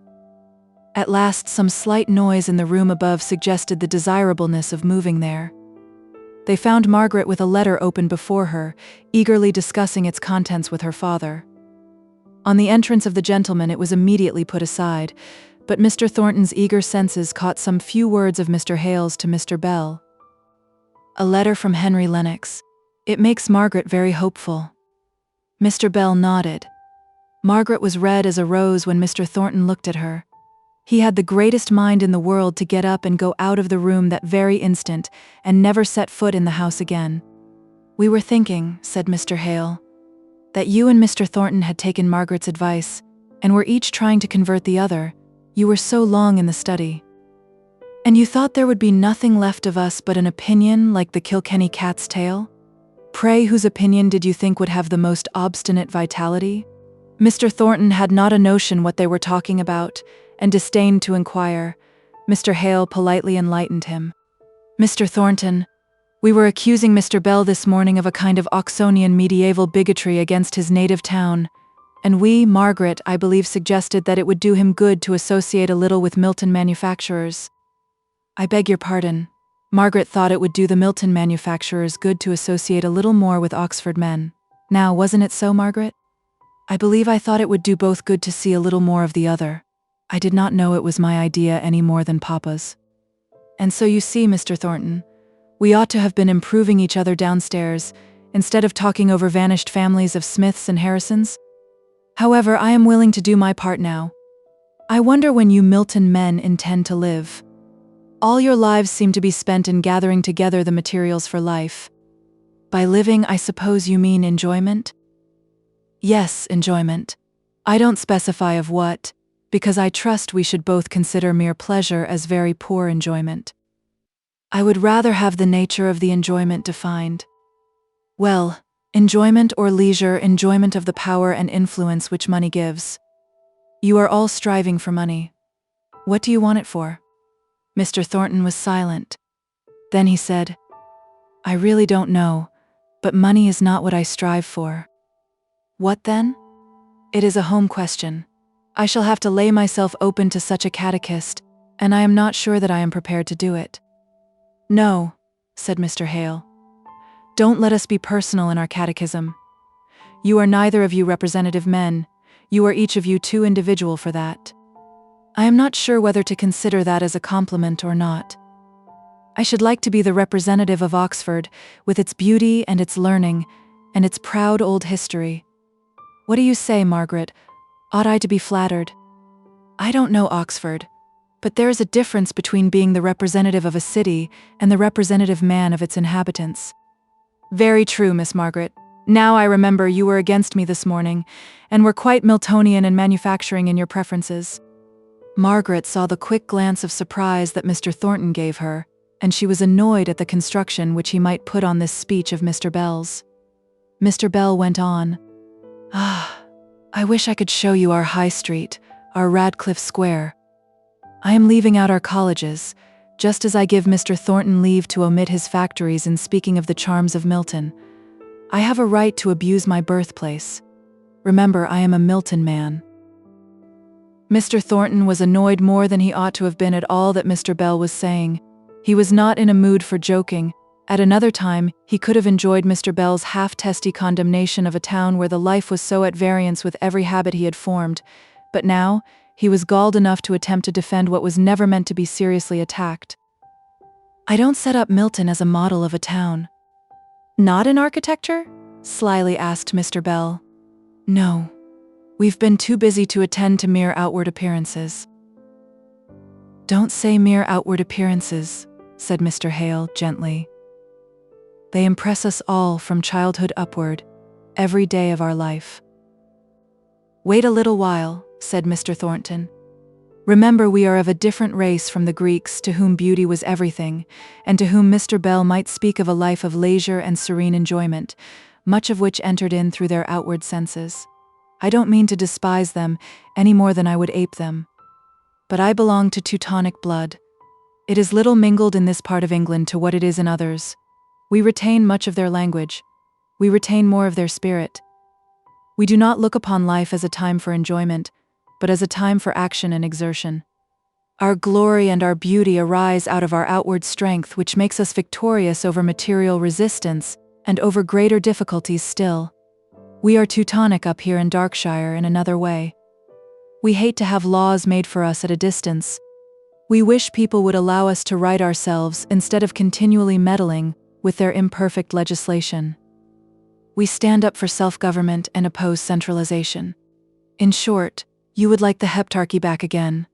Well, at any rate, I revoke what I said this morning, that you Milton people did not reverence the past.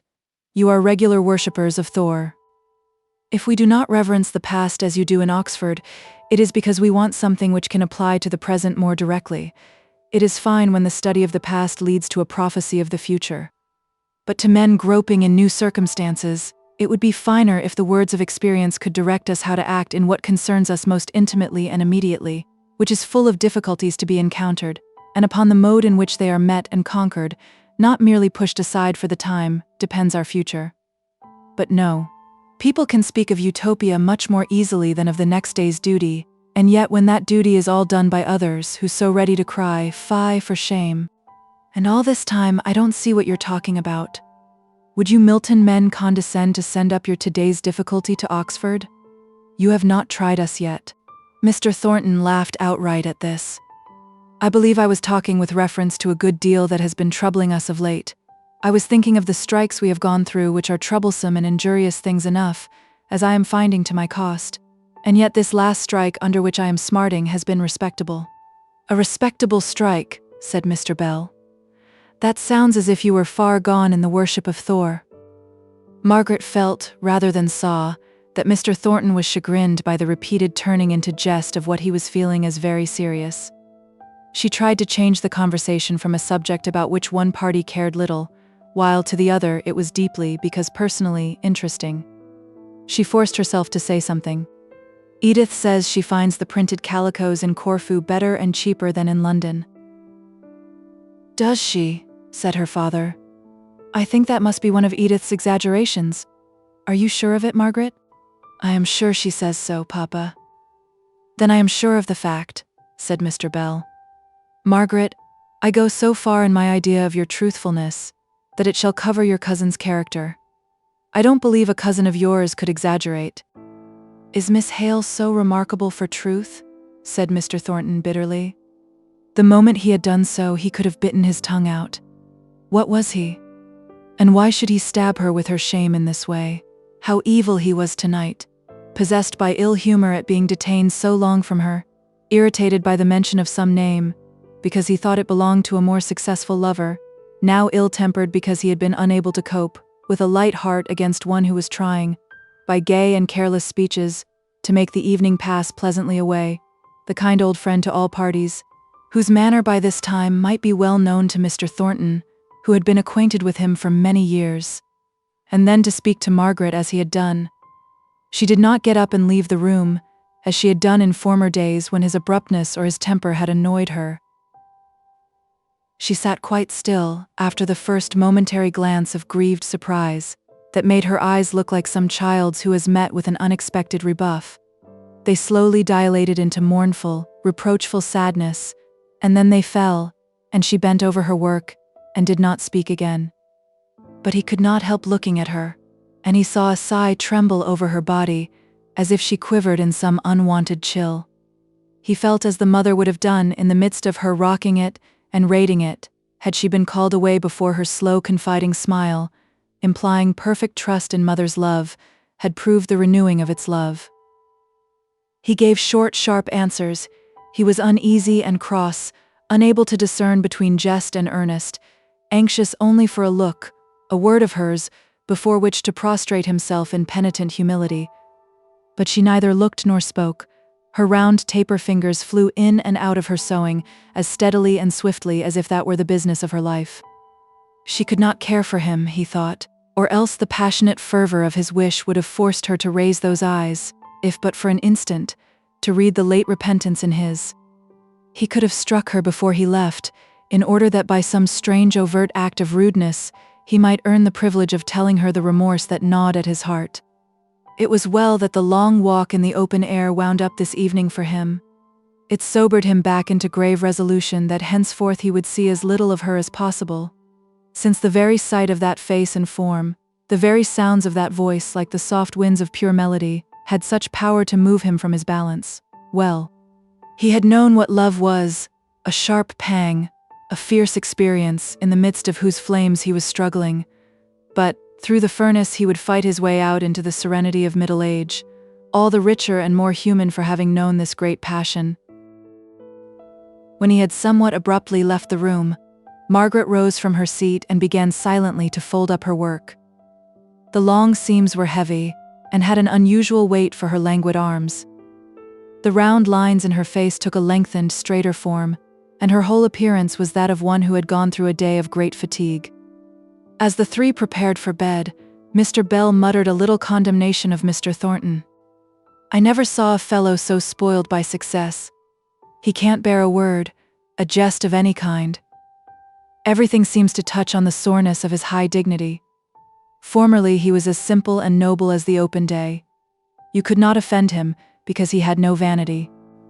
He is not vain now, said Margaret, turning round from the table, and speaking with quiet distinctness. Tonight he has not been like himself.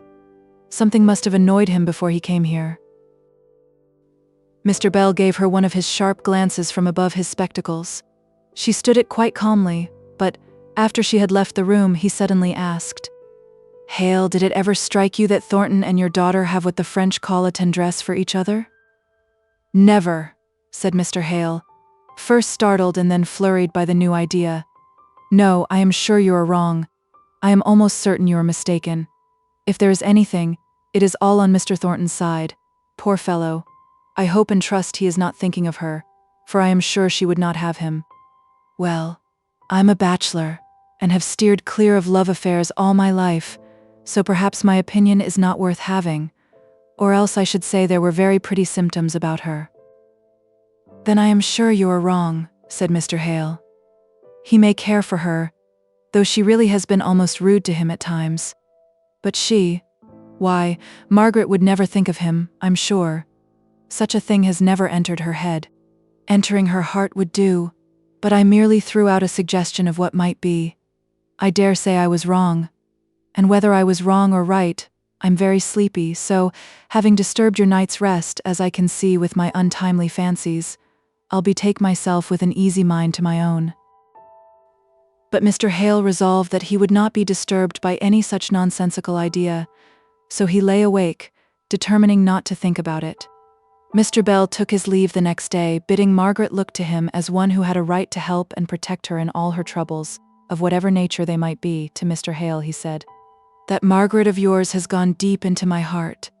Take care of her, for she is a very precious creature, a great deal too good for Milton, only fit for Oxford in fact. The town I mean, not the men. I can't match her yet. When I can, I shall bring my young man to stand side by side with your young woman, just as the genii in the Arabian Nights brought Prince Caerlmaison to match with the fairies Princess Bedora.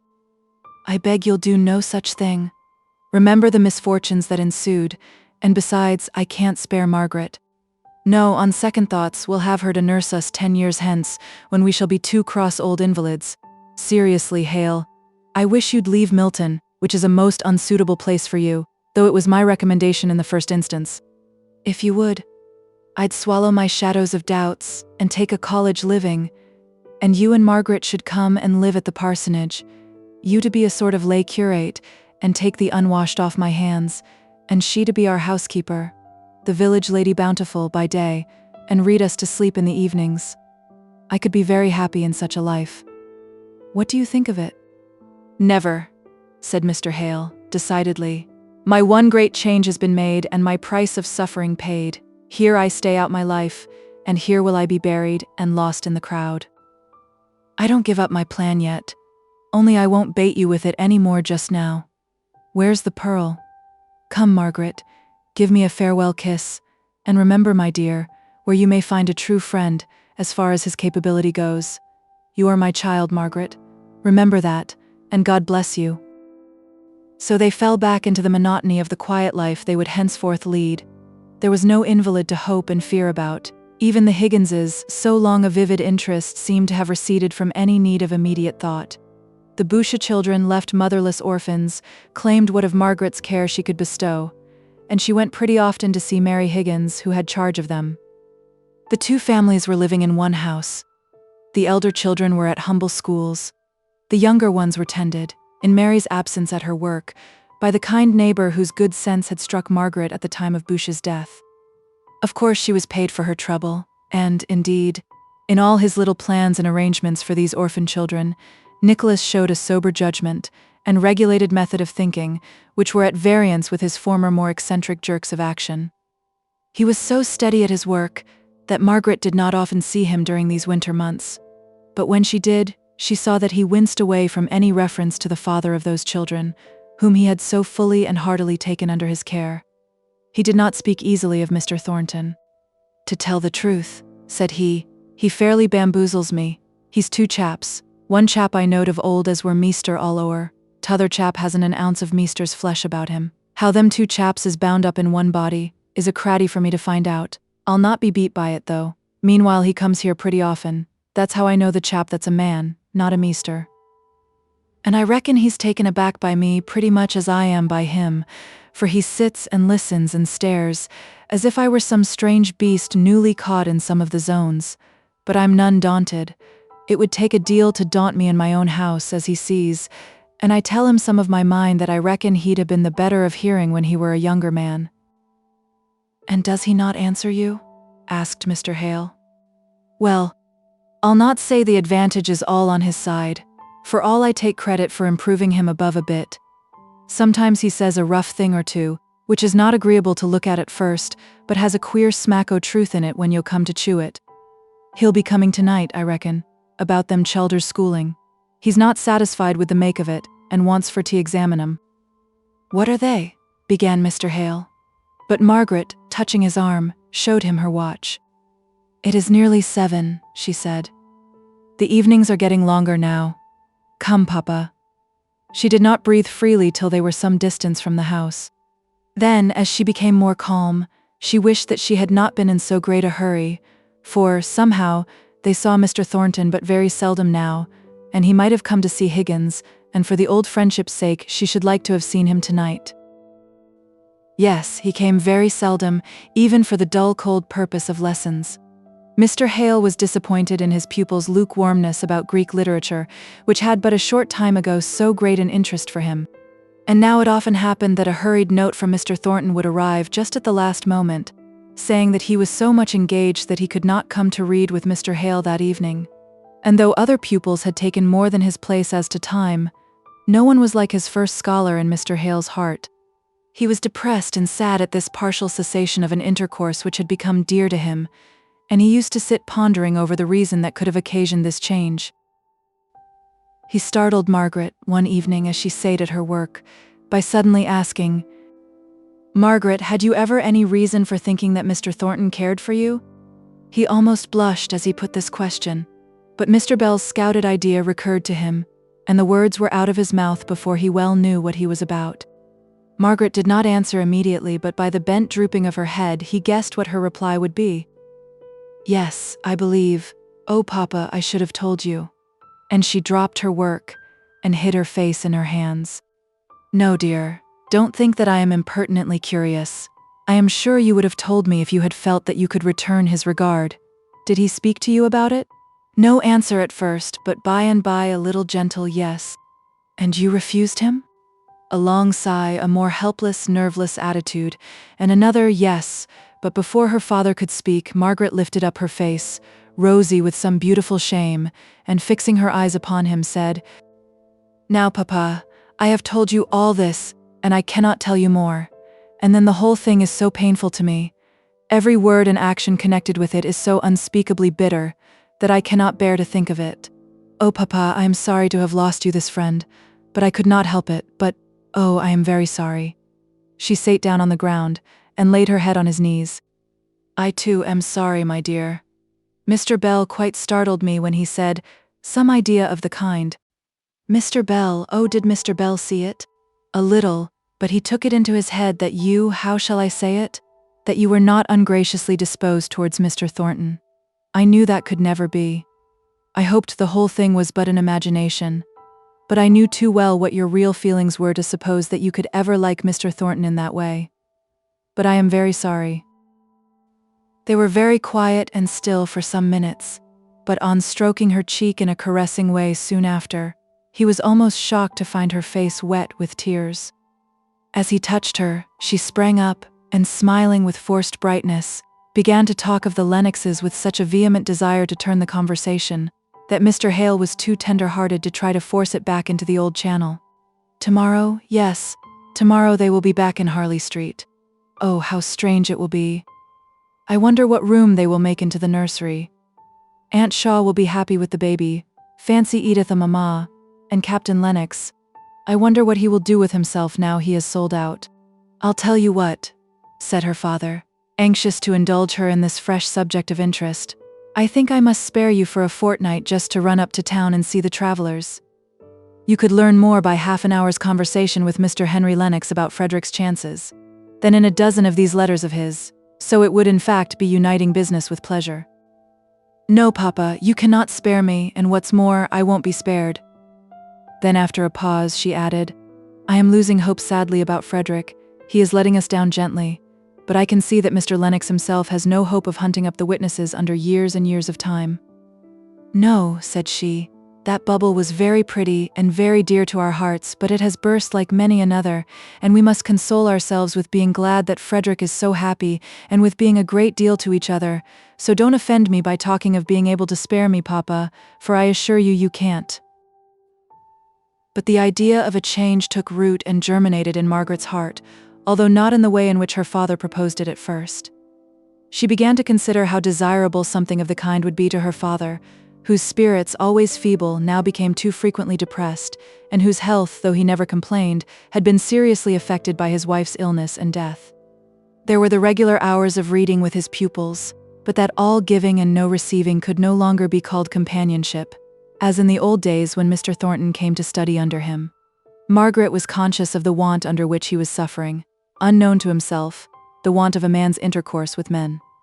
At Helstone there had been perpetual occasion for an interchange of visits with neighboring clergymen, and the poor laborers in the fields, or leisurely tramping home at eve, or tending their cattle in the forest, were always at liberty to speak or be spoken to. But in Milton everyone was too busy for quiet speech or any ripened intercourse of thought. What they said was about business, very present and actual, and when the tension of mind relating to their daily affairs was over, they sunk into fallow rest until next morning. The workman was not to be found after the day's work was done. He had gone away to some lecture, or some club, or some beer shop, according to his degree of character. Mr. Hale thought of trying to deliver a course of lectures at some of the institutions, but he contemplated doing this so much as an effort of duty, and with so little of the genial impulse of love towards his work and its end, that Margaret was sure that it would not be well done until he could look upon it with some kind of zest. Chapter 41. The Journey's End. "I see my way as birds their trackless way, I shall arrive. What time, what circuit first, I ask not, but unless God sends his hail or blinding fireballs, sleet, or stifling snow in some time, his good time I shall arrive. He guides me in the bird, in his good time." Browning's Paracelsus. So the winter was getting on, and the days were beginning to lengthen, without bringing with them any of the brightness of hope which usually accompanies the rays of a February sun. Mrs. Thornton had of course entirely ceased to come to the house. Mr. Thornton came occasionally, but his visits were addressed to her father, and were confined to the study. Mr. Hale spoke of him as always the same. Indeed, the very rarity of their intercourse seemed to make Mr. Hale set only the higher value on it, and from what Margaret could gather of what Mr. Thornton had said, there was nothing in the cessation of his visits which could arise from any umbrage or vexation.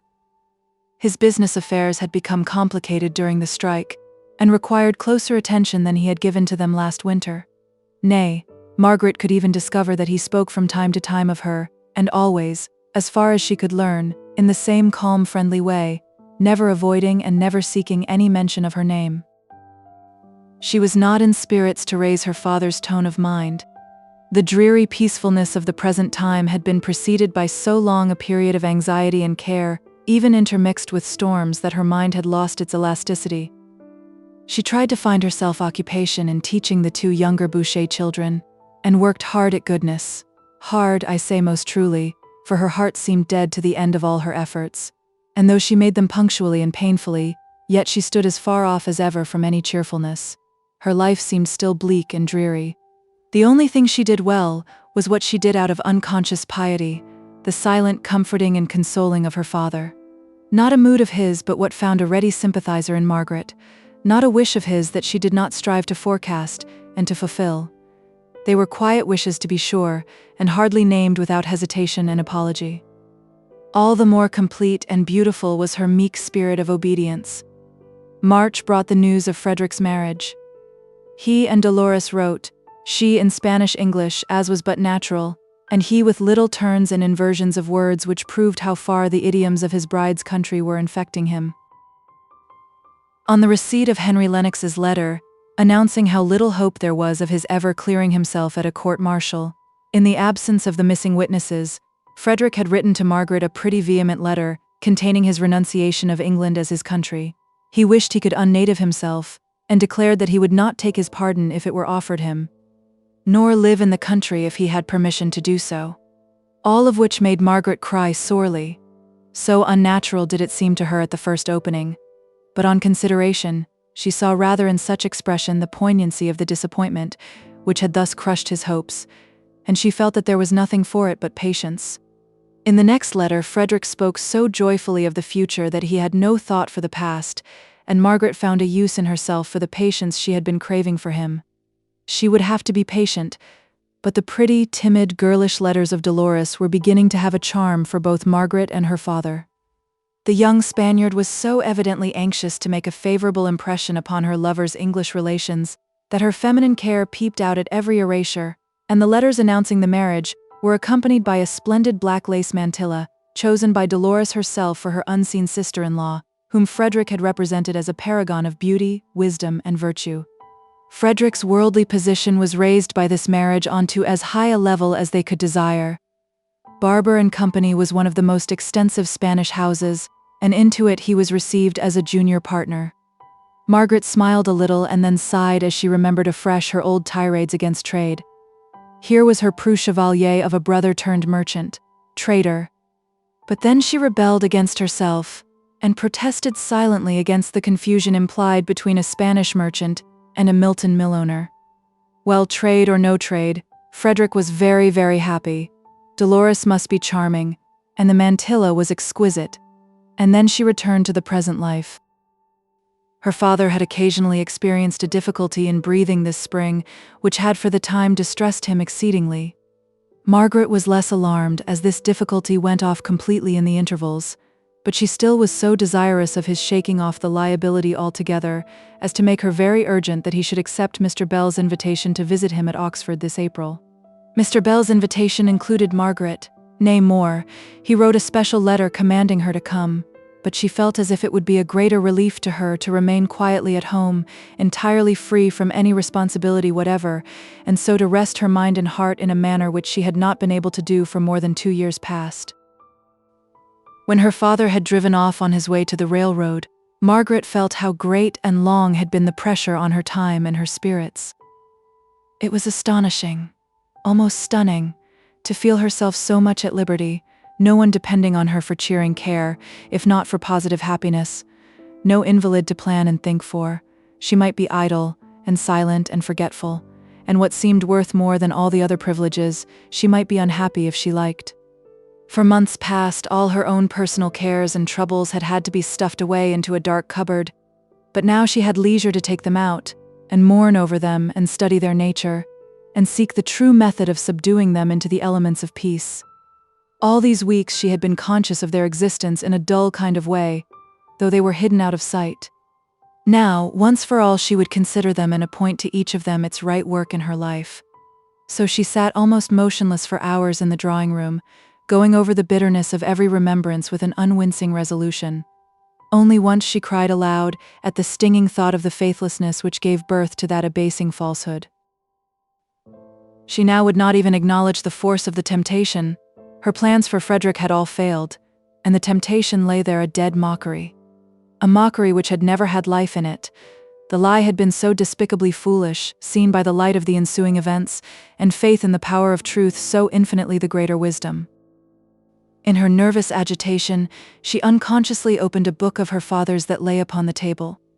The words that caught her eye in it seemed almost made for her present state of acute self-abasement. Je ne voudrais pas reprendre mon cœur en cette sorte. Meurs de honte, aveugle, impudent, traître et déloyal à ton Dieu, et semblable chose, mais je voudrais le corriger par voyer de compassion. Or sus, mon pauvre cœur, nous voilà tombe dans la fosse, laquelle nous avions tant résolu d'échapper. Ah, revelons nous et quittons-la pour jamais, réclamant la miséricorde de Dieu et espérons en elle qu'elle nous assistera pour désormais être plus ferme et remettons-nous au chemin de l'humilité. Courage, soyons méchouis sur nos gardes, Dieu nous aidera. The way of humility. Ah, thought Margaret. That is what I have missed. But courage, little heart. We will turn back, and by God's help we may find the lost path. So she rose up, and determined at once to set to on some work which should take her out of herself. To begin with, she called in Martha, as she passed the drawing-room door and going upstairs, and tried to find out what was below the grave, respectful, servant-like manner, which crusted over her individual character with an obedience which was almost mechanical. She found it difficult to induce Martha to speak of any of her personal interests.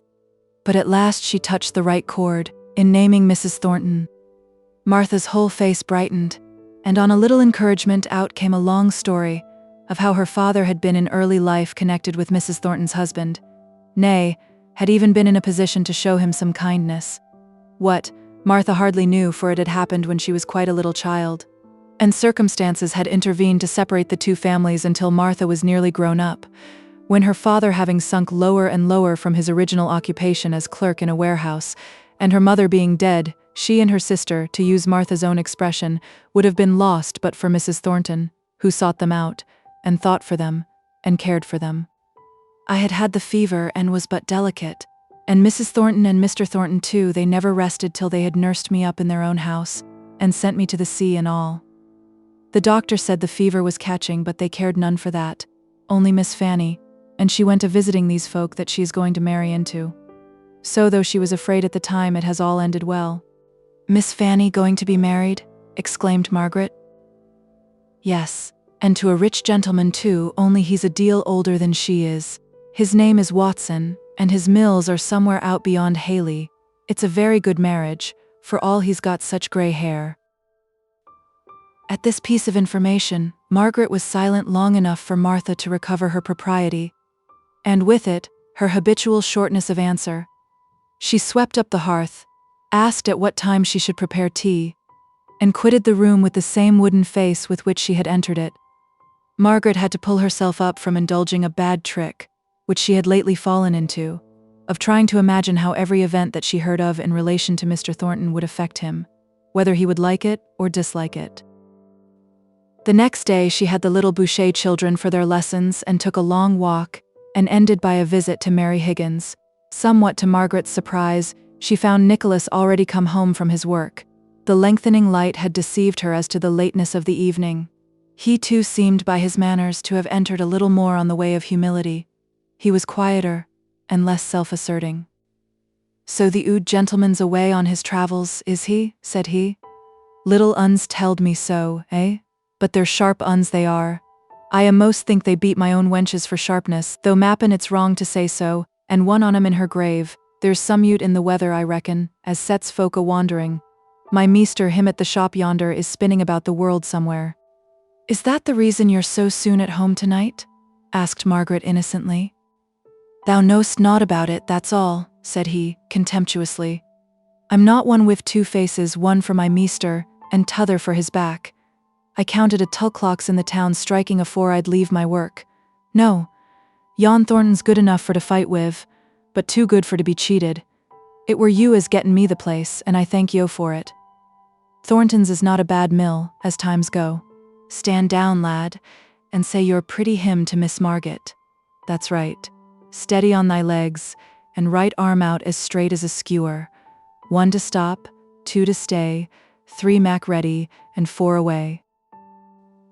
The little fellow repeated a Methodist hymn, far above his comprehension in point of language, but of which the swinging rhythm had caught his ear, and which he repeated with all the developed cadence of a member of Parliament. When Margaret had duly applauded, Nicholas called for another, and yet another, much to her surprise, as she found him thus oddly and unconsciously led to take an interest in the sacred things which he had formerly scouted. It was past the usual tea time when she reached home, but she had the comfort of feeling that no one had been kept waiting for her, and of thinking her own thoughts while she rested, instead of anxiously watching another person to learn whether to be grave or gay. After tea she resolved to examine a large packet of letters, and pick out those that were to be destroyed. Among them she came to 4 or 5 of Mr. Henry Lennox's, relating to Frederick's affairs, and she carefully read them over again, with the sole intention, when she began to ascertain exactly on how fine a chance the justification of her brother hung. But when she had finished the last, and weighed the pros and cons, the little personal revelation of character contained in them forced itself on her notice. It was evident enough, from the stiffness of the wording, that Mr. Lennox had never forgotten his relation to her in any interest he might feel in the subject of the correspondence. They were clever letters. Margaret saw that in a twinkling, but she missed out of them all hearty and genial atmosphere. They were to be preserved, however, as valuable, so she laid them carefully on one side. When this little piece of business was ended, she fell into a reverie, and the thought of her absent father ran strangely in Margaret's head that night. She almost blamed herself for having felt her solitude, and consequently his absence, as a relief, but these 2 days had set her up afresh, with new strength and brighter hope. Plans which had lately appeared to her in the guise of tasks, now appeared like pleasures. The morbid scales had fallen from her eyes, and she saw her position and her work more truly. If only Mr. Thornton would restore her the lost friendship, nay, if he would only come from time to time to cheer her father as in former days. Though she should never see him, she felt as if the course of her future life, though not brilliant in prospect, might lie clear and even before her. She sighed as she rose up to go to bed. In spite of the one step's enough for me, in spite of the one plain duty of devotion to her father, there lay at her heart an anxiety and a pang of sorrow. And Mr. Hale thought of Margaret, that April evening, just as strangely and as persistently as she was thinking of him. He had been fatigued by going about among his old friends and old familiar places. He had had exaggerated ideas of the change which his altered opinions might make in his friends' reception of him. But although some of them might have felt shocked or grieved or indignant at his falling off in the abstract, as soon as they saw the face of the man whom they had once loved, they forgot his opinions in himself, or only remembered them enough to give an additional tender gravity to their manner. For Mr. Hale had not been known to many.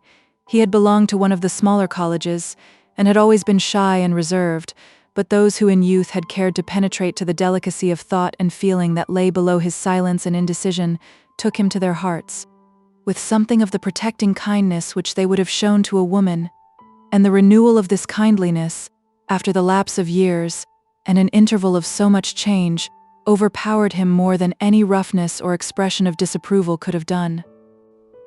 "I'm afraid we've done too much," said Mr. Bell. "You're suffering now from having lived so long in that Milton air." "I am tired," said Mr. Hale.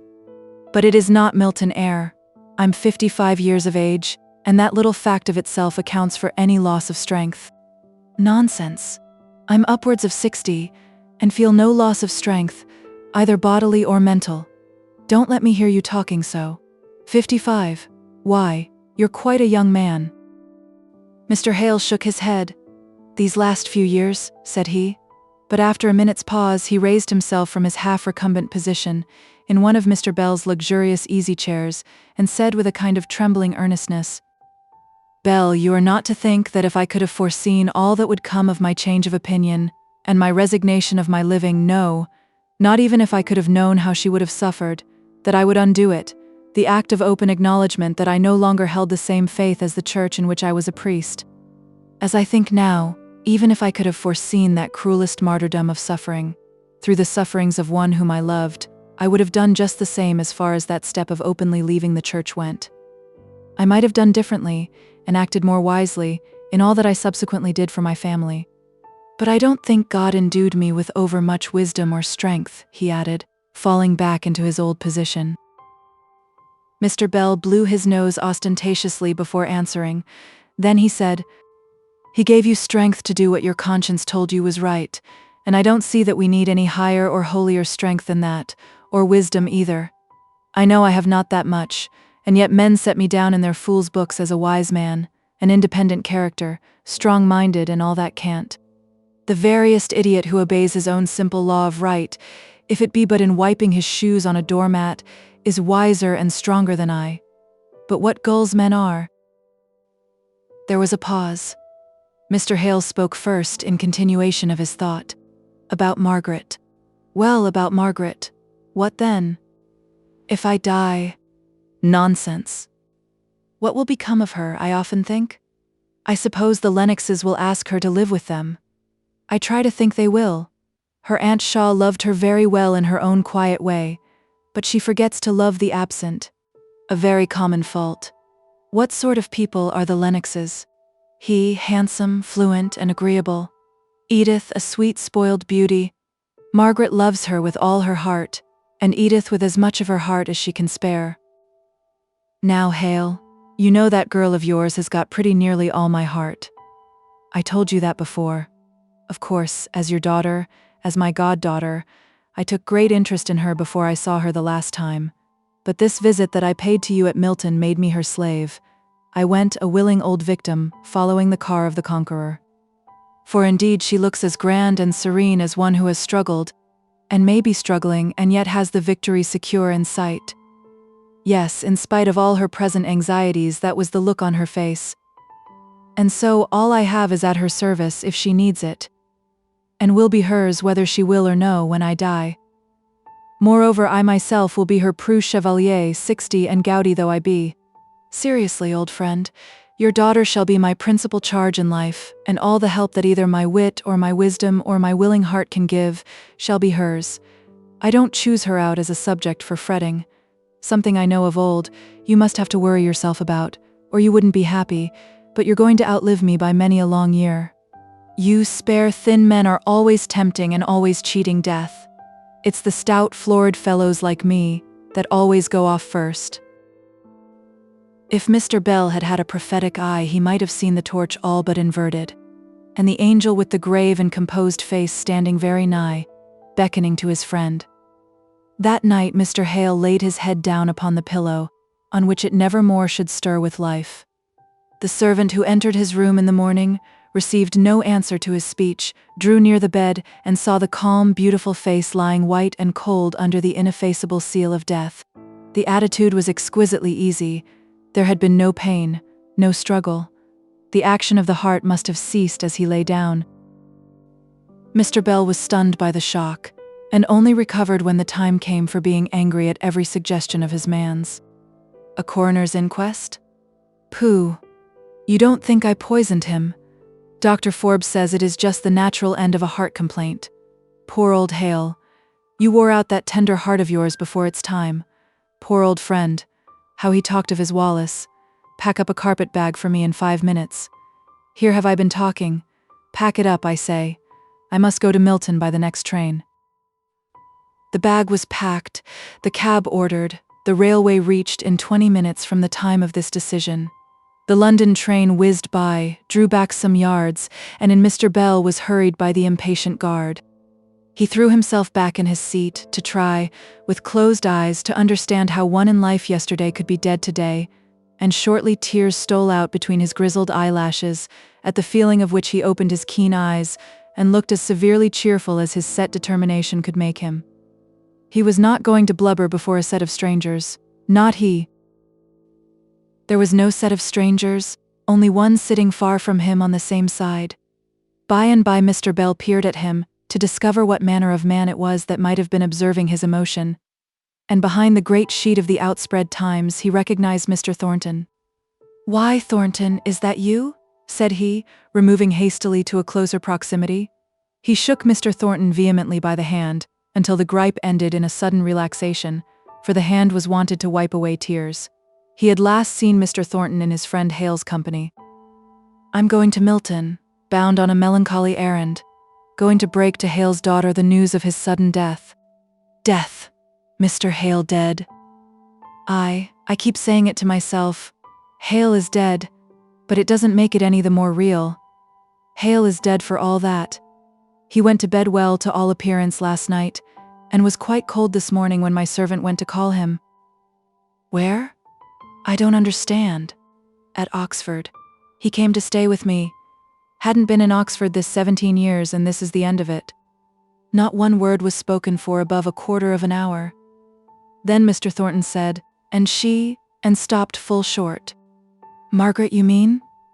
"Yes, I am going to tell her. Poor fellow. How full his thoughts were of her all last night. Good God, last night only. and how immeasurably distant he is now. But I take Margaret as my child for his sake. I said last night I would take her for her own sake. Well, I take her for both." Mr. Thornton made one or two fruitless attempts to speak before he could get out the words. "What will become of her? I rather fancy there will be two people waiting for her, myself for one. I would take a live dragon into my house to live, if by hiring such a chaperone and setting up an establishment of my own, I could make my old age happy with having Margaret for a daughter. But there are those Lennoxes." "Who are they?" asked Mr. Thornton with trembling interest. "Oh, smart London people who very likely will think that they've the best right to her. Captain Lennox married her cousin, the girl she was brought up with. Good enough people, I dare say. And there's her aunt, Mrs. Shaw. There might be a way open, perhaps, by my offering to marry that worthy lady, but that would be quite a pis-aller. And then there's that brother." "What brother? A brother of her aunt's?" No, a clever Lennox. The captain's a fool, you must understand. A young barrister who will be setting his cap at Margaret. I know he has had her in his mind these 5 years or more. One of his chums told me as much, and he was only kept back by want of fortune. Now that will be done away with." "How?" asked Mr. Thornton, too earnestly curious to be aware of the impertinence of his question. "Why, she'll have my money at my death. And if this Henry Lennox is half good enough for her, and she likes him, well, I might find another way of getting a home through a marriage. I'm dreadfully afraid of being tempted, at an unguarded moment, by her aunt." Neither Mr. Bell nor Mr. Thornton was in a laughing humor, so the oddity of any of the speeches which the former made was unnoticed by them. Mr. Bell whistled without emitting any sound beyond a long hissing breath, changed his seat without finding comfort or rest, while Mr. Thornton sat immovably still, his eyes fixed on one spot in the newspaper, which he had taken up in order to give himself leisure to think. "Where have you been?" asked Mr. Bell at length. "To Havre. Trying to detect the secret of the great rise in the price of cotton." "Ugh, cotton, and speculations, and smoke, well-cleansed and well-cared for machinery, and unwashed and neglected hands. Poor old Hale, poor old Hale. If you could have known the change which it was to him from Helstone. Do you know the New Forest at all?" "Yes, very shortly." "Then you can fancy the difference between it and Milton. What part were you in? Were you ever at Helstone? A little picturesque village, like some in the Odenwald? You know Helstone?" "I have seen it. It was a great change to leave it and come to Milton."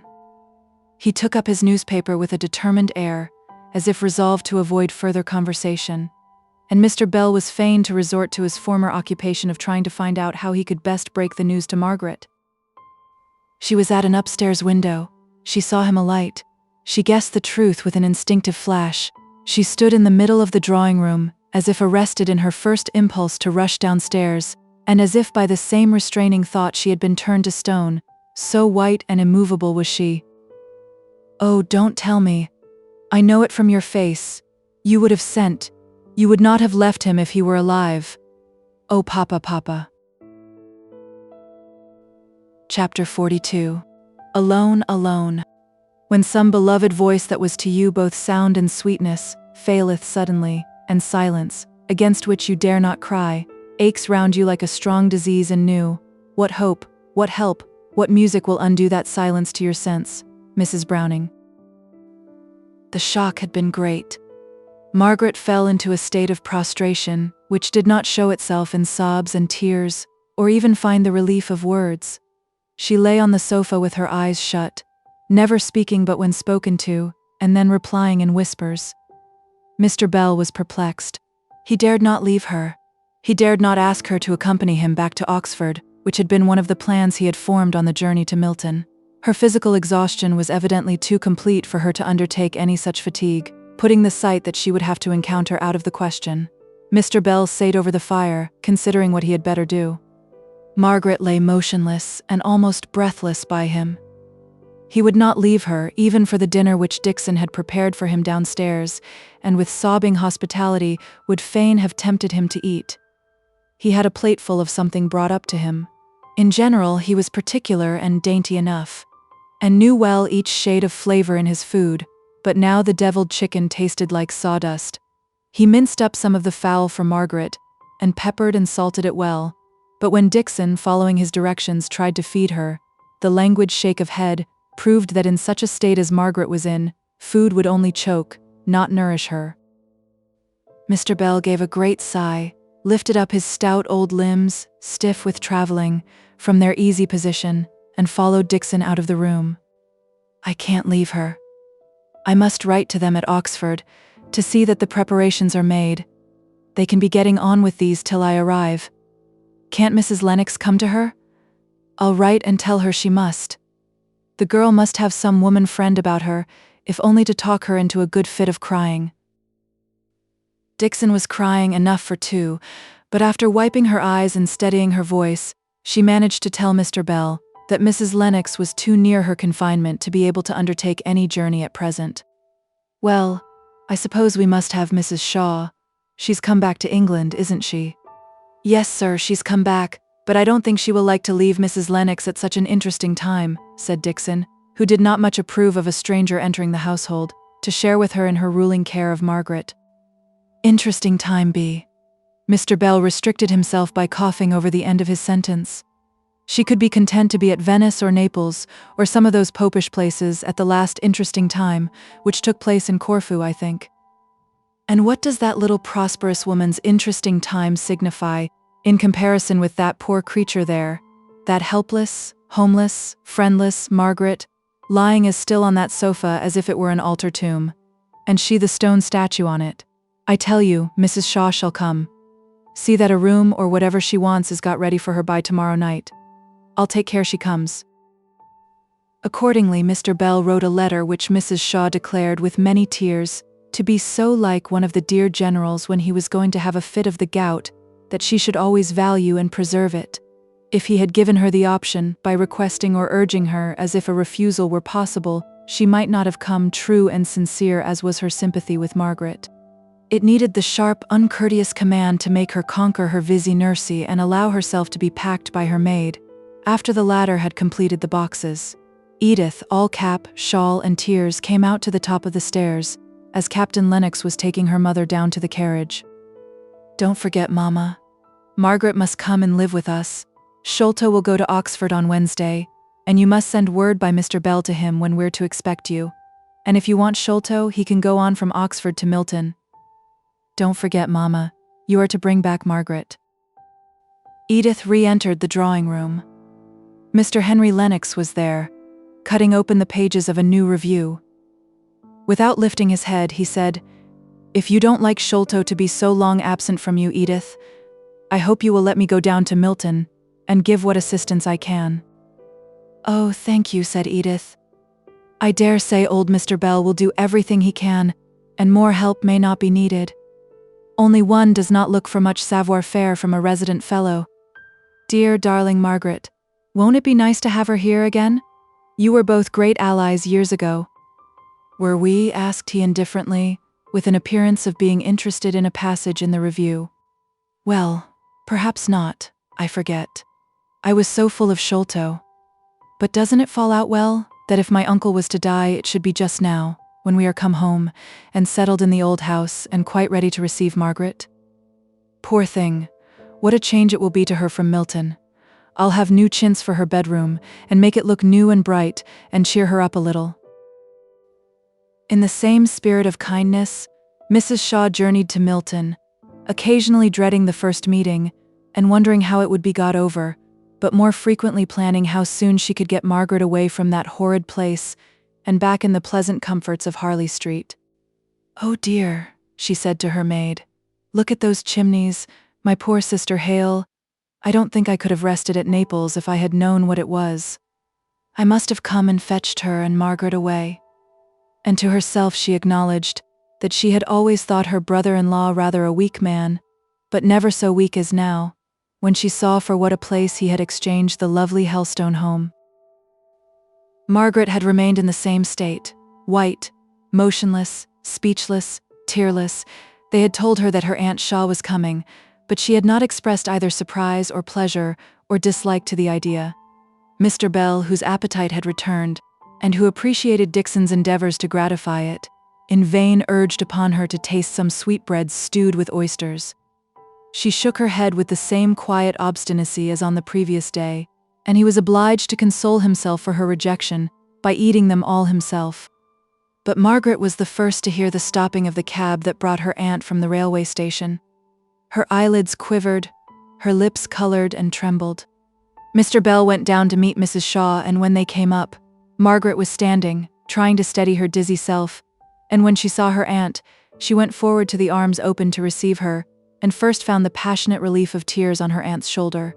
All thoughts of quiet habitual love, of tenderness for years, of relationship to the dead, all that inexplicable likeness in look, tone, and gesture that seemed to belong to one family, and which reminded Margaret so forcibly at this moment of her mother, came in to melt and soften her numbed heart into the overflow of warm tears. Mr. Bell stole out of the room and went down into the study, where he ordered a fire and tried to divert his thoughts by taking down and examining the different books. Each volume brought a remembrance or a suggestion of his dead friend. It might be a change of employment from his 2 days' work of watching Margaret, but it was no change of thought. He was glad to catch the sound of Mr. Thornton's voice, making enquiry at the door. Dixon was rather cavalierly dismissing him, for with the appearance of Mrs. Shaw's maid came visions of former grandeur, of the Beresford blood, of the station, so she was pleased to term it, from which her young lady had been ousted, and to which she was now, please God, to be restored. These visions, which she had been dwelling on with complacency in her conversation with Mrs. Shaw's maid, skillfully eliciting meanwhile all the circumstances of state and consequence connected with the Harley Street establishment, for the edification of the listening Martha, made Dixon rather inclined to be supercilious in her treatment of any inhabitant of Milton, so, though she always stood rather in awe of Mr. Thornton, she was as curt as she durst be in telling him that he could see none of the inmates of the house that night. It was rather uncomfortable to be contradicted in her statement by Mr. Bell's opening the study door, and calling out, "Thornton, is that you? Come in for a minute or two, I want to speak to you." So Mr. Thornton went into the study, and Dixon had to retreat into the kitchen and reinstate herself in her own esteem by a prodigious story of Sir John Beresford's coach and six when he was High Sheriff. "I don't know what I wanted to say to you after all. Only it's dull enough to sit in a room where everything speaks to you of a dead friend, yet Margaret and her aunt must have the drawing room to themselves." Is her aunt come?" asked Mr. Thornton. "Come? Yes, maid and all. One would have thought she might have come by herself at such a time, and now I shall have to turn out and find my way to the Clarendon." "You must not go to the Clarendon. We have 5 or 6 empty bedrooms at home." "Well aired?" "I think you may trust my mother for that." "Then I'll only run upstairs and wish that wan girl good night, and make my bow to her aunt, and go off with you straight." Mr. Bell was some time upstairs. Mr. Thornton began to think it long, for he was full of business, and had hardly been able to spare the time for running up to Crampton and inquiring how Miss Hale was. When they had set out upon their walk, Mr. Bell said, "I was kept by those women in the drawing-room. Mrs. Shaw is anxious to get home, on account of her daughter, she says, and wants Margaret to go off with her at once. Now she is no more fit for traveling than I am for flying. Besides, she says, and very justly, that she has friends she must see, that she must wish good-bye to several people, and then her aunt worried her about old claims, and was she forgetful of old friends? And she said, with a great burst of crying, she should be glad enough to go from a place where she had suffered so much. Now I must return to Oxford tomorrow, and I don't know on which side of the scale to throw in my voice." He paused as if asking a question, but he received no answer from his companion, the echo of whose thoughts kept repeating, "Where she had suffered so much." Alas, and that was the way in which this 18 months in Milton to him so unspeakably precious, down to its very bitterness, which was worth all the rest of life's sweetness, would be remembered. Neither loss of father nor loss of mother, dear as she was to Mr. Thornton, could have poisoned the remembrance of the weeks, the days, the hours, when a walk of 2 miles, every step of which was pleasant, as it brought him nearer and nearer to her, took him to her sweet presence, every step of which was rich, as each recurring moment that bore him away from her made him recall some fresh grace in her demeanor, or pleasant pungency in her character. Yes. Whatever had happened to him, external to his relation to her, he could never have spoken of that time, when he could have seen her every day, when he had her within his grasp, as it were, as a time of suffering.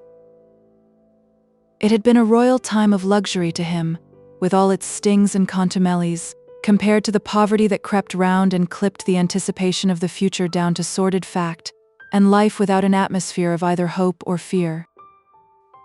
Mrs. Thornton and Fanny were in the dining room, the latter in a flutter of small exultation, as the maid held up one glossy material after another, to try the effect of the wedding dresses by candlelight.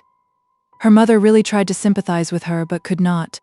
Neither taste nor dress were in her line of subjects, and she heartily wished that Fanny had accepted her brother's offer of having the wedding clothes provided by some first-rate London dressmaker, without the endless troublesome discussions and unsettled waverings that arose out of Fanny's desire to choose and superintend everything herself.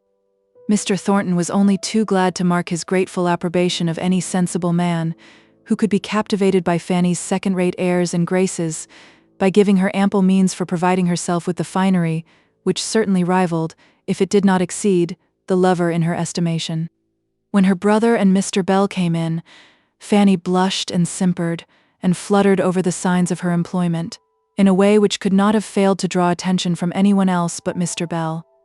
If he thought about her and her silks and satins at all, it was to compare her and them with the pale sorrow he had left behind him, sitting motionless, with bent head and folded hands, in a room where the stillness was so great that you might almost fancy the rush in your straining ears was occasioned by the spirits of the dead, yet hovering round their beloved.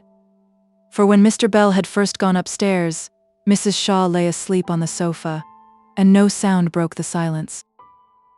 Mrs. Thornton gave Mr. Bell her formal, hospitable welcome. She was never so gracious as when receiving her son's friends in her son's house, and the more unexpected they were, the more honor to her admirable housekeeping preparations for comfort. "How is Miss Hale?" she asked. "About as broken down by this last stroke as she can be. I am sure it is very well for her that she has such a friend as you." "I wish I were her only friend, madam. I dare say it sounds very brutal, but here have I been displaced, and turned out of my post of comforter and adviser by a fine lady aunt, and there are cousins and what not claiming her in London, as if she were a lapdog belonging to them. And she is too weak and miserable to have a will of her own." "She must indeed be weak," said Mrs. Thornton, with an implied meaning which her son understood well. "But where," continued Mrs. Thornton, "have these relations been all this time that Miss Hale has appeared almost friendless, and has certainly had a good deal of anxiety to bear?" But she did not feel interest enough in the answer to her question to wait for it. She left the room to make her household arrangements. "They have been living abroad. They have some kind of claim upon her. I will do them that justice. The aunt brought her up, and she and the cousin have been like sisters. The thing vexing me, you see, is that I wanted to take her for a child of my own, and I am jealous of these people, who don't seem to value the privilege of their right. Now it would be different if Frederick claimed her." "Frederick!" exclaimed Mr. Thornton. "Who is he? What right?" He stopped short in his vehement question. "Frederick," said Mr. Bell in surprise. "Why don't you know? He's her brother. Have you not heard?" "I never heard his name before. Where is he? Who is he?" "Surely I told you about him, when the family first came to Milton, the son who was concerned in that mutiny. I never heard of him till this moment. Where does he live?" "In Spain. He's liable to be arrested the moment he sets foot on English ground. Poor fellow, he will grieve at not being able to attend his father's funeral. We must be content with Captain Lennox, for I don't know of any other relation. I hope I may be allowed to go?" "Certainly, thankfully. You're a good fellow, after all, Thornton. Hale liked you. He spoke to me only the other day at Oxford.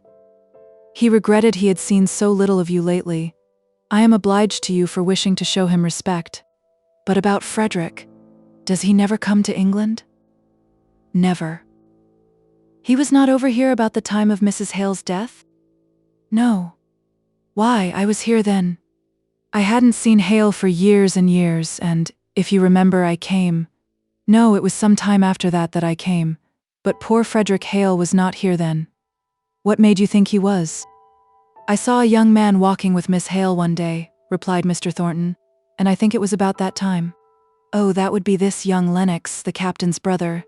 He's a lawyer, and they were in pretty constant correspondence with him. And I remember Mr. Hale told me he thought he would come down. Do you know, said Mr. Bell, wheeling round and shutting one eye, the better to bring the forces of the other to bear with keen scrutiny on Mr. Thornton's face, that I once fancied you had a little tenderness for Margaret? No answer, no change of countenance. And so did poor Hale. Not at first, and not till I had put it into his head. I admired Miss Hale. Everyone must do so. She is a beautiful creature, said Mr. Thornton, driven to bay by Mr. Bell's pertinacious questioning. Is that all? You can speak of her in that measured way as simply a beautiful creature, only something to catch the eye. I did hope you had had nobleness enough in you to make you pay her the homage of the heart. Though I believe, in fact, I know, she would have rejected you, still to have loved her without return would have lifted you higher than all those, be they who they may, that have ever known her to love. Beautiful creature indeed. Do you speak of her as you would of a horse or a dog? Mr. Thornton's eyes glowed like red embers. Mr. Bell, said he, before you speak so, you should remember that all men are not as free to express what they feel as you are. Let us talk of something else. For though his heart leaped up as at a trumpet call to every word that Mr. Bell had said, and though he knew that what he had said would henceforward bind the thought of the old Oxford fellow closely up with the most precious things of his heart, yet he would not be forced into any expression of what he felt towards Margaret. He was no mockingbird of praise to try, because another extolled what he reverenced and passionately loved, to outdo him in laudation. So he turned to some of the dry matters of business that lay between Mr. Bell and him, as landlord and tenant. What is that heap of brick and mortar we came against in the yard? Any repairs wanted? No, none, thank you. Are you building on your own account? If you are, I'm very much obliged to you. I'm building a dining room for the men, I mean the hands. I thought you were hard to please if this room wasn't good enough to satisfy you, a bachelor. I've got acquainted with a strange kind of chap, and I put 1 or 2 children in whom he is interested to school. So, as I happened to be passing near his house one day, I just went there about some trifling payment to be made, and I saw such a miserable black frizzle of a dinner, a greasy cinder of meat, as first set me a-thinking. But it was not till provisions grew so high this winter that I bethought me how, by buying things wholesale, and cooking a good quantity of provisions together, much money might be saved and much comfort gained. So I spoke to my friend or my enemy, the man I told you of, and he found fault with every detail of my plan, and in consequence I laid it aside, both as impracticable, and also because if I forced it into operation I should be interfering with the independence of my men, when suddenly this Higgins came to me and graciously signified his approval of a scheme so nearly the same as mine, that I might fairly have claimed it, and moreover the approval of several of his fellow workmen, to whom he had spoken. I was a little riled, I confess, by his manner, and thought of throwing the whole thing overboard to sink or swim. But it seemed childish to relinquish a plan which I had once thought wise and well laid, just because I myself did not receive all the honor and consequence due to the originator. So I coolly took the part assigned to me, which is something like that of a steward to a club. I buy in the provisions wholesale, and provide a fitting matron or cook. I hope you give satisfaction in your new capacity. Are you a good judge of potatoes and onions? But I suppose Mrs. Thornton assists you in your marketing. Not a bit, replied Mr. Thornton. She disapproves of the whole plan, and now we never mention it to each other. But I manage pretty well, getting in great stocks from Liverpool, and being served in butcher's meat by our own family butcher. I can assure you the hot dinners the matron turns out are not to be despised. Do you taste each dish as it goes in virtue of your office? I hope you have a white wand. I was very scrupulous at first in confining myself to the mere purchasing part, and even in that I rather obeyed the men's orders conveyed through the housekeeper than went by my own judgment. At one time the beef was too large, at another the mutton was not fat enough. I think they saw how careful I was to leave them free, and not to intrude my own ideas upon them, so, one day 2 or 3 of the men, my friend Higgins among them, asked me if I would not come in and take a snack. It was a very busy day, but I saw that the men would be hurt if, after making the advance, I didn't meet them halfway, so I went in, and I never made a better dinner in my life. I told them, my next neighbors I mean, for I'm no speechmaker, how much I enjoyed it, and for some time, whenever that a special dinner recurred in their dietary, I was sure to be met by these men, with a master, "There's hot pot for dinner today, when yo come in?" If they had not asked me, I would no more have intruded on them than I'd have gone to the mess at the barracks without invitation. I should think you were rather a restraint on your host's conversation. They can't abuse the masters while you're there. I expect they take it out on non-hot pot days. Well, hitherto we've steered clear of all vexed questions. But if any of the old disputes came up again, I would certainly speak out my mind next hot pot day. But you are hardly acquainted with our Darkshire fellows, for all you're a Darkshire man yourself. They have such a sense of humor, and such a racy mode of expression. I am getting really to know some of them now, and they talk pretty freely before me. Nothing like the act of eating for equalizing men. Dying is nothing to it. The philosopher dies sententiously, the Pharisee ostentatiously, the simple-hearted humbly, the poor idiot blindly, as the sparrow falls to the ground. The philosopher and idiot, publican and Pharisee, all eat after the same fashion, given an equally good digestion. There's theory for you. Indeed, I have no theory. I hate theories. I beg your pardon. To show my penitence, will you accept a £10 note towards your marketing and give the poor fellows a feast? Thank you, but I'd rather not. They pay me rent for the oven and cooking places at the back of the mill, and will have to pay more for the new dining room. I don't want it to fall into a charity. I don't want donations once let in the principle, and I should have people going and talking, and spoiling the simplicity of the whole thing. People will talk about any new plan. You can't help that. My enemies, if I have any, may make a philanthropic fuss about this dinner scheme. But you are a friend, and I expect that you will now pay my experiment the respect of silence. It is but a new broom at present, and sweeps clean enough. But by and by we shall meet with plenty of stumbling blocks, no doubt. Chapter 43. Margaret's Flittin. The meanest thing to which we bid adieu loses its meanness in the parting hour. Eliot. Mrs. Shaw took as vehement a dislike as it was possible for one of her gentle nature to do against Milton. It was noisy and smoky, and the poor people whom she saw in the streets were dirty, and the rich ladies overdressed, and not a man that she saw high or low had his clothes made to fit him. She was sure Margaret would never regain her lost strength while she stayed in Milton, and she herself was afraid of one of her old attacks of the nerves. Margaret must return with her, and that quickly. This, if not the exact force of her words, was at any rate the spirit of what she urged on Margaret, till the latter, weak, weary, and broken-spirited, yielded a reluctant promise that, as soon as Wednesday was over, she would prepare to accompany her aunt back to town, leaving Dixon in charge of all the arrangements for paying bills, disposing of furniture, and shutting up the house.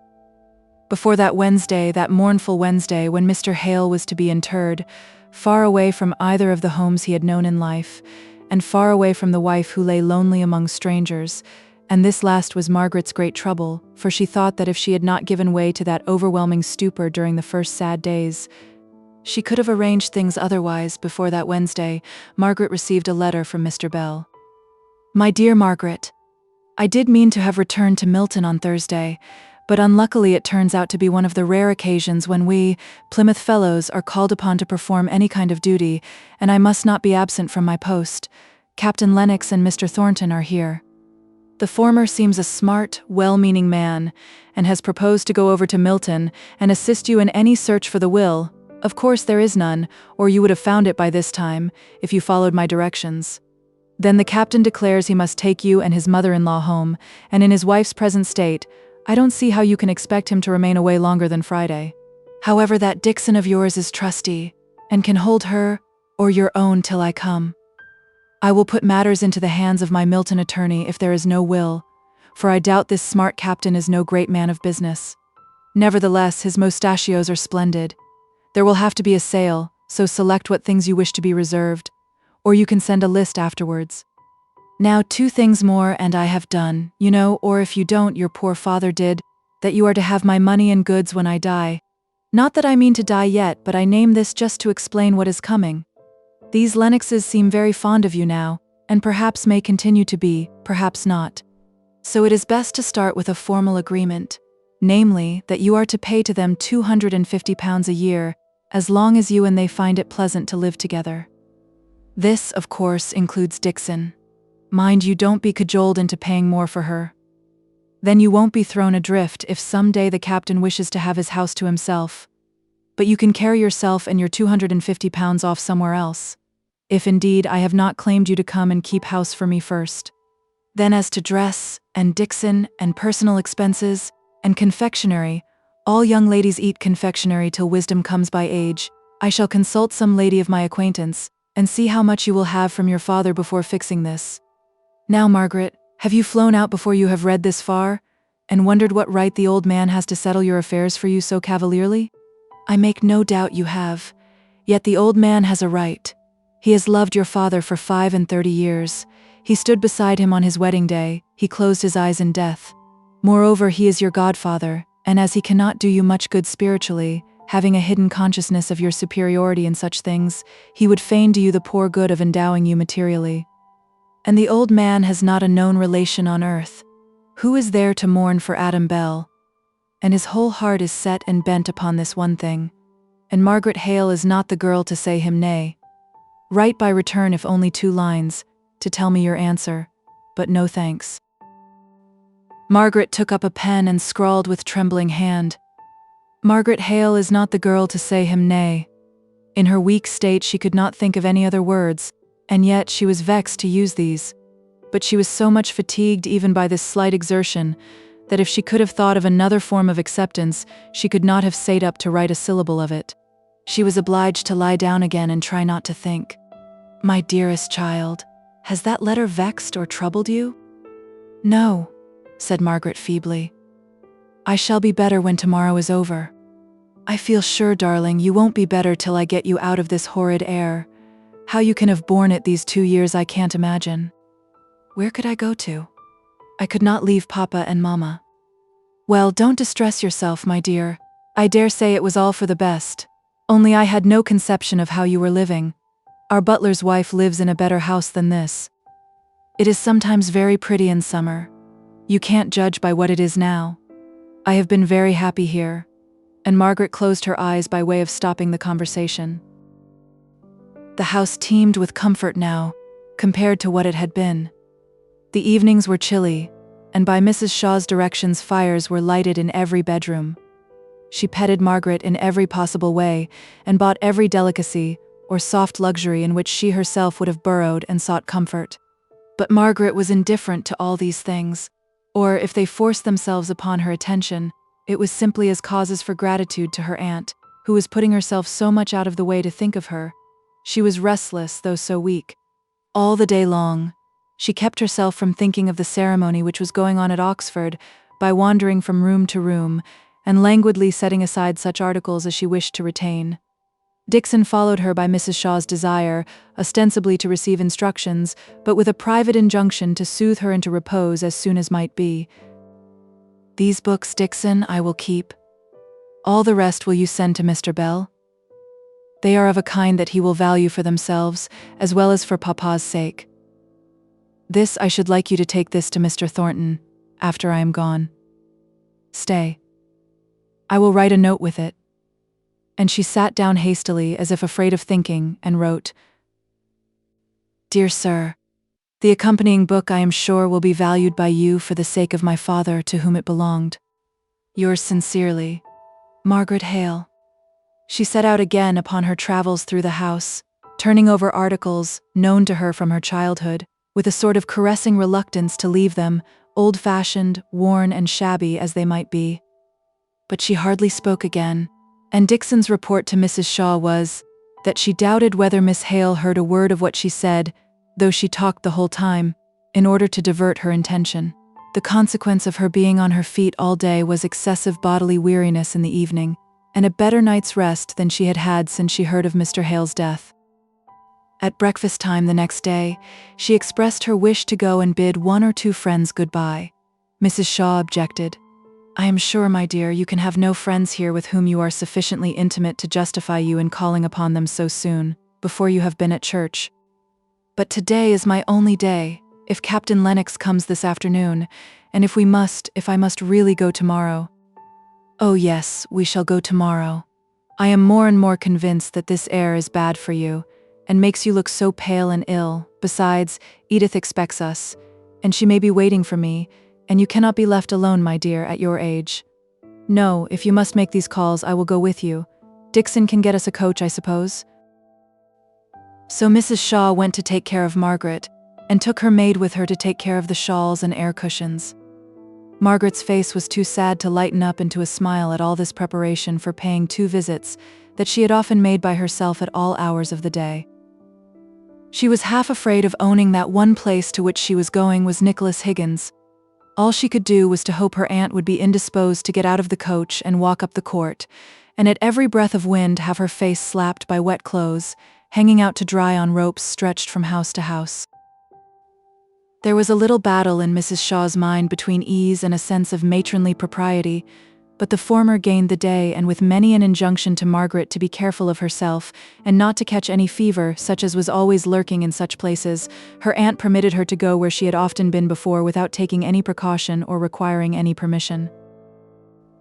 Nicholas was out, only Mary and 1 or 2 of the Boucher children at home. Margaret was vexed with herself for not having timed her visit better.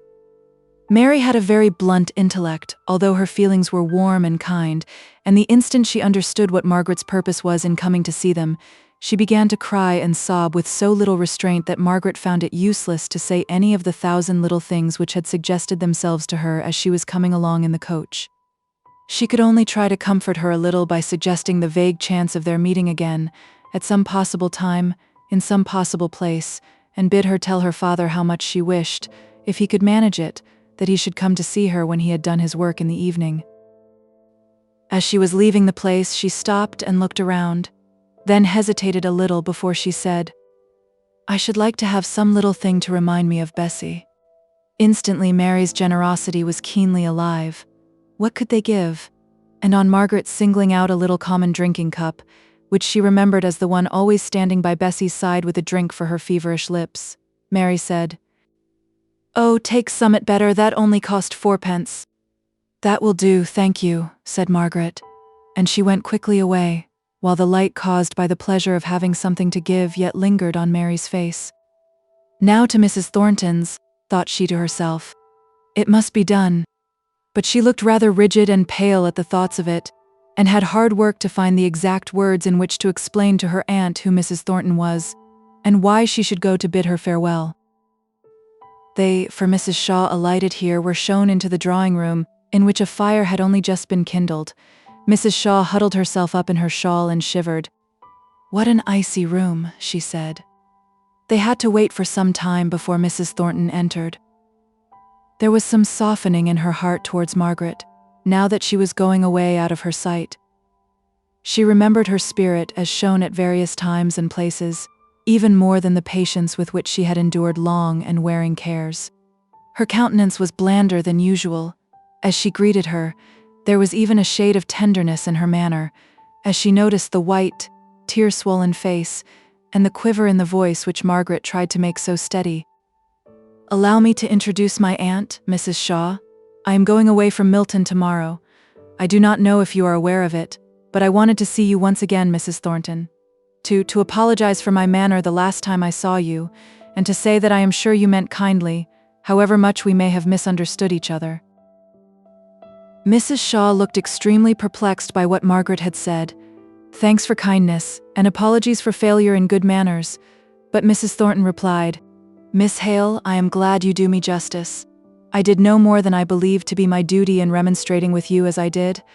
I have always desired to act the part of a friend to you. I am glad you do me justice. And," said Margaret, blushing excessively as she spoke, "will you do me justice, and believe that though I do not choose to give explanations of my conduct, I have not acted in the unbecoming way you apprehended?"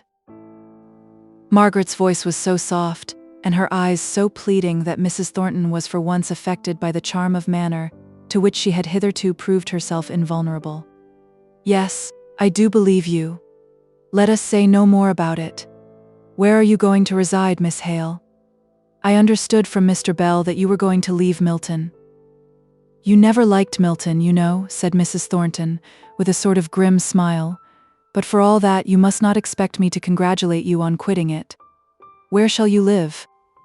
With my aunt, replied Margaret, turning towards Mrs. Shaw. My niece will reside with me in Harley Street. She is almost like a daughter to me, said Mrs. Shaw, looking fondly at Margaret, and I am glad to acknowledge my own obligation for any kindness that has been shown to her. If you and your husband ever come to the town, my son and daughter, Captain and Mrs. Lennox, will, I am sure, join with me in wishing to do anything in our power to show you attention. Mrs. Thornton thought in her own mind that Margaret had not taken much care to enlighten her aunt as to the relationship between the Mr. and Mrs. Thornton, towards whom the fine lady aunt was extending her soft patronage, so she answered shortly, My husband is dead. Mr. Thornton is my son. I never go to London, so I am not likely to be able to avail myself of your polite offers. At this instant Mr. Thornton entered the room. He had only just returned from Oxford. His morning suit spoke of the reason that had called him there. John, said his mother, this lady is Mrs. Shaw, Miss Hale's aunt. I am sorry to say that Miss Hale's call is to wish us goodbye.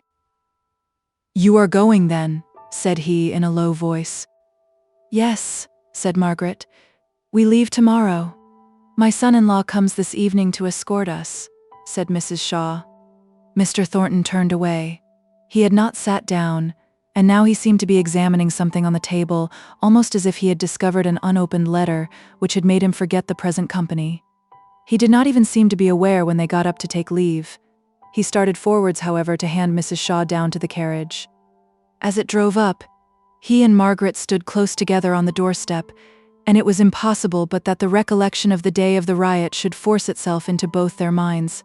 Into his it came associated with the speeches of the following day, her passionate declaration that there was not a man in all that violent and a desperate crowd for whom she did not care as much as for him. And at the remembrance of her taunting words, his brow grew stern, though his heart beat thick with longing love. No, said he, I put it to the touch once, and I lost it all. Let her go, with her stony heart and her beauty, how set and terrible her look is now, for all her loveliness of feature. She is afraid I shall speak what will require some stern repression. Let her go. Beauty and heiress as she may be, she will find it hard to meet with a truer heart than mine. Let her go. And there was no tone of regret or emotion of any kind in the voice with which he said goodbye, and the offered hand was taken with a resolute calmness, and dropped as carelessly as if it had been a dead and withered flower. But none in his household saw Mr. Thornton again that day. He was busily engaged, or so he said. Margaret's strength was so utterly exhausted by these visits that she had to submit to much watching and petting and sighing "I told you so's" from her aunt.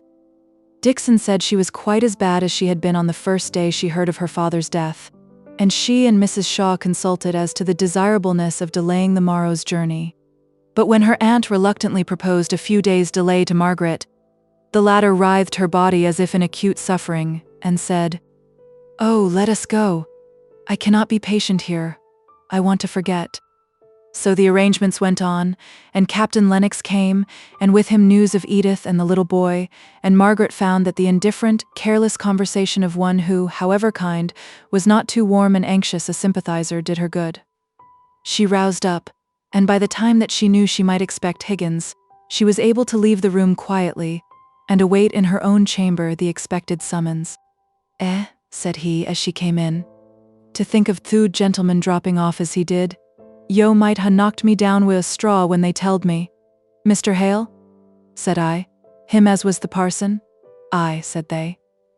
"Then," said I, "there's as good a man gone as ever lived on this earth, let who will be t'other.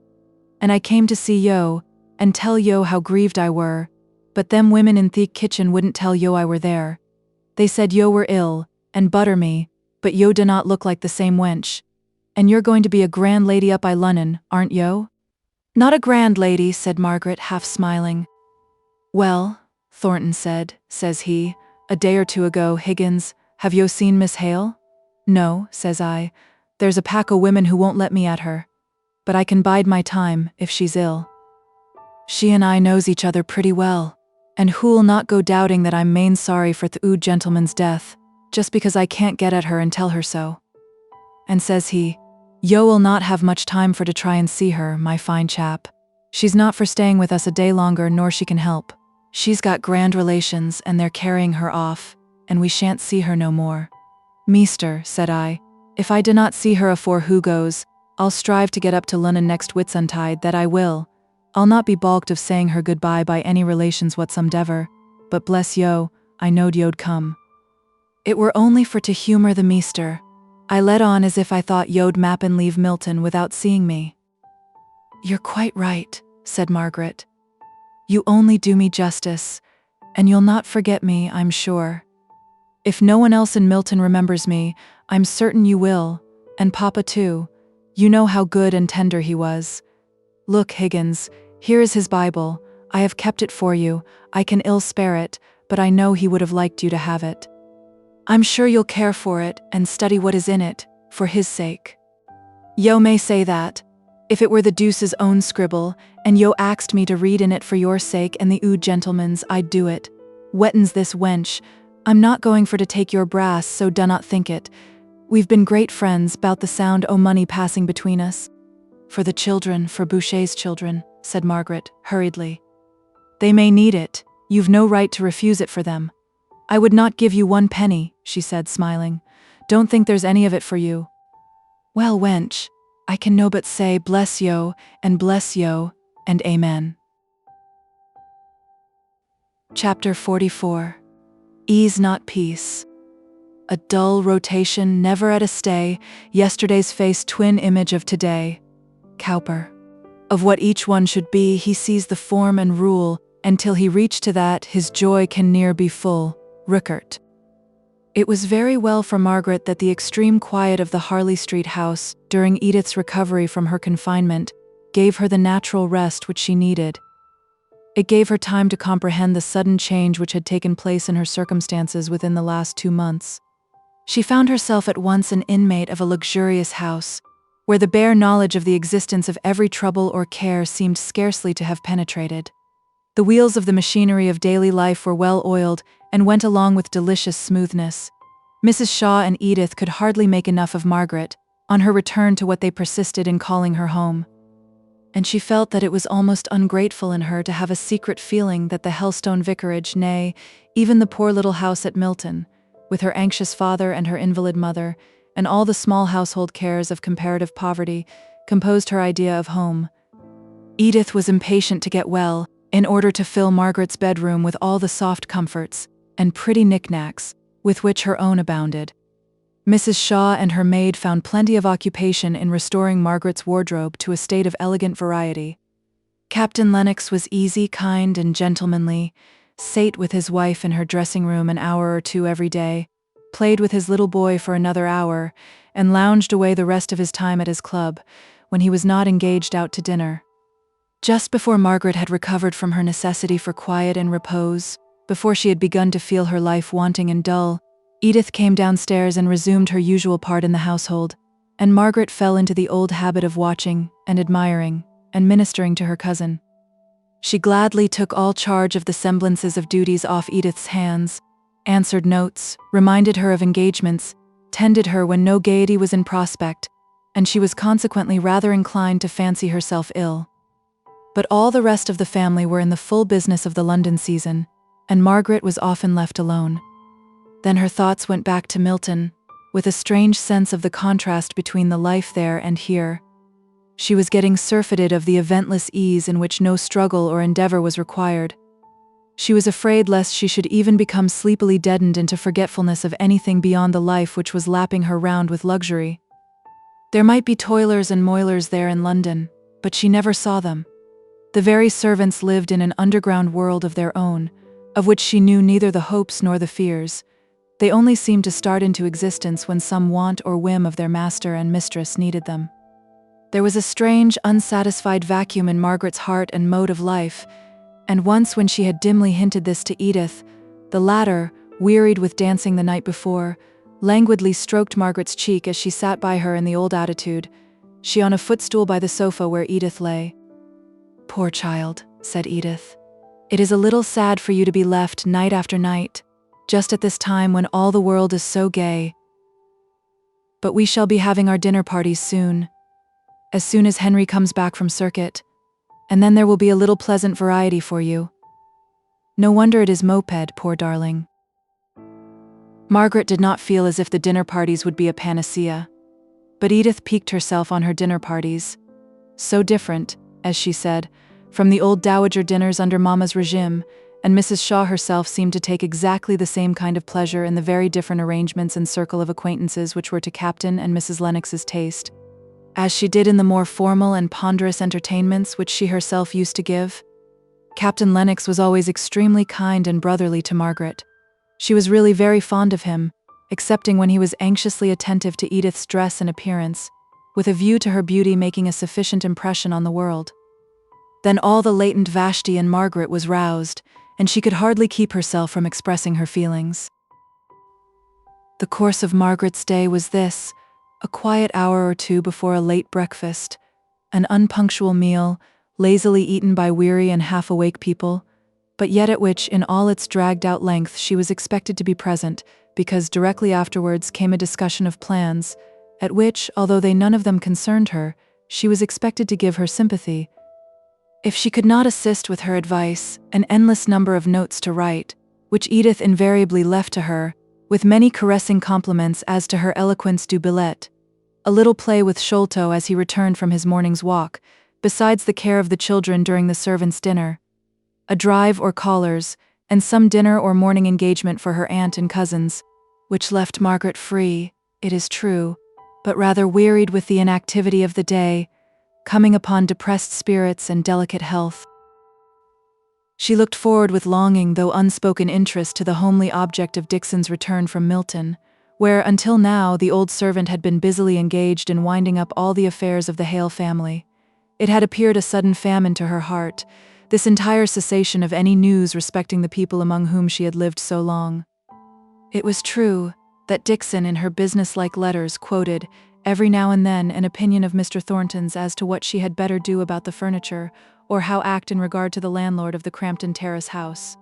But it was only here and there that the name came in, or any Milton name indeed, and Margaret was sitting one evening, all alone in the Lennox's drawing-room, not reading Dixon's letters, which yet she held in her hand, but thinking over them, and recalling the days which had been, and picturing the busy life out of which her own had been taken and never missed, wondering if all went on in that world just as if she and her father had never been, questioning within herself, if no one in all the crowd missed her, not Higgins, she was not thinking of him, when, suddenly Mr. Bell was announced, and Margaret hurried the letters into her work-basket, and started up, blushing as if she had been doing some guilty thing. "Oh, Mr. Bell, I never thought of seeing you. But you give me a welcome, I hope, as well as that very pretty start of surprise. Have you dined? How did you come? Let me order you some dinner. If you're going to have any, otherwise, you know, there is no one who cares less for eating than I do. But where are the others? Gone out to dinner? Left you alone?" "Oh yes, and it is such a rest. I was just thinking, but will you run the risk of dinner? I don't know if there is anything in the house." "Why, to tell you the truth, I dined at my club, only they don't cook as well as they did, so I thought, if you were going to dine, I might try and make out my dinner. But never mind, there aren't 10 cooks in England to be trusted at impromptu dinners. If their skill and their fires will stand it, their tempers won't. You shall make me some tea, Margaret. And now, what were you thinking of? You were going to tell me. Whose letters were those, goddaughter, that you hid away so speedily?" "Only Dixon's," replied Margaret, growing very red. "Who, is that all? Who do you think came up in the train with me?" "I don't know," said Margaret, resolved against making a guess. "Your what do you call him? What's the right name for a cousin-in-law's brother?" "Mr. Henry Lennox?" asked Margaret. "Yes," replied Mr. Bell. "You knew him formerly, didn't you? What sort of a person is he, Margaret?" "I liked him long ago," said Margaret, glancing down for a moment. and then she looked straight up and went on in her natural manner. "You know we have been corresponding about Frederick since, but I have not seen him for nearly 3 years, and he may be changed. What did you think of him?" "I don't know. He was so busy trying to find out who I was in the first instance, and what I was in the second, that he never let out what he was, unless indeed that veiled curiosity of his as to what manner of man he had to talk to was not a good piece, and a fair indication of his character. Do you call him good-looking, Margaret?" "No, certainly not. Do you?" "Not I, but I thought perhaps you might. Is he a great deal here?" "I fancy he is when he is in town. He has been on circuit now since I came. But Mr. Bell, have you come from Oxford or from Milton?" "From Milton." "Don't you see I'm smoke-dried?" "Certainly, but I thought that it might be the effect of the antiquities of Oxford." "Come now, be a sensible woman. In Oxford I could have managed all the landlords in the place, and had my own way, with half the trouble your Milton landlord has given me, and defeated me after all. He won't take the house off our hands till next June 12th. Luckily, Mr. Thornton found a tenant for it. Why don't you ask after Mr. Thornton, Margaret? He has proved himself a very active friend of yours, I can tell you. Taken more than half the trouble off my hands." "And how is he?" "How is Mrs. Thornton?" asked Margaret hurriedly and below her breath, though she tried to speak out. "I suppose they're well. I've been staying at their house till I was driven out of it by the perpetual clack about that Thornton girl's marriage. It was too much for Thornton himself, though she was his sister. He used to go and sit in his own room perpetually. He's getting past the age for caring for such things, either as principal or accessory. I was surprised to find the old lady falling into the current, and carried away by her daughter's enthusiasm for orange blossoms and lace. I thought Mrs. Thornton had been made of sterner stuff. She would put on any assumption of feeling to veil her daughter's weakness," said Margaret in a low voice. "Perhaps so. You've studied her, have you? She doesn't seem over fond of you, Margaret." "I know it," said Margaret. "Oh, here is tea," at last exclaimed she as if relieved, and with tea came Mr. Henry Lennox, who had walked up to Harley Street after a late dinner, and had evidently expected to find his brother and sister-in-law at home. Margaret suspected him of being as thankful as she was at the presence of a third party, on this their first meeting since the memorable day of his offer, and her refusal at Helstone. She could hardly tell what to say at first, and was thankful for all the tea-table occupations, which gave her an excuse for keeping silence, and him an opportunity for recovering himself. For, to tell the truth, he had rather forced himself up to Harley Street this evening, with a view of getting over an awkward meeting, awkward even in the presence of Captain Lennox and Edith, and doubly awkward now that he found her the only lady there, and the person to whom he must naturally and perforce address a great part of his conversation. She was the first to recover her self-possession. She began to talk on the subject which came uppermost in her mind, after the first flush of awkward shyness. "Mr. Lennox, I have been so much obliged to you for all you have done about Frederick. I am only sorry it has been so unsuccessful," replied he with a quick glance towards Mr. Bell, as if reconnoitering how much he might say before him. Margaret, as if she read his thought, addressed herself to Mr. Bell, both including him in the conversation, and implying that he was perfectly aware of the endeavors that had been made to clear Frederick. That Horrocks, that very last witness of all, has proved as unavailing as all the others. Mr. Lennox has discovered that he sailed for Australia only last August, only 2 months before Frederick was in England, and gave us the names of— "Frederick in England? You never told me that," exclaimed Mr. Bell in surprise. "I thought you knew." "I never doubted you had been told. Of course it was a great secret, and perhaps I should not have named it now," said Margaret, a little dismayed. "I have never named it to either my brother or your cousin," said Mr. Lennox, with a little professional dryness of implied reproach. "Never mind, Margaret. I am not living in a talking, babbling world, nor yet among people who are trying to worm facts out of me. You needn't look so frightened because you have let the cat out of the bag to a faithful old hermit like me. I shall never name his having been in England. I shall be out of temptation, for no one will ask me. Stay," interrupting himself rather abruptly. "Was it at your mother's funeral?" "He was with Mamma when she died," said Margaret softly. To be sure. Why? Someone asked me if he had not been over then, and I denied it stoutly. Not many weeks ago. Who could it have been? Oh, I recollect. But he did not say the name, and although Margaret would have given much to know if her suspicions were right, and it had been Mr. Thornton who had made the inquiry, she could not ask the question of Mr. Bell, much as she longed to do so. There was a pause for a moment or two. Then Mr. Lennox said, addressing himself to Margaret, "I suppose as Mr. Bell is now acquainted with all the circumstances attending your brother's unfortunate dilemma, I cannot do better than inform him exactly how the research into the evidence we once hoped to produce in his favor stands at present. So if he will do me the honor to breakfast with me tomorrow, we will go over the names of these missing gentry. I should like to hear all the particulars, if I may. Cannot you come here? I dare not ask you both to breakfast, though I am sure you would be welcome. But let me know all you can about Frederick, even though there may be no hope at present. I have an engagement at 11:30, but I will certainly come if you wish it," replied Mr. Lennox with a little afterthought of extreme willingness, which made Margaret shrink into herself, and almost wish that she had not proposed her natural request. Mr. Bell got up and looked around him for his hat, which had been removed to make room for tea. "Well," said he, "I don't know what Mr. Lennox is inclined to do, but I'm disposed to be moving off homewards. I've been a journey today, and journeys begin to tell upon my 60 and odd years. I believe I shall stay and see my brother and sister," said Mr. Lennox, making no movement of departure. Margaret was seized with a shy, awkward dread of being left alone with him. The scene on the little terrace in the Helstone garden was so present to her that she could hardly help believing it was so with him. "Don't go yet, please, Mr. Bell," said she, hastily.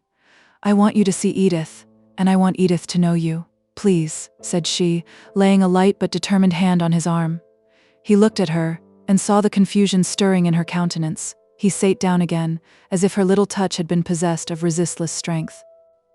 "You see how she overpowers me, Mr. Lennox," said he. "And I hope you notice the happy choice of her expressions.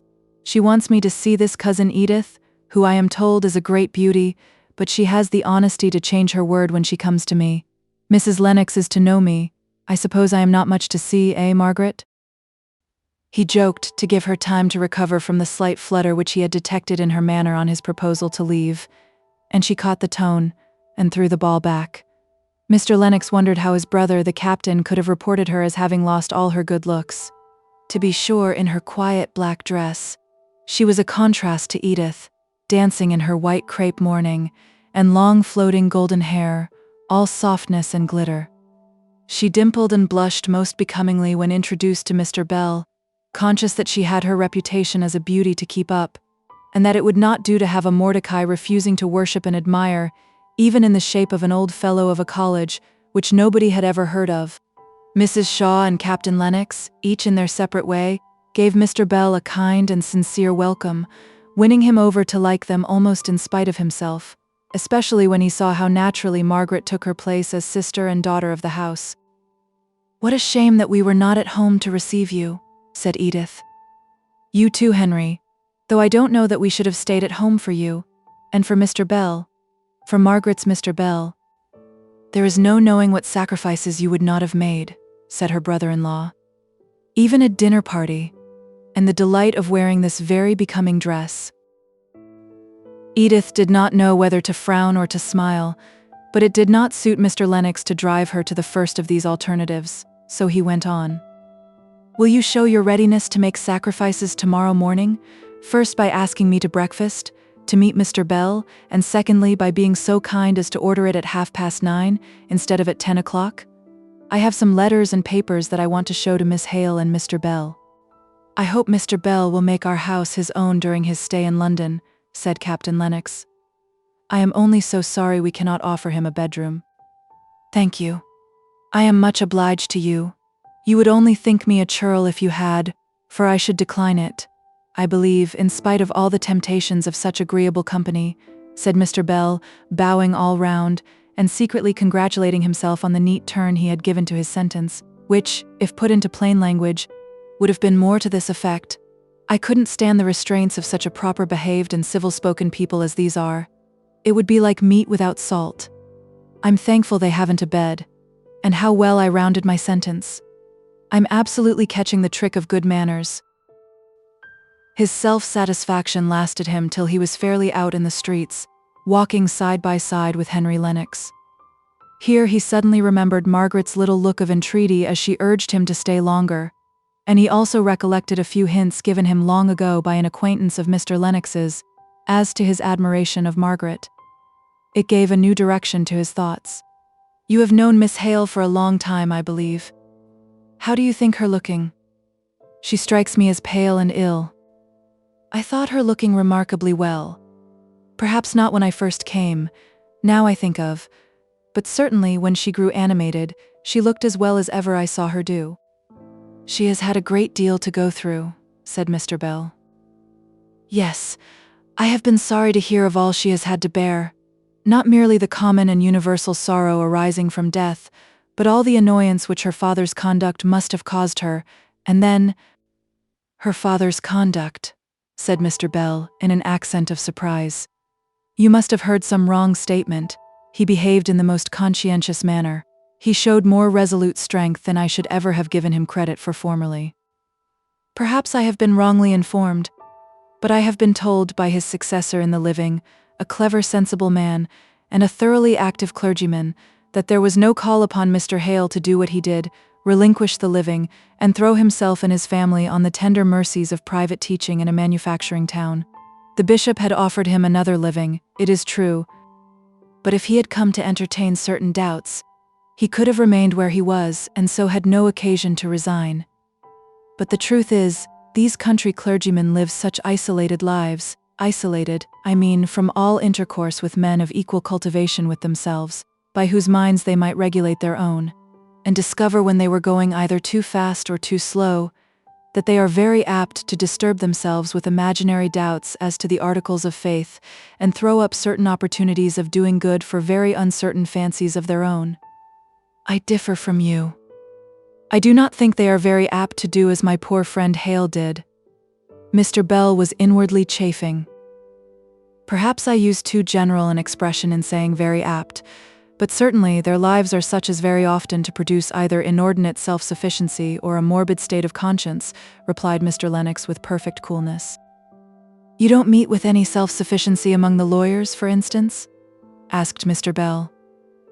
"And seldom, I imagine, any cases of morbid conscience." He was becoming more and more vexed, and forgetting his lately caught trick of good manners. Mr. Lennox saw now that he had annoyed his companion, and as he had talked pretty much for the sake of saying something, and so passing the time away while their road lay together, he was very indifferent as to the exact side he took upon the question, and quietly came round by saying, "To be sure, there is something fine in a man of Mr. Hale's age leaving his home of 20 years, and giving up all settled habits, for an idea which was probably erroneous, but that does not matter, an untangible thought. One cannot help admiring him, with a mixture of pity in one's admiration, something like what one feels for Don Quixote. Such a gentleman as he was too.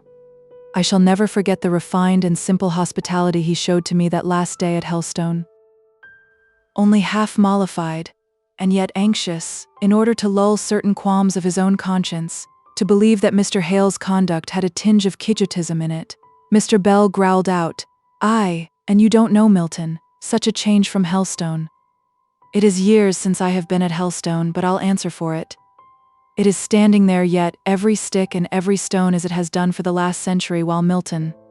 I go there every 4 or 5 years, and I was born there, yet I do assure you I often lose my way. Aye, among the very piles of warehouses that are built upon my father's orchard. Do we part here? Well, good night, sir. I suppose we shall meet in Harley Street tomorrow morning." Chapter 45. Not all a dream. Where are the sounds that swam along the buoyant air when I was young? The last vibration now is o'er, and they who listened are no more. Ah, let me close my eyes and dream. W. S. Landor. The idea of Helstone had been suggested to Mr. Bell's waking mind by his conversation with Mr. Lennox, and all night long it ran riot through his dreams. He was again the tutor in the college where he now held the rank of fellow. It was again a long vacation, and he was staying with his newly married friend, the proud husband and happy vicar of Helstone. Over babbling brooks they took impossible leaps, which seemed to keep them whole days suspended in the air. Time and space were not, though all other things seemed real. Every event was measured by the emotions of the mind, not by its actual existence, for existence it had none. But the trees were gorgeous in their autumnal leafiness. The warm odors of flower and herb came sweet upon the sense. The young wife moved about the house with just that mixture of annoyance at her position, as regarded wealth, with pride in her handsome and devoted husband, which Mr. Bell had noticed in real life a quarter of a century ago. The dream was so like life that, when he awoke, his present life seemed a dream. Where was he? In the close, handsomely furnished room of a London hotel. Where were those who spoke to him, moved around him, touched him, not an instant ago? Dead, buried, lost forevermore, as far as earth's forevermore would extend. He was an old man, so lately exultant in the full strength of manhood. The utter loneliness of his life was insupportable to think about. He got up hastily and tried to forget what nevermore might be, in a hurried dressing for the breakfast in Harley Street. He could not attend to all the lawyer's details which, as he saw, made Margaret's eyes dilate and her lips grow pale, as one by one fate decreed, or so it seemed, every morsel of evidence which would exonerate Frederick should fall from beneath her feet and disappear. Even Mr. Lennox's well-regulated professional voice took a softer, tenderer tone as he drew near to the extinction of the last hope. It was not that Margaret had not been perfectly aware of the result before. It was only that the details of each successive disappointment came with such relentless minuteness to quench all hope that she at last fairly gave way to tears. Mr. Lennox stopped reading. "I had better not go on," said he, in a concerned voice. "It was a foolish proposal of mine, Lieutenant Hale," and even this giving him the title of the service from which he had so harshly been expelled, was soothing to Margaret. "Lieutenant Hale is happy now, more secure in fortune and future prospects than he could ever have been in the Navy, and has doubtless adopted his wife's country as his own." "That is it," said Margaret. "It seems so selfish in me to regret it," trying to smile, "and yet he is lost to me, and I am so lonely." Mr. Lennox turned over his papers, and wished that he were as rich and prosperous as he believed he should be someday. Mr. Bell blew his nose, but otherwise he also kept silence, and Margaret, in a minute or two, had apparently recovered her usual composure. She thanked Mr. Lennox very courteously for his trouble, all the more courteously and graciously because she was conscious that, by her behavior, he might probably be led to imagine that he had given her needless pain. Yet it was pain she would not have been without. Mr. Bell came up to wish her goodbye. "Margaret," said he, as he fumbled with his gloves, "I am going down to Helstone tomorrow, to look at the old place. Would you like to come with me, or would it give you too much pain? Speak out, don't be afraid." "Oh, Mr. Bell," said she, and could say no more. But she took his old gouty hand and kissed it. "Come, come, that's enough," said he, reddening with awkwardness. "I suppose your Aunt Shaw will trust you with me. We'll go tomorrow morning, and we shall get there about 2 o'clock, I fancy. We'll take a snack and order dinner at the little inn, the Leonard Arms it used to be, and go and get an appetite in the forest. Can you stand it, Margaret? It will be a trial, I know, to both of us, but it will be a pleasure to me, at least. And there we'll dine. It will be but doe venison, if we can get it at all. And then I'll take my nap, while you go out and see old friends. I'll give you back safe and sound, barring railway accidents, and I'll insure your life for £1,000 before starting, which may be some comfort to your relations, but otherwise I'll bring you back to Mrs. Shaw by lunchtime on Friday. So, if you say yes, I'll just go upstairs and propose it." "It's no use my trying to say how much I shall like it," said Margaret, through her tears. "Well then, prove your gratitude by keeping those fountains of yours dry for the next 2 days. If you don't, I shall feel queer myself about the lacrymal ducts, and I don't like that." "I won't cry a drop," said Margaret, winking her eyes to shake the tears off her eyelashes and forcing a smile. "There's my good girl. Then we'll go upstairs and settle it all." Margaret was in a state of almost trembling eagerness, while Mr. Bell discussed his plan with her Aunt Shaw, who was first startled, then doubtful and perplexed, and in the end yielding rather to the rough force of Mr. Bell's words than to her own conviction, for to the last, whether it was right or wrong, proper or improper, she could not settle to her own satisfaction till Margaret's safe return. The happy fulfillment of the project gave her decision enough to say she was sure it had been a very kind thought of Mr. Bell's, and just what she herself had been wishing for Margaret, as giving her the very change which she required after all the anxious time she had had. Chapter 46. Once and Now. So on those happy days of yore oft as I dare to dwell once more, still must I miss the friends so tried, whom death has severed from my side. But ever when true friendship binds, spirit it is that spirit finds. In spirit then our bliss we found, in spirit yet to them I'm bound. AULD. Margaret was ready long before the appointed time, and had leisure enough to cry a little, quietly when unobserved, and to smile brightly when anyone looked at her. Her last alarm was lest they should be too late and miss the train, but no. They were all in time, and she breathed freely and happily at length, seated in the carriage opposite to Mr. Bell, and whirling away past the well-known stations, seeing the old south country towns and hamlets sleeping in the warm light of the pure sun, which gave a yet ruddier color to their tiled roofs, so different to the cold slates of the north. Broods of pigeons hovered around these peaked, quaint gables, slowly settling here and there, and ruffling their soft, shiny feathers, as if exposing every fiber to the delicious warmth. There were few people about at the stations.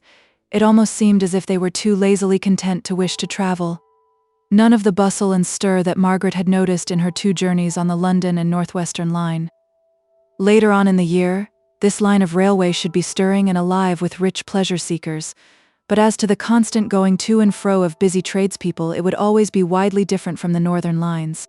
Here a spectator or two stood lounging at nearly every station, with his hands in his pockets, so absorbed in the simple act of watching that it made the travelers wonder what he could find to do when the train whirled away, and only the blank of a railway, some sheds, and a distant field or two were left for him to gaze upon.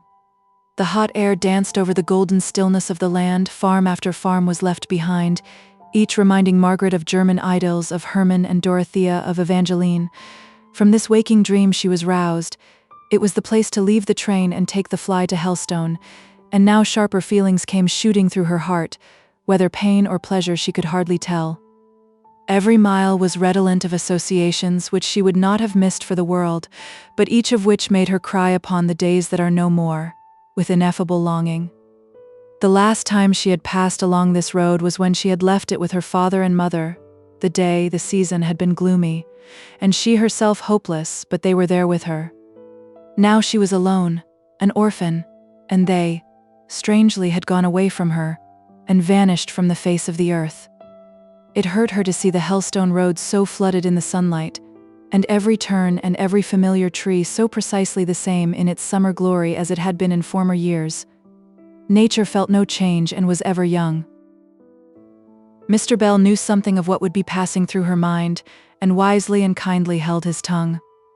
They drove up to the Leonard Arms, half farmhouse, half inn, standing a little apart from the road, as much as to say that the host did not so depend on the custom of travelers as to have to court it by any obtrusiveness. They rather must seek him out. The house fronted the village green, and right before it stood an immemorial lime tree benched all round, in some hidden recesses of whose leafy wealth hung the grim escutcheon of the Leonards. The door of the inn stood wide open, but there was no hospitable hurry to receive the travelers. When the landlady did appear, and they might have abstracted many an article first, she gave them a kind welcome, almost as if they had been invited guests, and apologized for her coming having been so delayed by saying that it was hay-time, and the provisions for the men had to be sent afield, and she had been too busy packing up the baskets to hear the noise of wheels over the road, which, since they left the highway, ran over soft, short turf. "Why, bless me!" exclaimed she, as at the end of her apology a glint of sunshine showed her Margaret's face, hitherto unobserved in that shady parlor. "It's Miss Hale, Jenny," said she, running to the door and calling to her daughter. "Come here, come directly, it's Miss Hale." And then she went up to Margaret and shook hands with motherly fondness. "And how are you all? How's the vicar and Miss Dixon? The vicar above all. God bless him. We've never ceased to be sorry that he left." Margaret tried to speak and tell her of her father's death, Of her mother's, it was evident that Mrs. Purkis was aware from her omission of her name. But she choked in the effort, and could only touch her deep mourning and say the one word, "Papa." "Surely, sir, it's never so," said Mrs. Purkis, turning to Mr. Bell for confirmation of the sad suspicion that now entered her mind. "There was a gentleman here in the spring, might have been as long ago as last winter, who told us a deal of Mr. Hale and Miss Margaret, and he said Mrs. Hale was gone, poor lady, but never a word of the vicar's being ailing." "It is so, however," said Mr. Bell. "He died quite suddenly when on a visit to me at Oxford. He was a good man, Mrs. Purkis, and there's many of us that might be thankful to have as calm an end as his.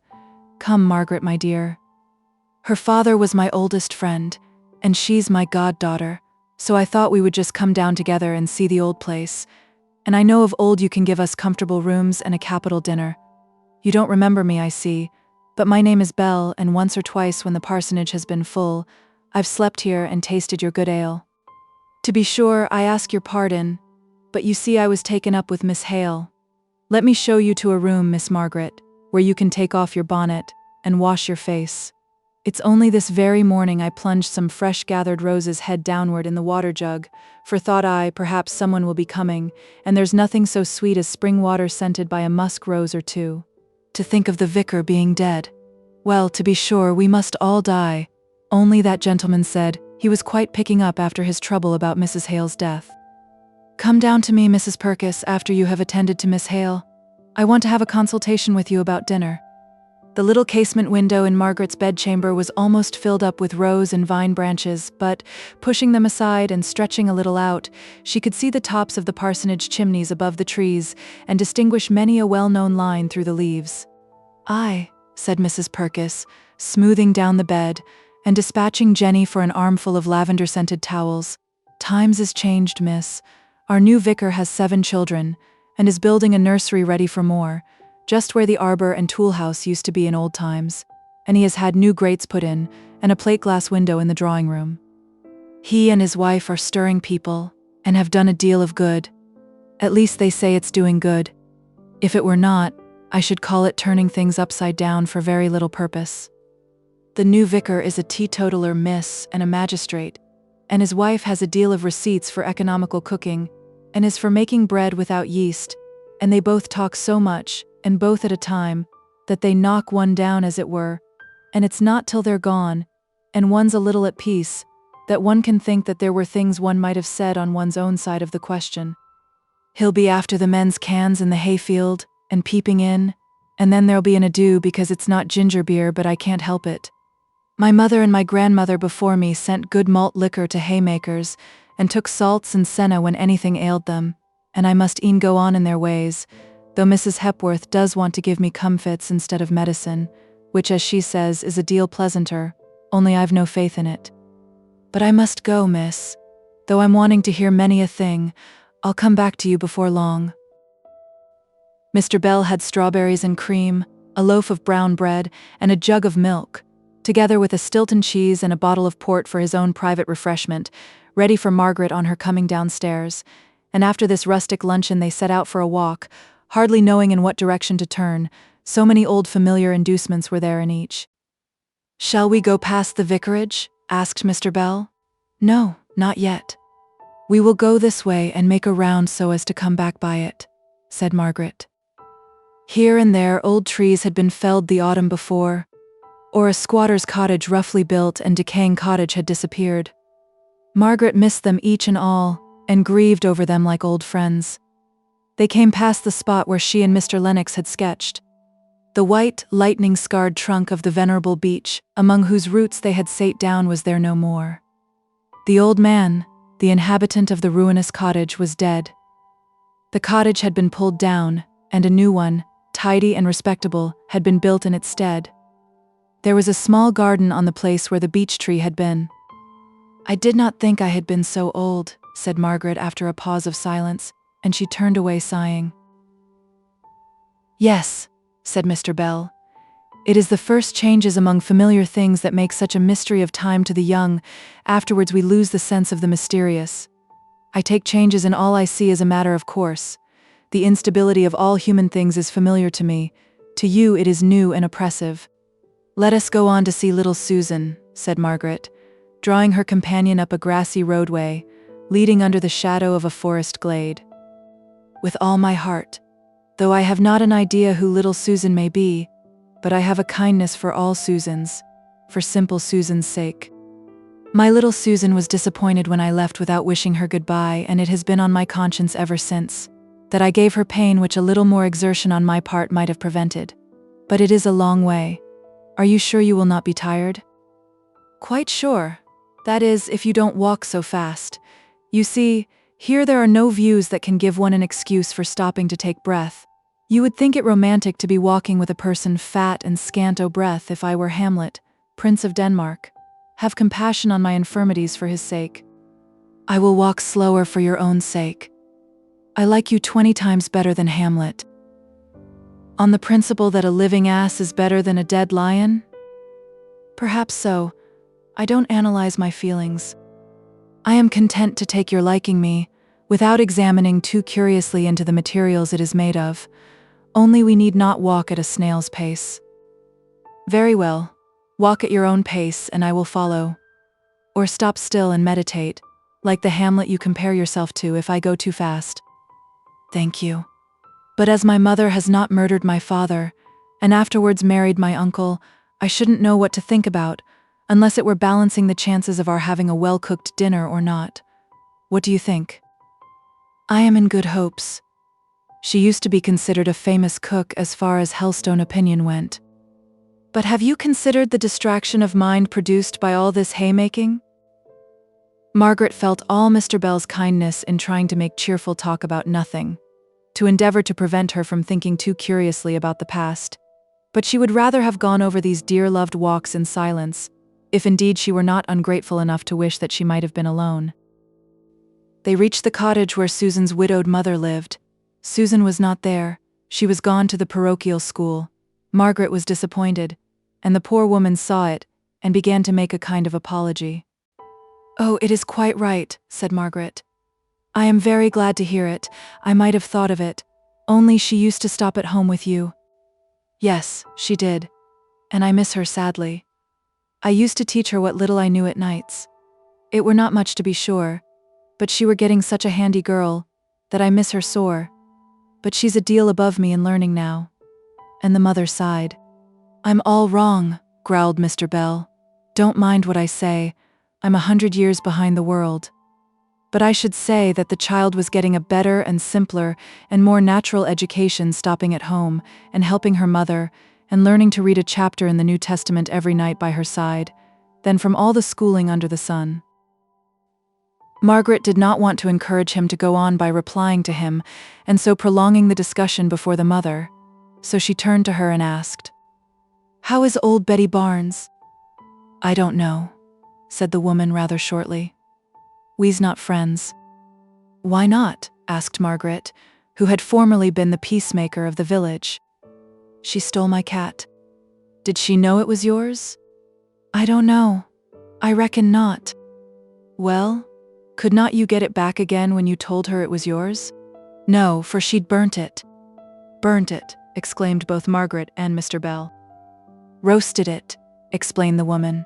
It was no explanation.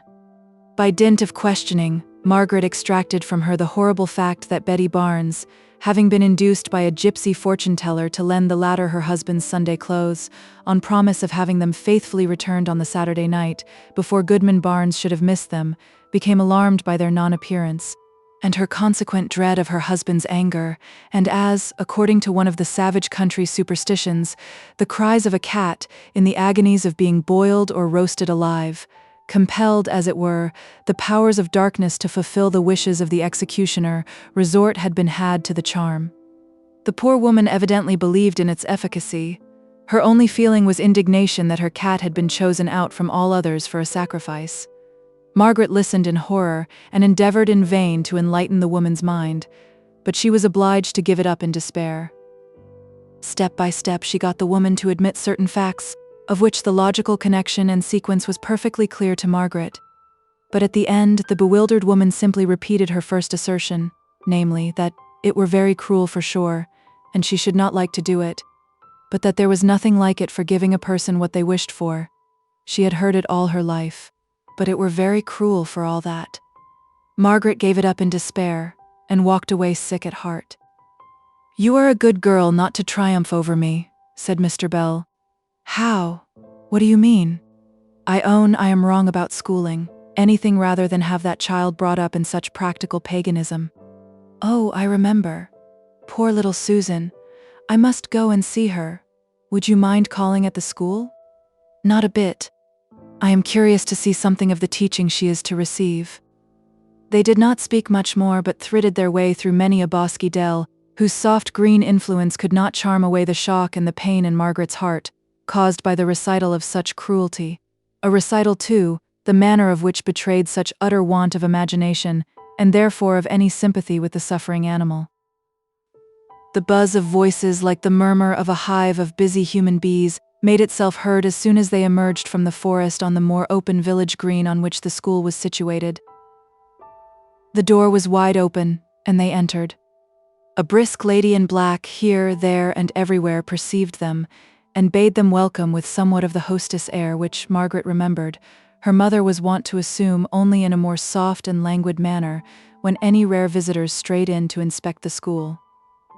She knew at once it was the present vicar's wife, her mother's successor, and she would have drawn back from the interview had it been possible. But in an instant she had conquered this feeling, and modestly advanced, meeting many a bright glance of recognition, and hearing many a half-suppressed murmur of, "It's Miss Hale." The vicar's lady heard the name, and her manner at once became more kindly. Margaret wished she could have helped feeling that it also became more patronizing.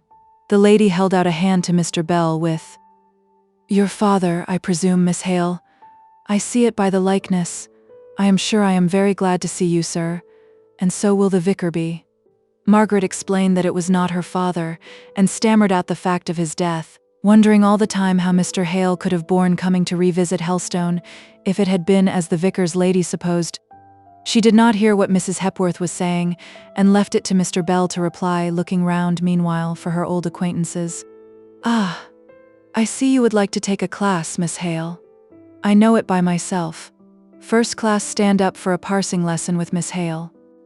Poor Margaret, whose visit was sentimental, not in any degree inspective, felt herself taken in, but as in some way bringing her in contact with little eager faces, once well known, and who had received the solemn rite of baptism from her father, she sate down, half losing herself in tracing out the changing features of the girls, and holding Susan's hand for a minute or two, unobserved by all, while the first class sought for their books, and the vicar's lady went as near as a lady could towards holding Mr. Bell by the button, while she explained the phonetic system to him, and gave him a conversation she had had with the inspector about it.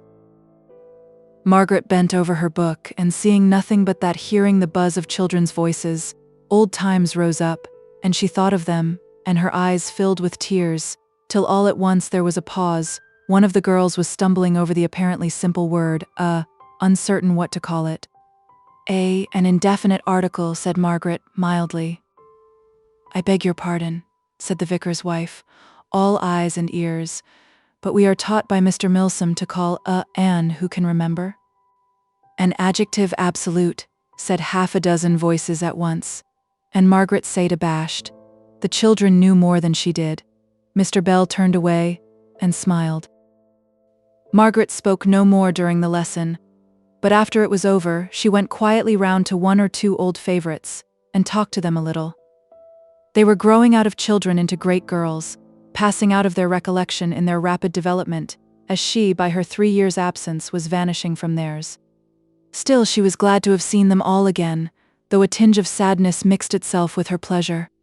When school was over for the day, it was yet early in the summer afternoon, and Mrs. Hepworth proposed to Margaret that she and Mr. Bell should accompany her to the parsonage, and see the word improvements had half slipped out of her mouth.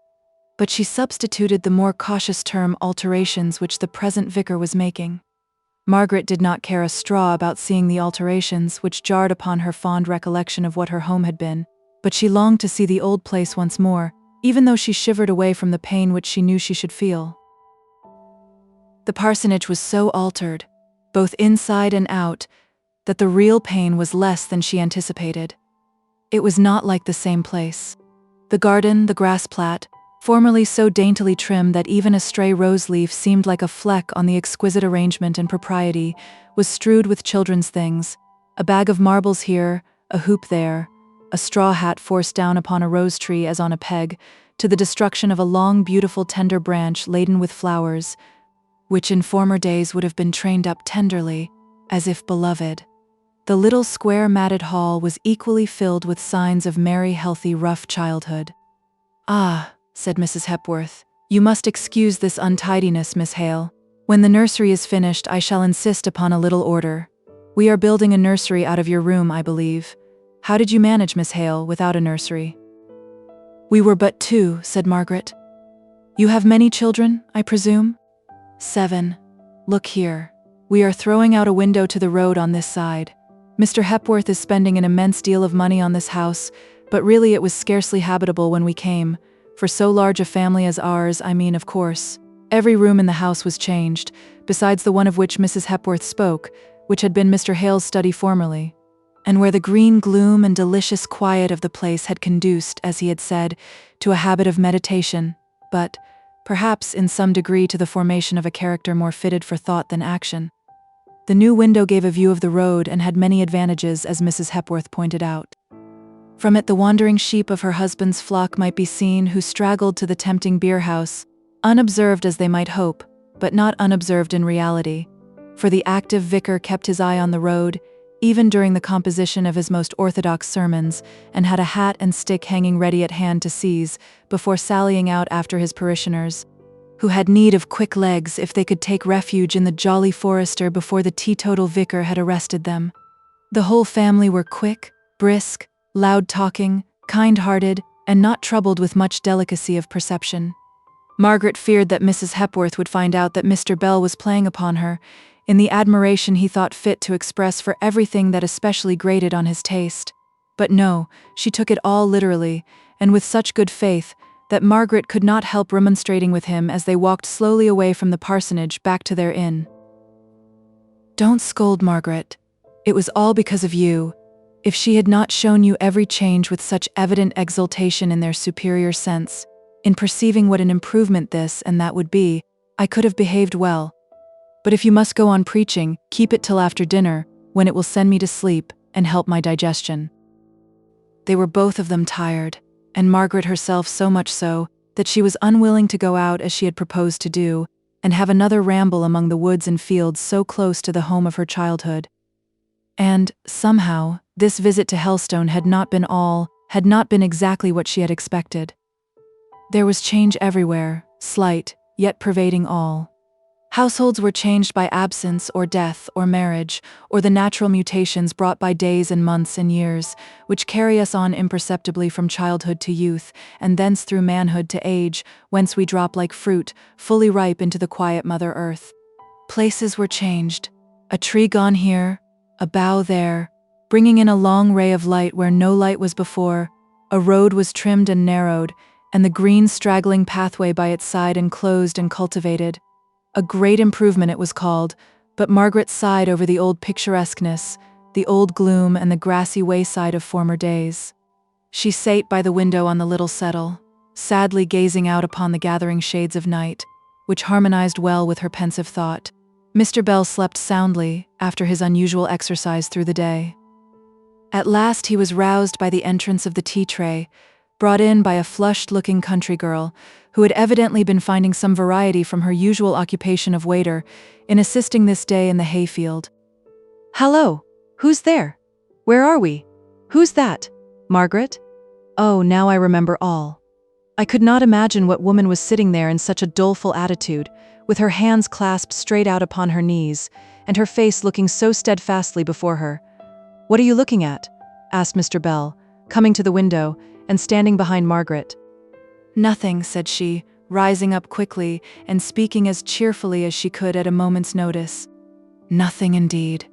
A bleak background of trees, some white linen hung out on the sweet-briar hedge, and a great waft of damp air.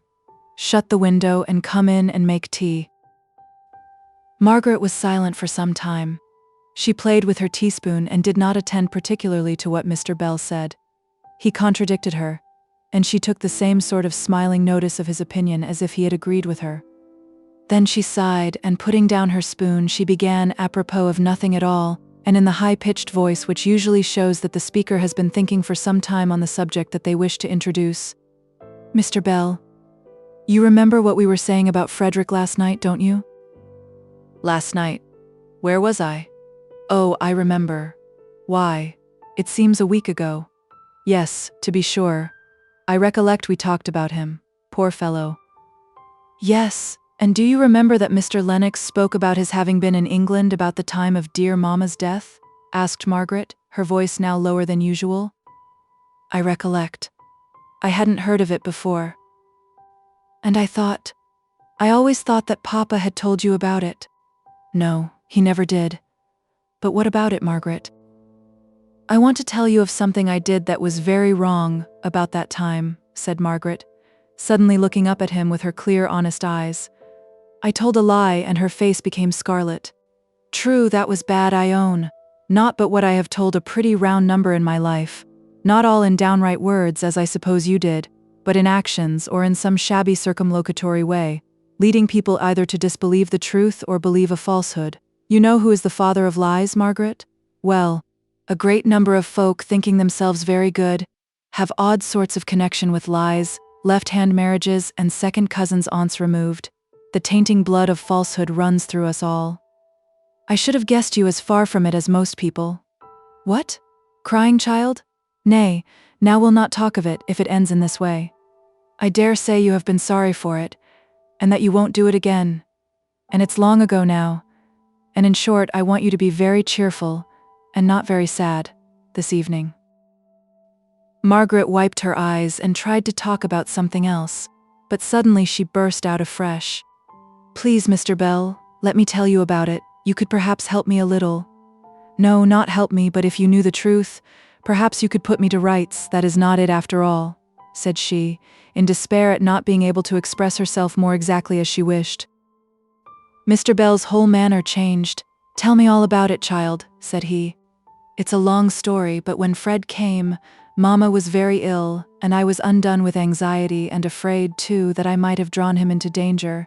And we had an alarm just after her death, for Dixon met someone in Milton, a man called Leonards who had known Fred, and who seemed to owe him a grudge, or at any rate to be tempted by the recollection of the reward offered for his apprehension.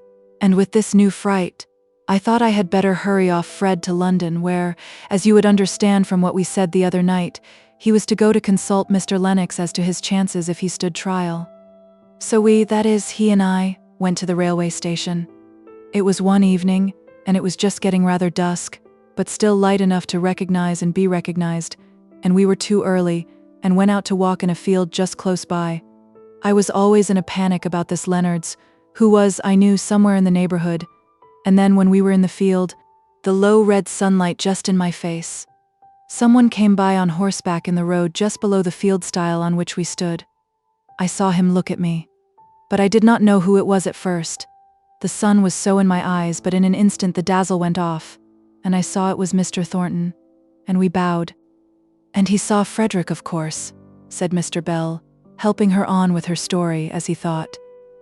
"Yes, and then at the station a man came up, tipsy and reeling, and he tried to collar Fred and overbalanced himself as Fred wrenched himself away and fell over the hedge of the platform.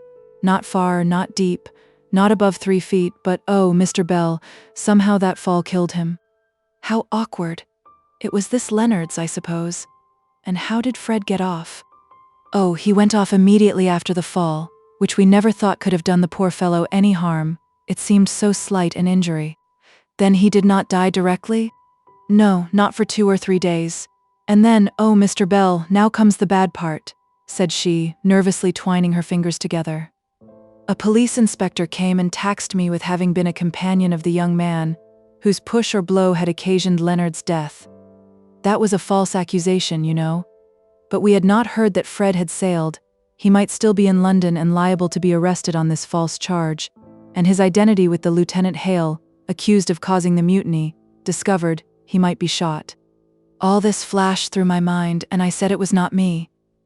I was not at the railway station that night. I knew nothing about it. I had no conscience or thought but to save Frederick. I say it was right.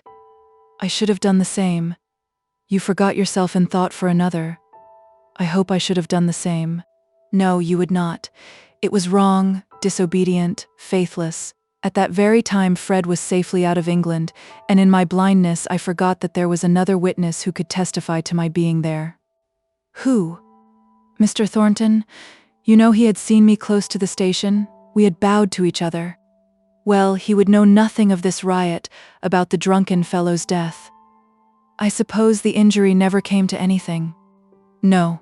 The proceedings they had begun to talk about on the inquest were stopped. Mr. Thornton did know all about it. He was a magistrate, and he found out that it was not the fall that had caused the death. But not before he knew what I had said. Oh, Mr. Bell. She suddenly covered her face with her hands, as if wishing to hide herself from the presence of the recollection. Did you have any explanation with him? Did you ever tell him the strong, instinctive motive? The instinctive want of faith, and clutching at a sin to keep myself from sinking, said she bitterly. No, how could I? He knew nothing of Frederick. To put myself to rights in his good opinion, was I to tell him the secrets of our family, involving, as they seemed to do, the chances of poor Frederick's entire exculpation? Fred's last words had been to enjoin me to keep his visit a secret from all. You see, Papa never told even you. No. I could bear the shame. I thought I could, at least I did bear it. Mr. Thornton has never respected me since. He respects you, I am sure, said Mr. Bell. To be sure it accounts a little for, but he always speaks of you with regard and esteem, though now I understand certain reservations in his manner. Margaret did not speak, did not attend to what Mr. Bell had to say, lost all sense of it. By and by she said, Will you tell me what you refer to about reservations in his manner of speaking to me? Oh, simply he has annoyed me by not joining in my praises of you. Like an old fool, I thought that everyone would have the same opinion as I had, and he evidently could not agree with me. I was puzzled at the time, but he must be perplexed, if the affair has never been in the least explained. There was first your walking out with a young man in the dark. But it was my brother, said Margaret, surprised. True. But how was he to know that? I don't know. I never thought anything of that kind, said Margaret, reddening and looking hurt and offended. And perhaps he never would, but for the lie, which under the circumstances I maintain was necessary. It was not. I know it now. I bitterly repent it. There was a long pause of silence. Margaret was the first to speak. I am not likely ever to see Mr. Thornton again. And there she stopped. There are many things more unlikely, I should say, replied Mr. Bell. But I believe I never shall. Still, somehow one does not like to have sunk so low in a friend's opinion as I have done in his. Her eyes were full of tears, but her voice was steady, and Mr. Bell was not looking at her.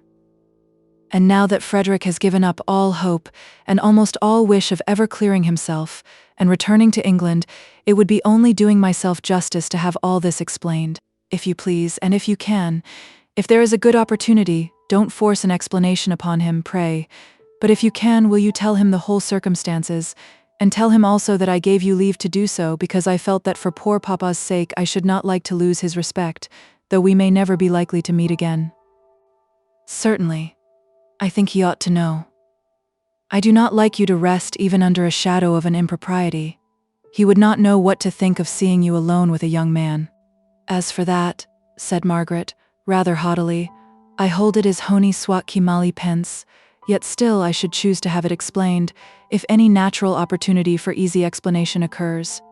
But it is not to clear myself of any suspicion of improper conduct that I wish to have him told. If I thought that he had suspected me, I should not care for his good opinion, no. It is that he may learn how I was tempted, and how I fell into the snare. Why I told that falsehood, in short. Which I don't blame you for. It is no partiality of mine, I assure you. What other people may think of the rightness or wrongness is nothing in comparison to my own deep knowledge, my innate conviction that it was wrong. But we will not talk of that any more, if you please. It is done, my sin is sinned. I have now to put it behind me, and be truthful forevermore if I can. Very well. If you like to be uncomfortable and morbid, be so. I always keep my conscience as tight shut up as a jack-in-a-box, for when it jumps into existence, it surprises me by its size. So I coax it down again, as the fisherman coaxed the genie. Wonderful, says I, to think that you have been concealed so long, and in so small a compass, that I really did not know of your existence. Pray, sir, instead of growing larger and larger every instant, and bewildering me with your misty outlines, would you once more compress yourself into your former dimensions? And when I've got him down, don't I clap the seal on the vase and take good care how I open it again, and how I go against Solomon, wisest of men, who can find him there? But it was no smiling matter to Margaret. She hardly attended to what Mr. Bell was saying. Her thoughts ran upon the idea before entertained, but which now had assumed the strength of a conviction that Mr. Thornton no longer held his former good opinion of her, that he was disappointed in her. She did not feel as if any explanation could ever reinstate her, not in his love, for that and any return on her part she had resolved never to dwell upon, and she kept rigidly to her resolution, but in the respect and high regard which she had hoped would have ever made him willing, in the spirit of Gerald Griffin's beautiful lines, to turn and look back when thou hearest the sound of my name. She kept choking and swallowing all the time that she thought about it.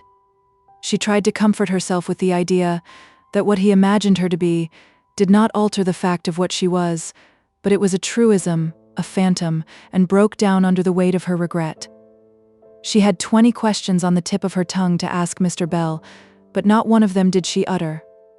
Mr. Bell thought that she was tired and sent her early to her room, where she sate long hours by the open window, gazing out on the purple dome above, where the stars arose and twinkled and disappeared behind the great umbrageous trees before she went to bed.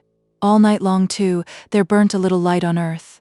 A candle in her old bedroom, which was the nursery with the present inhabitants of the parsonage, until the new one was built.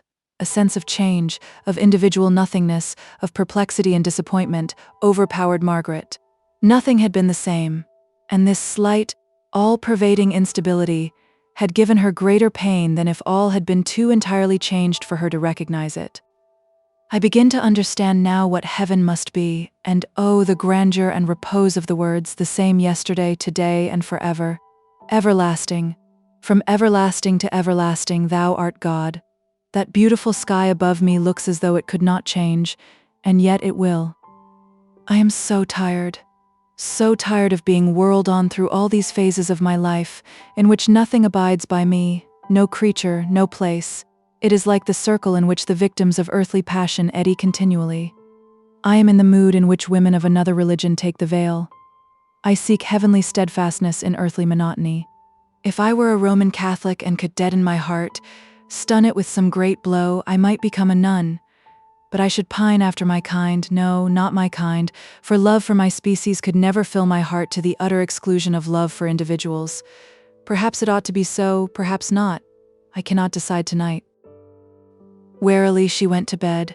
Wearily she arose in 4 or 5 hours' time, but with the morning came hope and a brighter view of things. After all, it is right, said she, hearing the voices of children at play while she was dressing. If the world stood still, it would retrograde and become corrupt, if that is not Irish. Looking out of myself and my own painful sense of change, the progress of all around me is right and necessary. I must not think so much of how circumstances affect me myself, but how they affect others, if I wish to have a right judgment or a hopeful, trustful heart. And with a smile ready in her eyes to quiver down to her lips, she went into the parlor and greeted Mr. Bell. "Ah, Missy, you were up late last night, and so you're late this morning. Now I've got a little piece of news for you. What do you think of an invitation to dinner? A morning call literally in the dewy morning. Why, I've had the vicar here already, on his way to the school. How much the desire of giving our hostess a teetotal lecture for the benefit of the haymakers had to do with his earliness, I don't know, but here he was, when I came down just before 9, and we are asked to dine there today. But Edith expects me back. I cannot go," said Margaret, thankful to have so good an excuse. "Yes, I know, so I told him. I thought you would not want to go. Still, it is open, if you would like it." "Oh no," said Margaret. Let us keep to our plan. Let us start at 12. It is very good and kind of them, but indeed I could not go. Very well. Don't fidget yourself, and I'll arrange it all. Before they left, Margaret stole round to the back of the vicarage garden and gathered a little straggling piece of honeysuckle. She would not take a flower the day before, for fear of being observed, and her motives and feelings commented upon. But as she returned across the common, the place was reinvested with the old enchanting atmosphere. The common sounds of life were more musical there than anywhere else in the whole world, the light more golden, the life more tranquil and full of dreamy delight. As Margaret remembered her feelings yesterday, she said to herself, "And I too change perpetually, now this, now that, now disappointment and peevish because all is not exactly as I had pictured it, and now suddenly discovering that the reality is far more beautiful than I had imagined it. Oh, Helstone, I shall never love any place like you." A few days afterwards, she had found her level, and decided that she was very glad to have been there, and that she had seen it again, and that to her it would always be the prettiest spot in the world, but that it was so full of associations with former days, and especially with her father and mother, that if it were all to come over again, she should shrink back from such another visit as that which she had paid with Mr. Bell. Chapter 47. Something wanting. Experience, like a pale musician, holds a dulcimer of patience in his hand, whence harmonies we cannot understand, of God's will in his worlds, the strain unfolds in sad, perplexed minors. Mrs. Browning. About this time Dixon returned from Milton, and assumed her post as Margaret's maid. She brought endless pieces of Milton gossip, how Martha had gone to live with Miss Thornton, on the latter's marriage, with an account of the bridesmaids, dresses, and breakfasts, at that interesting ceremony, how people thought that Mr. Thornton had made too grand a wedding of it, considering he had lost a deal by the strike, and had had to pay so much for the failure of his contracts. How little money articles of furniture, long cherished by Dixon, had fetched at the sale, which was a shame considering how rich folks were at Milton. How Mrs. Thornton had come one day, and got 2 or 3 good bargains, and Mr. Thornton had come the next, and in his desire to obtain 1 or 2 things had bid against himself, much to the enjoyment of the bystanders. So as Dixon observed, that made things even if Mrs. Thornton paid too little, Mr. Thornton paid too much. Mr. Bell had sent all sorts of orders about the books. There was no understanding him, he was so particular. If he had come himself, it would have been all right, but letters always were and always will be more puzzling than they are worth. Dixon had not much to tell about the Higginses. Her memory had an aristocratic bias, and was very treacherous whenever she tried to recall any circumstance connected with those below her in life. Nicholas was very well, she believed. He had been several times at the house asking for news of Miss Margaret, the only person who ever did ask, except once Mr. Thornton. And Mary? Oh, of course she was very well, a great, stout, slatternly thing.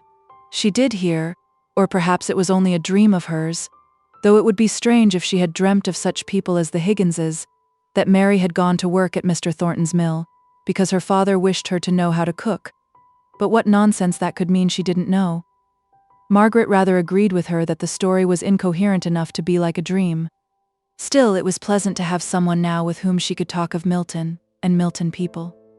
Dixon was not over-fond of the subject, rather wishing to leave that part of her life in shadow. She liked much more to dwell upon speeches of Mr. Bell's, which had suggested an idea to her of what was really his intention, making Margaret his heiress. But her young lady gave her no encouragement, nor in any way gratified her insinuating enquiries, however disguised in the form of suspicions or assertions. All this time Margaret had a strange, undefined longing to hear that Mr. Bell had gone to pay one of his business visits to Milton.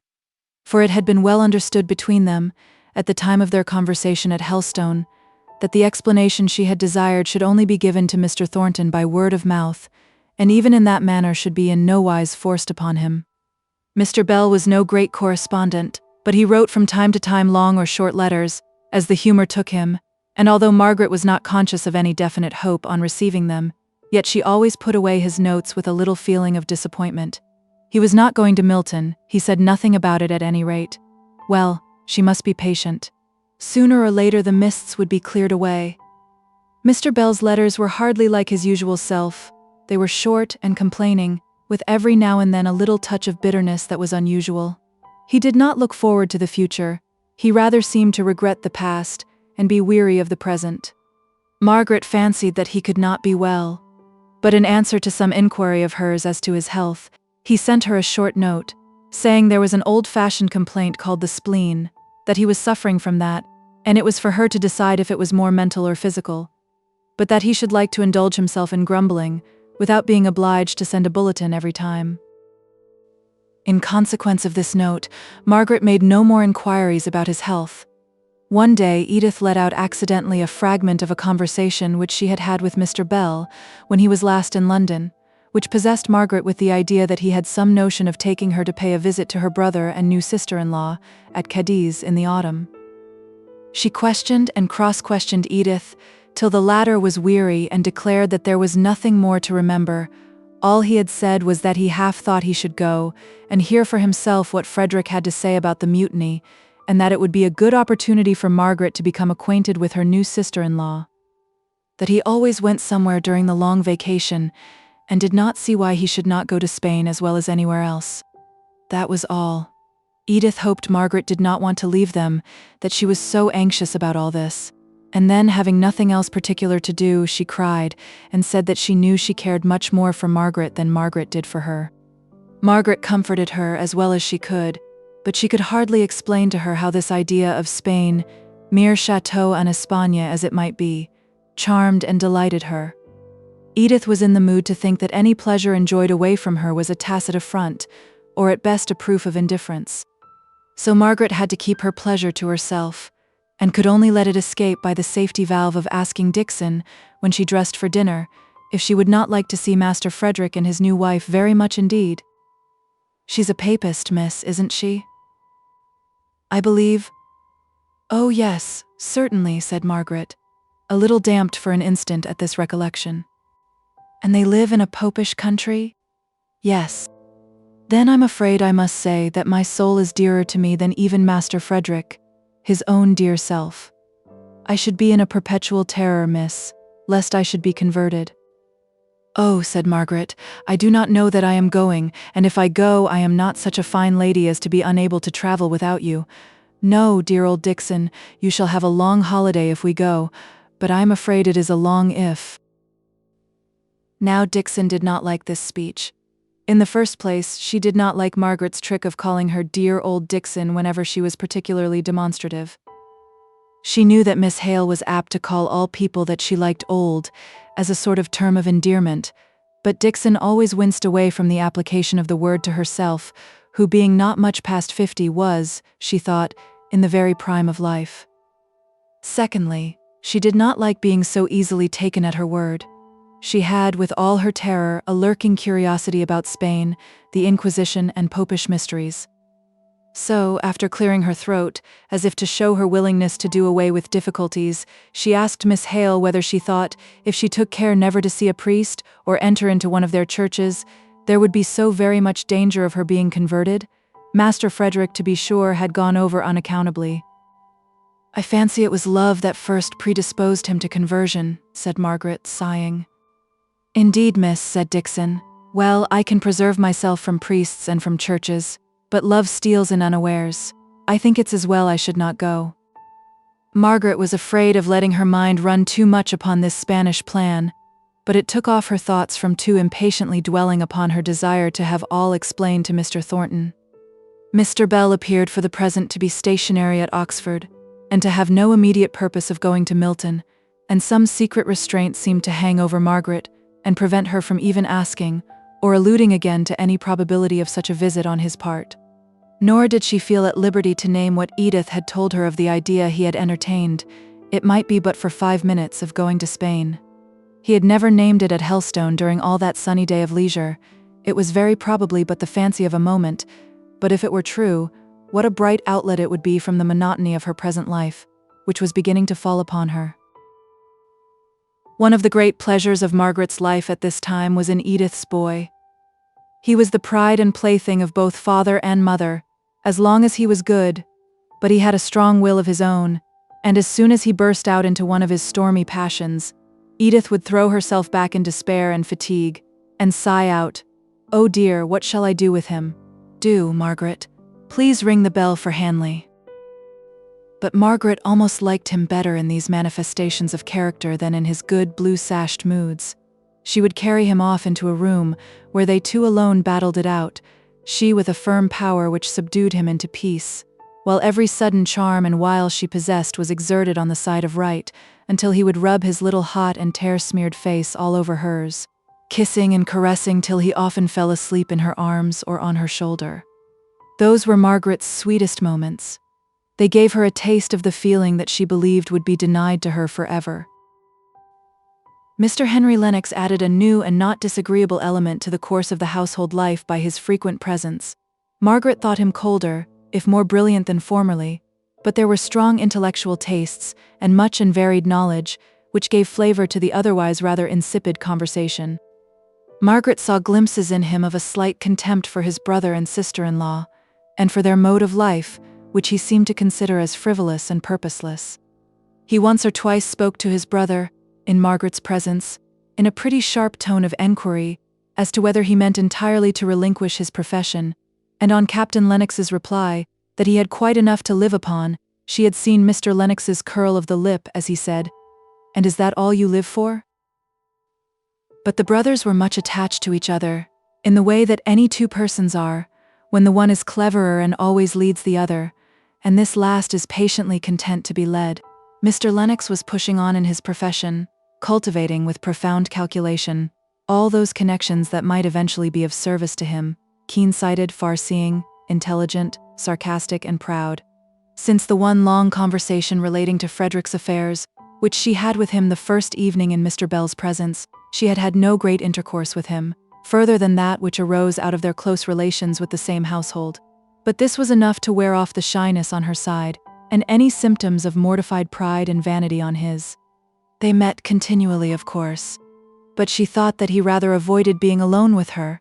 She fancied that he, as well as she, perceived that they had drifted strangely apart from their former anchorage, side by side, in many of their opinions, and all their tastes.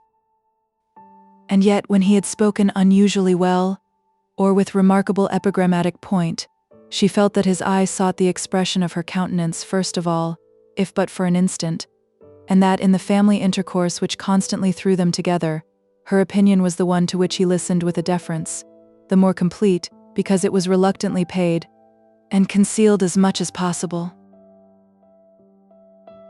Chapter 48. Near to be found again. My own, my father's friend, I cannot part with thee. I near have shown, thou near hast known, how dear thou art to me. Anonymous. The elements of the dinner parties which Mrs. Lennox gave were these. Her friends contributed the beauty, Captain Lennox the easy knowledge of the subjects of the day, and Mr. Henry Lennox and the sprinkling of rising men who were received as his friends brought the wit, the cleverness, the keen and extensive knowledge of which they knew well enough how to avail themselves without seeming pedantic or burdening the rapid flow of conversation. These dinners were delightful, but even here Margaret's dissatisfaction found her out. Every talent, every feeling, every acquirement, nay, even every tendency towards virtue was used up as materials for fireworks. The hidden, sacred fire exhausted itself in sparkle and crackle. They talked about art in a merely sensuous way, dwelling on outside effects, instead of allowing themselves to learn what it has to teach. They lashed themselves up into an enthusiasm about high subjects in company, and never thought about them when they were alone. They squandered their capabilities of appreciation into a mere flow of appropriate words. One day after the gentlemen had come up into the drawing-room, Mr. Lennox drew near to Margaret, and addressed her in almost the first voluntary words he had spoken to her since she had returned to live in Harley Street. "You did not look pleased at what Shirley was saying at dinner." "Didn't I? My face must be very expressive," replied Margaret. "It always was. It has not lost the trick of being eloquent." "I did not like," said Margaret hastily, "his way of advocating what he knew to be wrong, so glaringly wrong even in jest. But it was very clever. How every word told. Did you remember the happy epithets?" "Yes. And despise them you would like to add. Pray don't scruple, though he is my friend." There. That is the exact tone in you that—" She stopped short. He listened for a moment to see if she would finish her sentence, but she only reddened and turned away. Before she did so, however, she heard him say, in a very low, clear voice, "If my tones or modes of thought are what you dislike, will you do me the justice to tell me so, and so give me the chance of learning to please you?" All these weeks there was no intelligence of Mr. Bell's going to Milton. He had spoken of it at Helstone as of a journey which he might have to take in a very short time from then, but he must have transacted his business by writing. Margaret thought ere now, and she knew that if he could, he would avoid going to a place which he disliked, and moreover would little understand the secret importance which she affixed to the explanation that could only be given by word of mouth. She knew that he would feel that it was necessary that it should be done, but whether in summer, autumn, or winter it would signify very little. It was now August, and there had been no mention of the Spanish journey to which he had alluded to Edith, and Margaret tried to reconcile herself to the fading away of this illusion. But one morning she received a letter, saying that next week he meant to come up to town. He wanted to see her about a plan which he had in his head, and moreover, he intended to treat himself to a little doctoring, as he had begun to come round to her opinion, that it would be pleasanter to think that his health was more in fault than he, when he found himself irritable and cross. There was altogether a tone of forced cheerfulness in the letter, as Margaret noticed afterwards, but at the time her attention was taken up by Edith's exclamations. "Coming up to town. Oh dear, and I am so worn out by the heat that I don't believe I have strength enough in me for another dinner. Besides, everybody has left but our dear stupid selves, who can't settle where to go to. There would be nobody to meet him. I'm sure he would much rather come and dine with us quite alone than with the most agreeable strangers you could pick up. Besides, if he is not well he won't wish for invitations. I am glad he has owned it at last. I was sure he was ill from the whole tone of his letters, and yet he would not answer me when I asked him, and I had no third person to whom I could apply for news. Oh, he is not very ill, or he would not think of Spain. He never mentions Spain.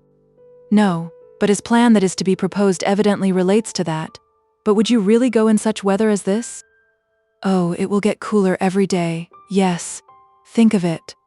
I am only afraid I have thought and wished too much, in that absorbing, willful way which is sure to be disappointed, or else gratified, to the letter, while in the spirit it gives no pleasure. But that's superstitious, I'm sure, Margaret. No, I don't think it is. Only it ought to warn me, and check me from giving way to such passionate wishes. It is a sort of give me children, or else I die. I'm afraid my cry is, let me go to Cadiz, or else I die. My dear Margaret, you'll be persuaded to stay there, and then what shall I do? Oh, I wish I could find somebody for you to marry here, that I could be sure of you. I shall never marry.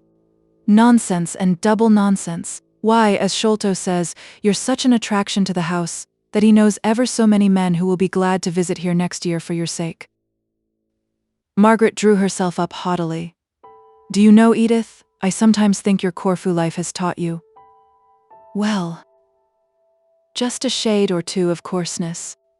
Edith began to sob so bitterly, and to declare so vehemently that Margaret had lost all love for her, and no longer looked upon her as a friend, that Margaret came to think that she had expressed too harsh an opinion for the relief of her own wounded pride, and ended by being Edith's slave for the rest of the day, while that little lady, overcome by wounded feeling, lay like a victim on the sofa, heaving occasionally a profound sigh, till at last she fell asleep.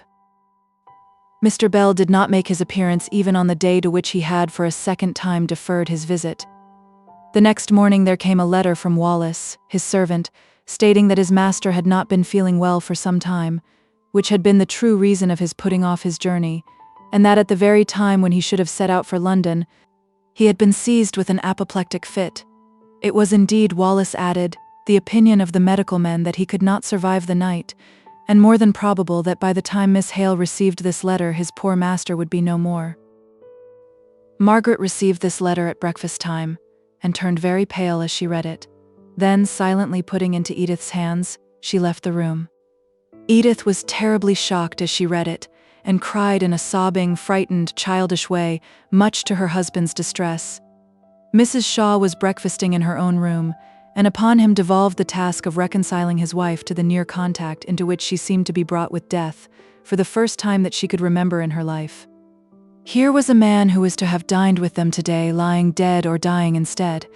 It was some time before she could think of Margaret. Then she started up and followed her upstairs into her room.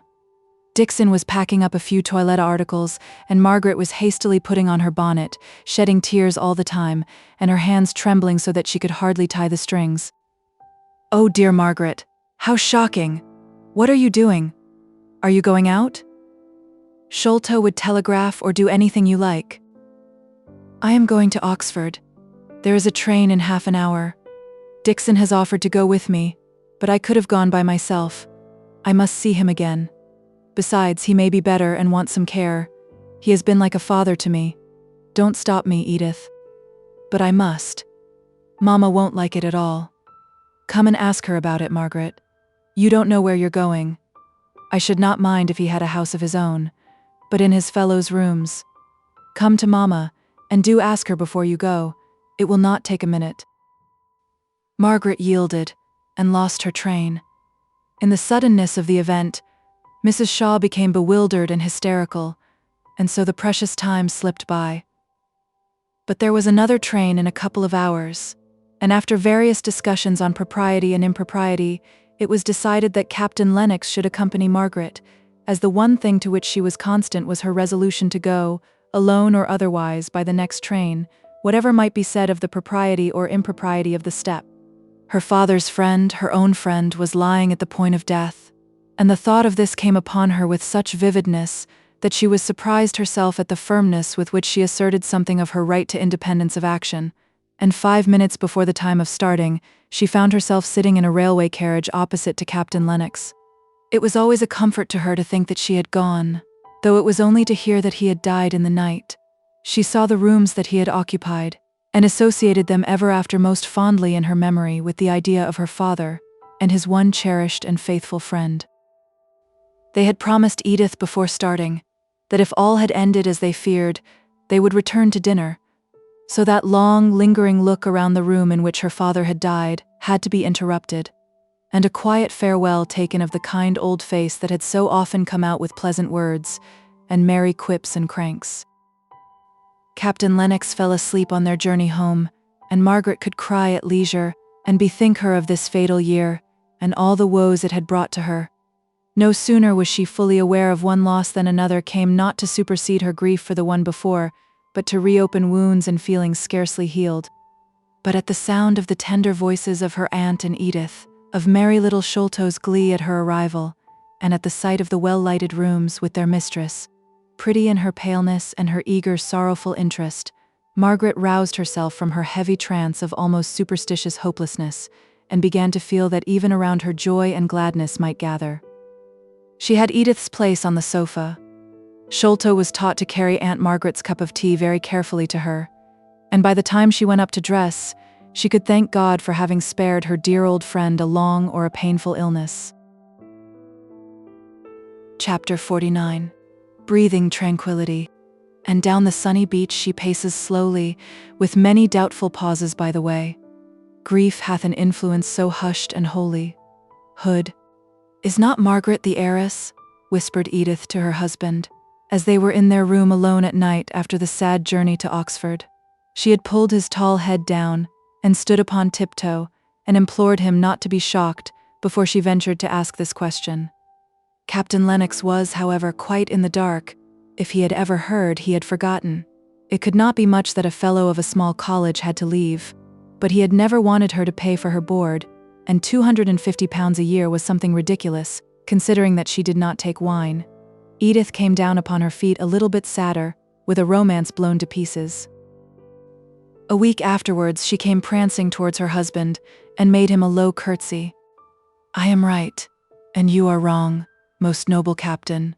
Margaret has had a lawyer's letter, and she is residuary legatee, the legacies being about £2,000, and the remainder about 40,000, at the present value of property in Milton."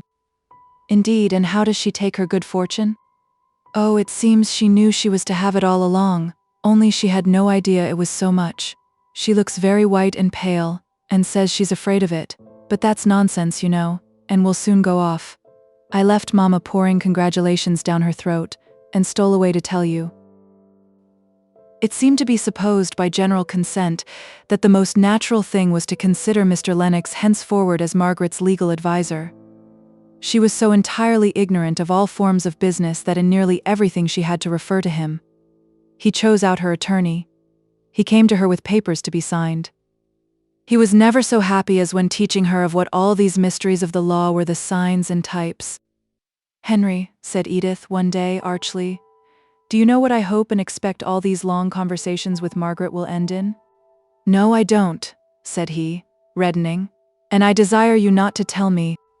"Oh, very well, then I need not tell Sholto not to ask Mr. Montague so often to the house." "Just as you choose," said he with forced coolness. "What you are thinking of may or may not happen, but this time, before I commit myself, I will see my ground clear. Ask whom you choose. It may not be very civil, Edith, but if you meddle in it, you will mar it. She has been very farouche with me for a long time, and is only just beginning to thaw a little from her Zenobia ways. She has the making of a Cleopatra in her. If only she were a little more pagan. For my part," said Edith, a little maliciously, "I am very glad she is a Christian. I know so very few." There was no Spain for Margaret that autumn, although to the last she hoped that some fortunate occasion would call Frederick to Paris, whither she could easily have met with a convoy. Instead of Cadiz, she had to content herself with Cromer. To that place her Aunt Shaw and the Lennoxes were bound. They had all along wished her to accompany them, and, consequently, with their characters, they made but lazy efforts to forward her own separate wish. Perhaps Cromer was, in one sense of the expression, the best for her. She needed bodily strengthening and bracing as well as rest. Among other hopes that had vanished was the hope, the trust she had had, that Mr. Bell would have given Mr. Thornton the simple facts of the family circumstances which had preceded the unfortunate accident that led to Lannard's death. Whatever opinion, however changed it might be from what Mr. Thornton had once entertained, she had wished it to be based upon a true understanding of what she had done and why she had done it. It would have been a pleasure to her, would have given her rest on a point on which she should now all her life be restless, unless she could resolve not to think upon it. It was now so long after the time of these occurrences that there was no possible way of explaining them save the one which she had lost by Mr. Bell's death.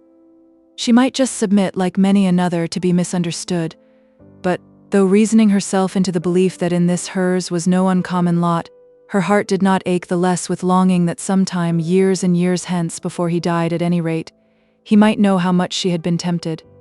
She thought that she did not want to hear that all was explained to him, if only she could be sure that he would know. But this wish was vain, like so many others, and when she had schooled herself into this conviction, she turned with all her heart and strength to the life that lay immediately before her, and resolved to strive and make the best of that. She used to sit long hours upon the beach, gazing intently on the waves as they chafed with perpetual motion against the pebbly shore, or she looked out upon the more distant heave and sparkle against the sky, and heard, without being conscious of hearing, the eternal psalm which went up continually. She was soothed without knowing how or why. Listlessly she sat there on the ground, her hands clasped round her knees, while her Aunt Shaw did small shoppings, and Edith and Captain Lennox rode far and wide on shore and inland. The nurses, sauntering on with their charges, would pass and repass her, and wonder in whispers what she could find to look at so long day after day. And when the family gathered at dinner time, Margaret was so silent and absorbed that Edith voted her moped, and hailed a proposal of her husband's with great satisfaction, that Mr. Henry Lennox should be asked to take Cromer for a week, on his return from Scotland in October. But all this time for thought enabled Margaret to put events in their right places, as to origin and significance, both as regarded her past life and her future. Those hours by the seaside were not lost, as anyone might have seen who had had the perception to read or the care to understand the look that Margaret's face was gradually acquiring. Mr. Henry Lennox was excessively struck by the change. "The sea has done Miss Hale an immense deal of good, I should fancy," said he, when she first left the room after his arrival in their family circle. "She looks 10 years younger than she did in Harley Street." "That's the bonnet I got her," said Edith triumphantly.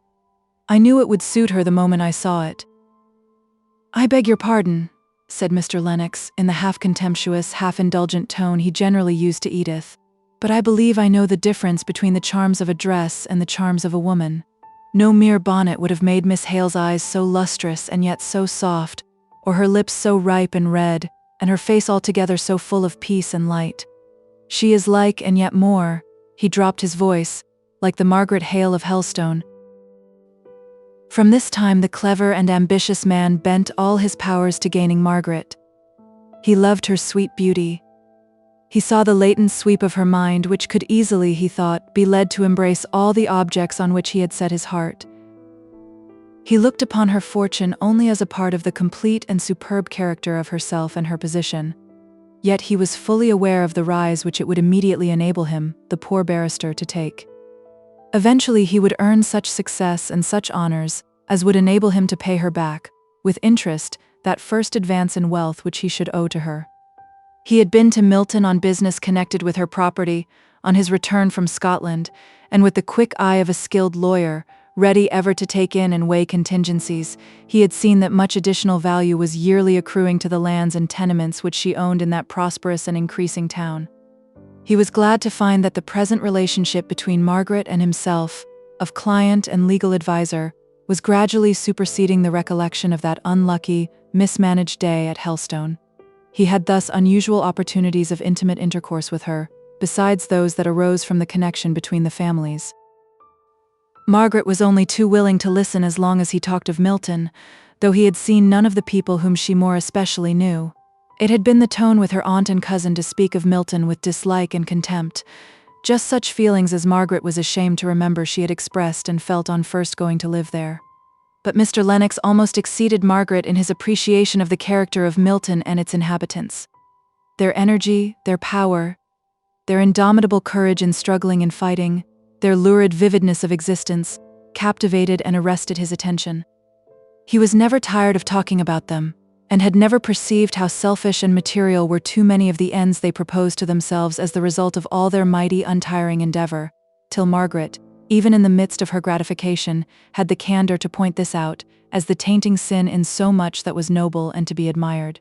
Still, when other subjects palled upon her, and she gave but short answers to many questions, Henry Lennox found out that an enquiry as to some Darkshire peculiarity of character called back the light into her eye, the glow into her cheek. When they returned to town, Margaret fulfilled one of her seaside resolves, and took her life into her own hands. Before they went to Cromer, she had been as docile to her aunt's laws as if she were still the scared little stranger who cried herself to sleep that first night in the Harley Street nursery.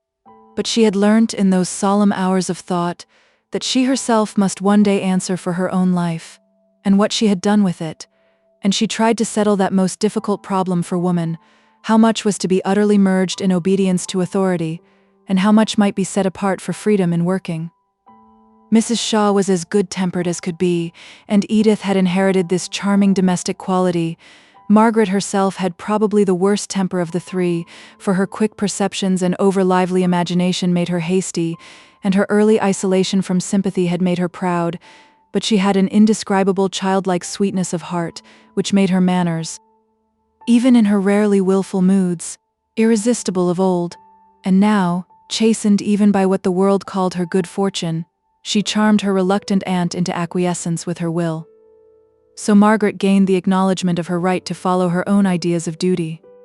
"Only don't be strong-minded," pleaded Edith. "Mama wants you to have a footman of your own, and I'm sure you're very welcome, for they're great plagues. Only to please me, darling, don't go and have a strong mind. It's the only thing I ask. Footman or no footman, don't be strong-minded. Don't be afraid, Edith. I'll faint on your hands at the servants' dinner time, the very first opportunity, and then, what with Sholto playing with the fire, and the baby crying, you'll begin to wish for a strong-minded woman, equal to any emergency. And you'll not grow too good to joke and be merry? Not I. I shall be merrier than I have ever been, now I have got my own way. And you'll not go a figure, but let me buy your dresses for you? Indeed, I mean to buy them for myself. You shall come with me if you like, but no one can please me but myself. Oh, I was afraid you'd dress in brown and dust color, not to show the dirt you'll pick up in all those places. I'm glad you're going to keep one or two vanities. just by way of specimens of the old Adam. I am going to be just the same, Edith, if you and my aunt could but fancy so. Only as I have neither husband nor child to give me natural duties, I must make myself some, in addition to ordering my gowns. In the family conclave, which was made up of Edith, her mother, and her husband, it was decided that perhaps all these plans of hers would only secure her the more for Henry Lennox. They kept her out of the way of other friends who might have been eligible sons or brothers, and it was also agreed that she never seemed to take much pleasure in the society of anyone but Henry, out of their own family. The other admirers, attracted by her appearance or the reputation of her fortune, were swept away, by her unconscious smiling disdain, into the paths frequented by other beauties less fastidious, or other heiresses with a larger amount of gold. Henry and she grew slowly into closer intimacy, but neither he nor she were people to brook the slightest notice of their proceedings. Chapter 50. Changes at Milton. Here we go up, up, up, and here we go down, down, down, nursery song. Meanwhile at Milton the chimneys smoked, the ceaseless roar and mighty beat and dazzling whir of machinery struggled and strove perpetually. Senseless and purposeless were wood and iron and steam in their endless labors, but the persistence of their monotonous work was rivaled in tireless endurance by the strong crowds, who, with sense and with purpose, were busy and restless in seeking after what. In the streets there were few loiterers, none walking for mere pleasure. Every man's face was set in lines of eagerness or anxiety. News was sought for with fierce avidity, and men jostled each other aside in the mart and in the exchange, as they did in life, in the deep selfishness of competition. There was gloom over the town. Few came to buy, and those who did were looked at suspiciously by the sellers, for credit was insecure, and the most stable might have their fortunes affected by the sweep in the great neighboring port among the shipping houses. Hitherto there had been no failures in Milton, but from the immense speculations that had come to light in making a bad end in America, and yet nearer home, it was known that some Milton houses of business must suffer so severely that everyday men's faces asked, if their tongues did not, "What news? Who is gone? How will it affect me?" And if 2 or 3 spoke together, they dwelt rather on the names of those who were safe than dared to hint at those likely, in their opinion, to go, for idle breath may, at such times, cause the downfall of some who might otherwise weather the storm, and one going down drags many after. Thornton is safe, say they. His business is large, extending every year, but such a head as he has, and so prudent with all his daring. Then one man draws another aside and walks a little apart, and with head inclined into his neighbor's ear, he says, "Thornton's business is large, but he has spent his profits in extending it. He has no capital laid by, his machinery is new within these 2 years, and has cost him, we won't say what, a word to the wise." But that Mr. Harrison was a croaker, a man who had succeeded to his father's trade-made fortune, which he had feared to lose by altering his mode of business to any having a larger scope. Yet he grudged every penny made by others more daring and far-sighted. But the truth was, Mr. Thornton was hard-pressed. He felt it acutely in his vulnerable point, his pride in the commercial character which he had established for himself. Architect of his own fortunes, he attributed this to no special merit or qualities of his own, but to the power which he believed that commerce gave to every brave, honest, and persevering man, to raise himself to a level from which he might see and read the great game of worldly success, and honestly, by such far-sightedness, command more power and influence than in any other mode of life. Far away in the East and in the West, where his person would never be known, his name was to be regarded, and his wishes to be fulfilled, and his word pass like gold. That was the idea of merchant life with which Mr. Thornton had started. "Her merchants be like princes," said his mother, reading the text aloud, as if it were a trumpet call to invite her boy to the struggle. He was but like many others, men, women, and children, alive to distant and dead to near things. He sought to possess the influence of a name in foreign countries and faraway seas, to become the head of a firm that should be known for generations, and it had taken him long, silent years to come even to a glimmering of what he might be now. Today, here in his own town, his own factory, among his own people. He and they had led parallel lives, very close, but never touching, till the accident, or so it seemed, of his acquaintance with Higgins. Once brought face to face, man to man, with an individual of the masses around him, and take notice out of the character of master and workman. In the first instance, they had each begun to recognize that we have all of us one human heart.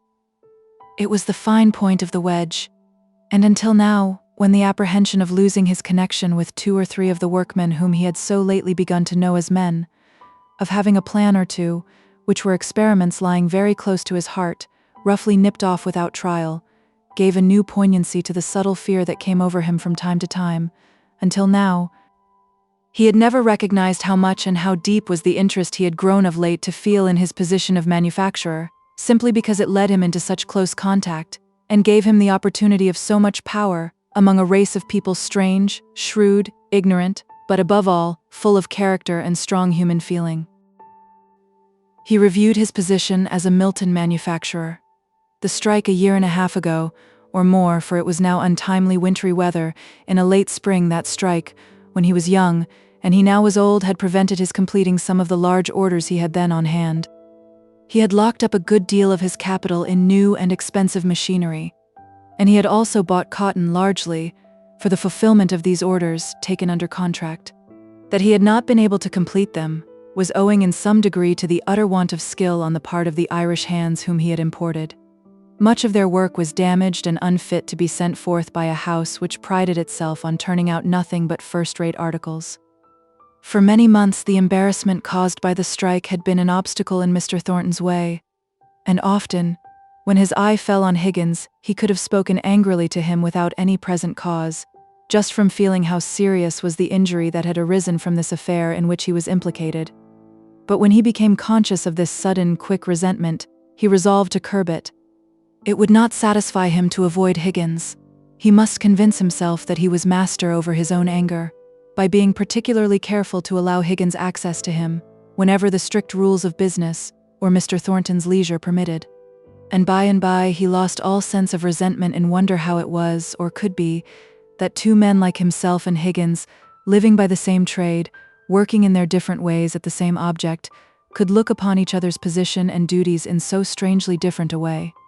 And thence arose that intercourse which, though it might not have the effect of preventing all future clash of opinion and action, when the occasion arose, would, at any rate, enable both master and man to look upon each other with far more charity and sympathy, and bear with each other more patiently and kindly.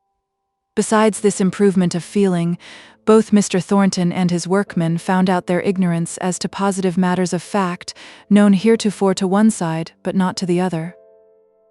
But now had come one of those periods of bad trade, when the market falling brought down the value of all large stocks. Mr. Thornton's fell to nearly half. No orders were coming in, so he lost the interest of the capital he had locked up in machinery. Indeed, it was difficult to get payment for the orders completed, yet there was the constant drain of expenses for working the business. Then the bills became due for the cotton he had purchased, and money being scarce, he could only borrow at exorbitant interest, and yet he could not realize any of his property. But he did not despair. He exerted himself day and night to foresee and to provide for all emergencies. He was as calm and gentle to the women in his home as ever.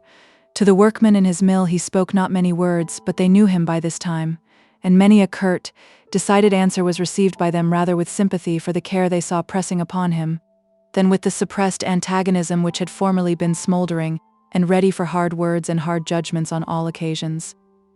"Meester's a deal to potter him," said Higgins one day, as he heard Mr. Thornton's short, sharp inquiry why such a command had not been obeyed, and caught the sound of the suppressed sigh which he heaved in going past the room where some of the men were working.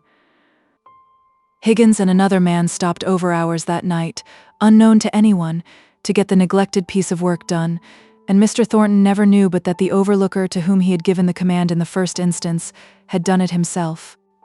I reckon I know who'd have been sorry for to see our meester sitting so like a piece o' grey calico. Th' ood parson would ha' fretted his woman's heart out, if he'd seen the woeful looks I have seen on our meester's face," thought Higgins one day, as he was approaching Mr. Thornton in Marlborough Street. "Meester," said he, stopping his employer in his quick resolved walk and causing that gentleman to look up with a sudden annoyed start, as if his thoughts had been far away. "Have yo heerd aught of Miss Margaret lately?" "Miss who?" replied Mr. Thornton. Miss Margaret, Miss Hale, Thude Parsons' daughter, yo known who I mean well enough. If yo only think a bit. There was nothing disrespectful in the tone in which this was said. Oh yes. And suddenly the wintry frost-bound look of care had left Mr. Thornton's face, as if some soft summer gale had blown all anxiety away from his mind. And though his mouth was as much compressed as before, his eyes smiled out benignly on his questioner. She's my landlord now, you know, Higgins. I hear of her through her agent here, every now and then. She's well and among friends, thank you, Higgins. That thank you lingered after the other words and yet came with so much warmth of feeling, let in a new light to the acute Higgins. It might be but a will-o'-the-wisp, but he thought he would follow it and ascertain whither it would lead him. And she's not gettin' married, meester? Not yet. The face was cloudy once more. There is some talk of it, as I understand, with a connection of the family. Then she'll not be for coming to Milton again, I reckon. No. Stop a minute, meester. Then going up confidentially close, he said, Is the young gentleman cleared? He enforced the depth of his intelligence by a wink of the eye, which only made things more mysterious to Mr. Thornton.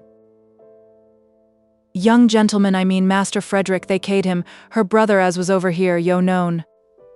Over here? Aye, to be sure, at the missus's death. Yo needna be feared of my telling. For Mary and me, we knowed it all along, only we held our peace, for we got it through Mary working in the house. And he was over. It was her brother. Sure enough, and I reckoned yo knowed it. Or I'd never ha let on. Yo knowed she had a brother? Yes, I know all about him. And he was over at Mrs. Hale's death? Nay, I'm not going for to tell more, I've maybe getten them into mischief already, for they kept it very close. I no but wanted to know if they'd getten him cleared. Not that I know of, I know nothing.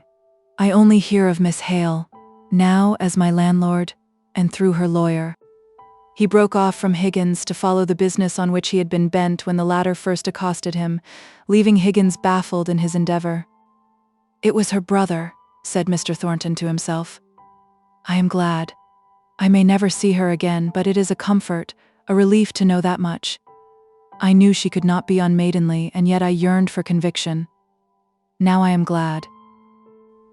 It was a little golden thread running through the dark web of his present fortunes, which were growing ever gloomier and more gloomy.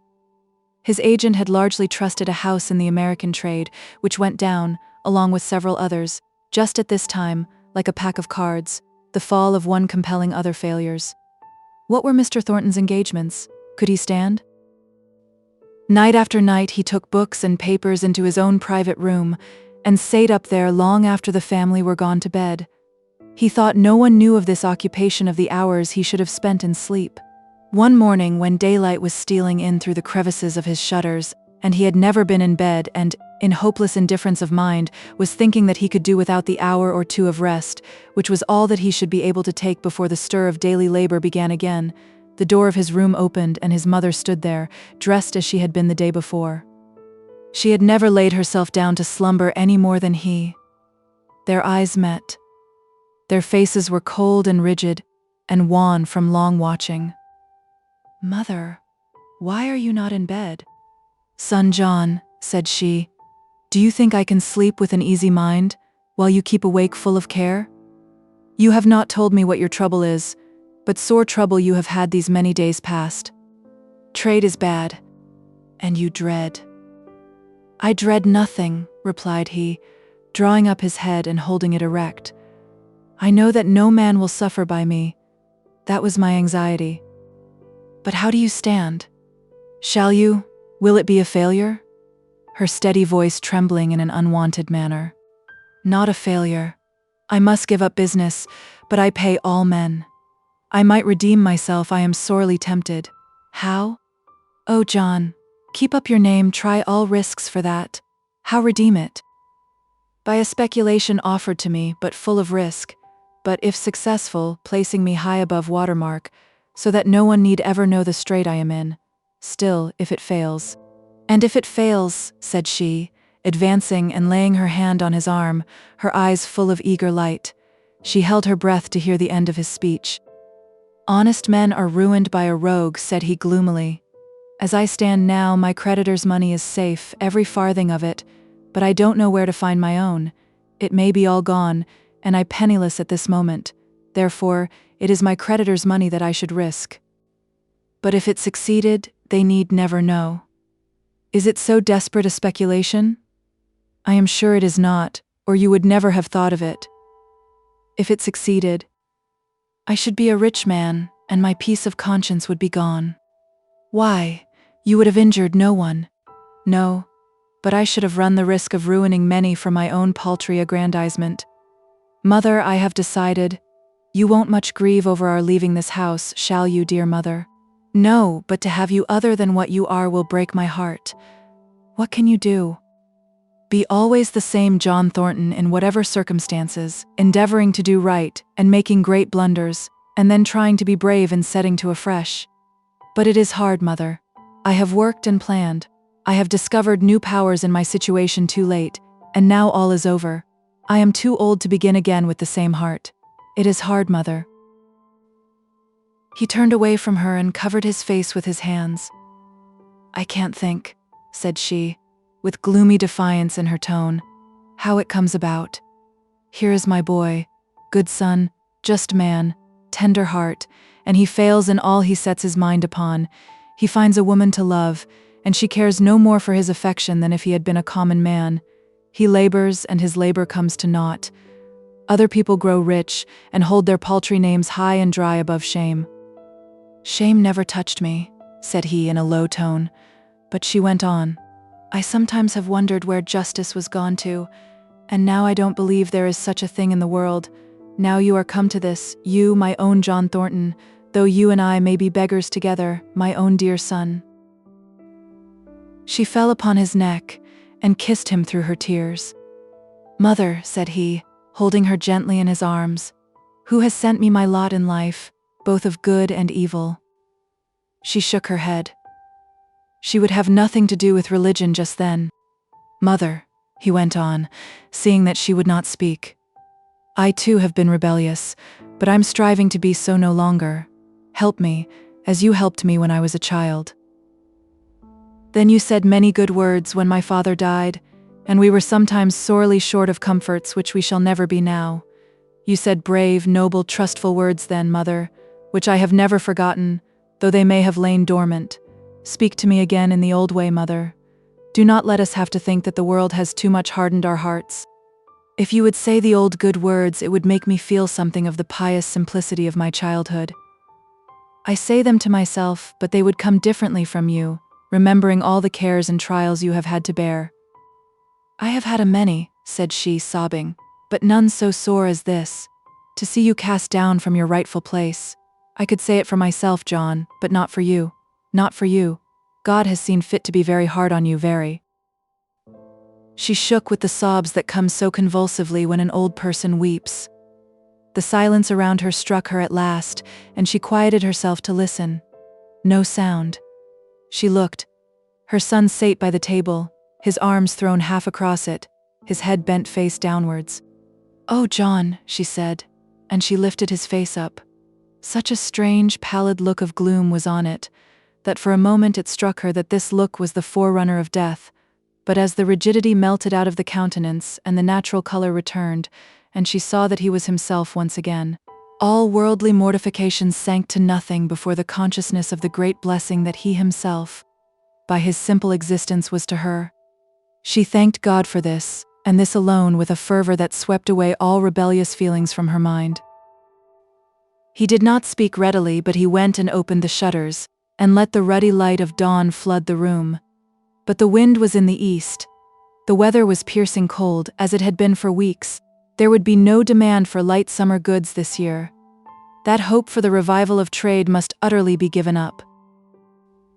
It was a great comfort to have had this conversation with his mother, and to feel sure that, however they might henceforward keep silence on all these anxieties, they yet understood each other's feelings, and were, if not in harmony, at least in discord with each other, in their way of viewing them. Fanny's husband was vexed at Thornton's refusal to take any share in the speculation which he had offered to him, and withdrew from any possibility of being supposed able to assist him with the ready money. which indeed the speculator needed for his own venture. There was nothing for it at last, but that which Mr. Thornton had dreaded for many weeks. He had to give up the business in which he had been so long engaged with so much honor and success, and look out for a subordinate situation. Marlborough Mills and the adjacent dwelling were held under a long lease. They must, if possible, be relet.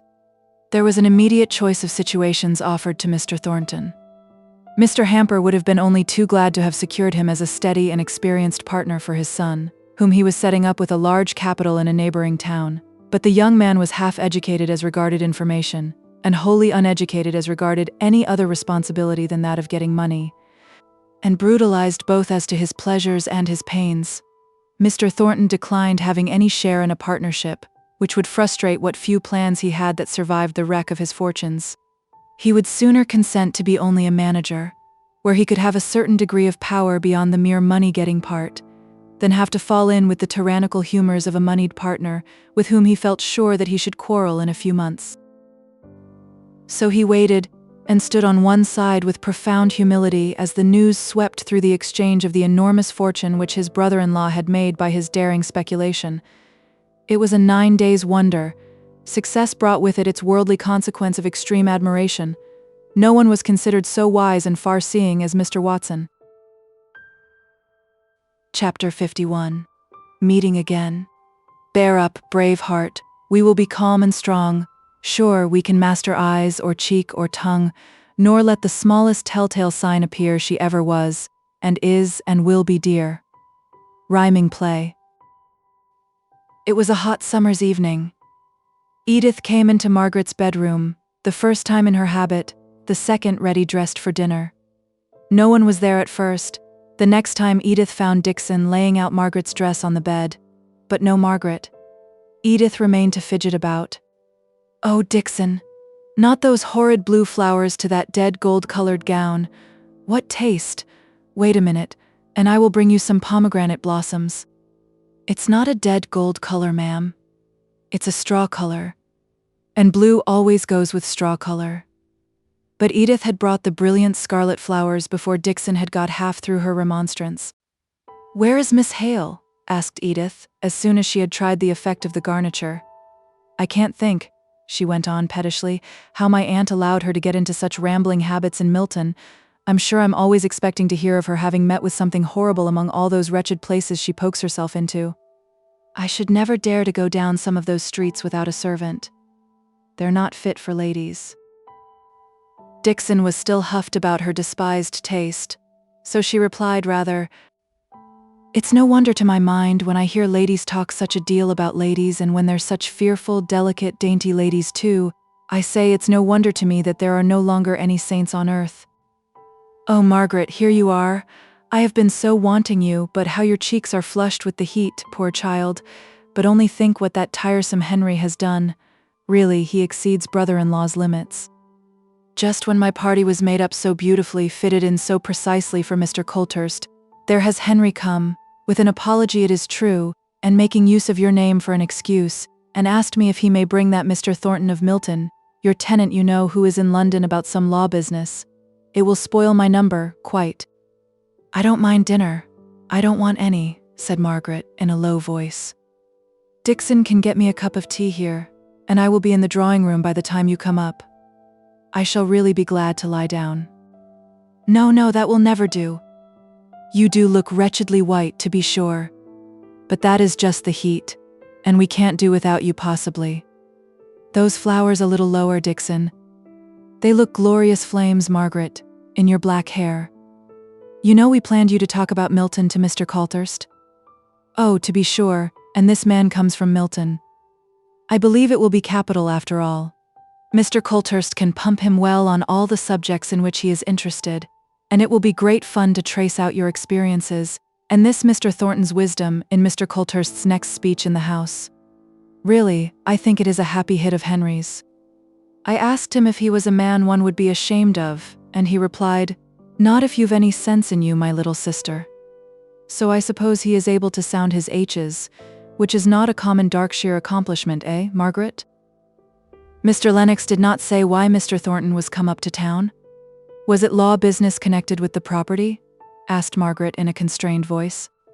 "Oh, he's failed," or something of the kind, that Henry told you of that day you had such a headache. What was it? There, that's capital, Dixon. Miss Hale does us credit, does she not? I wish I was as tall as a queen, and as brown as a gypsy, Margaret. But about Mr. Thornton? Oh, I really have such a terrible head for law business. Henry will like nothing better than to tell you all about it. I know the impression he made upon me was that Mr. Thornton is very badly off, and a very respectable man, and that I'm to be very civil to him, and as I did not know how, I came to you to ask you to help me. And now come down with me and rest on the sofa for a quarter of an hour." The privileged brother-in-law came early, and Margaret, reddening as she spoke, began to ask him the questions she wanted to hear answered about Mr. Thornton. He came up about this subletting the property, Marlborough Mills, and the house and premises adjoining. I mean, he is unable to keep it on, and there are deeds and leases to be looked over and agreements to be drawn up.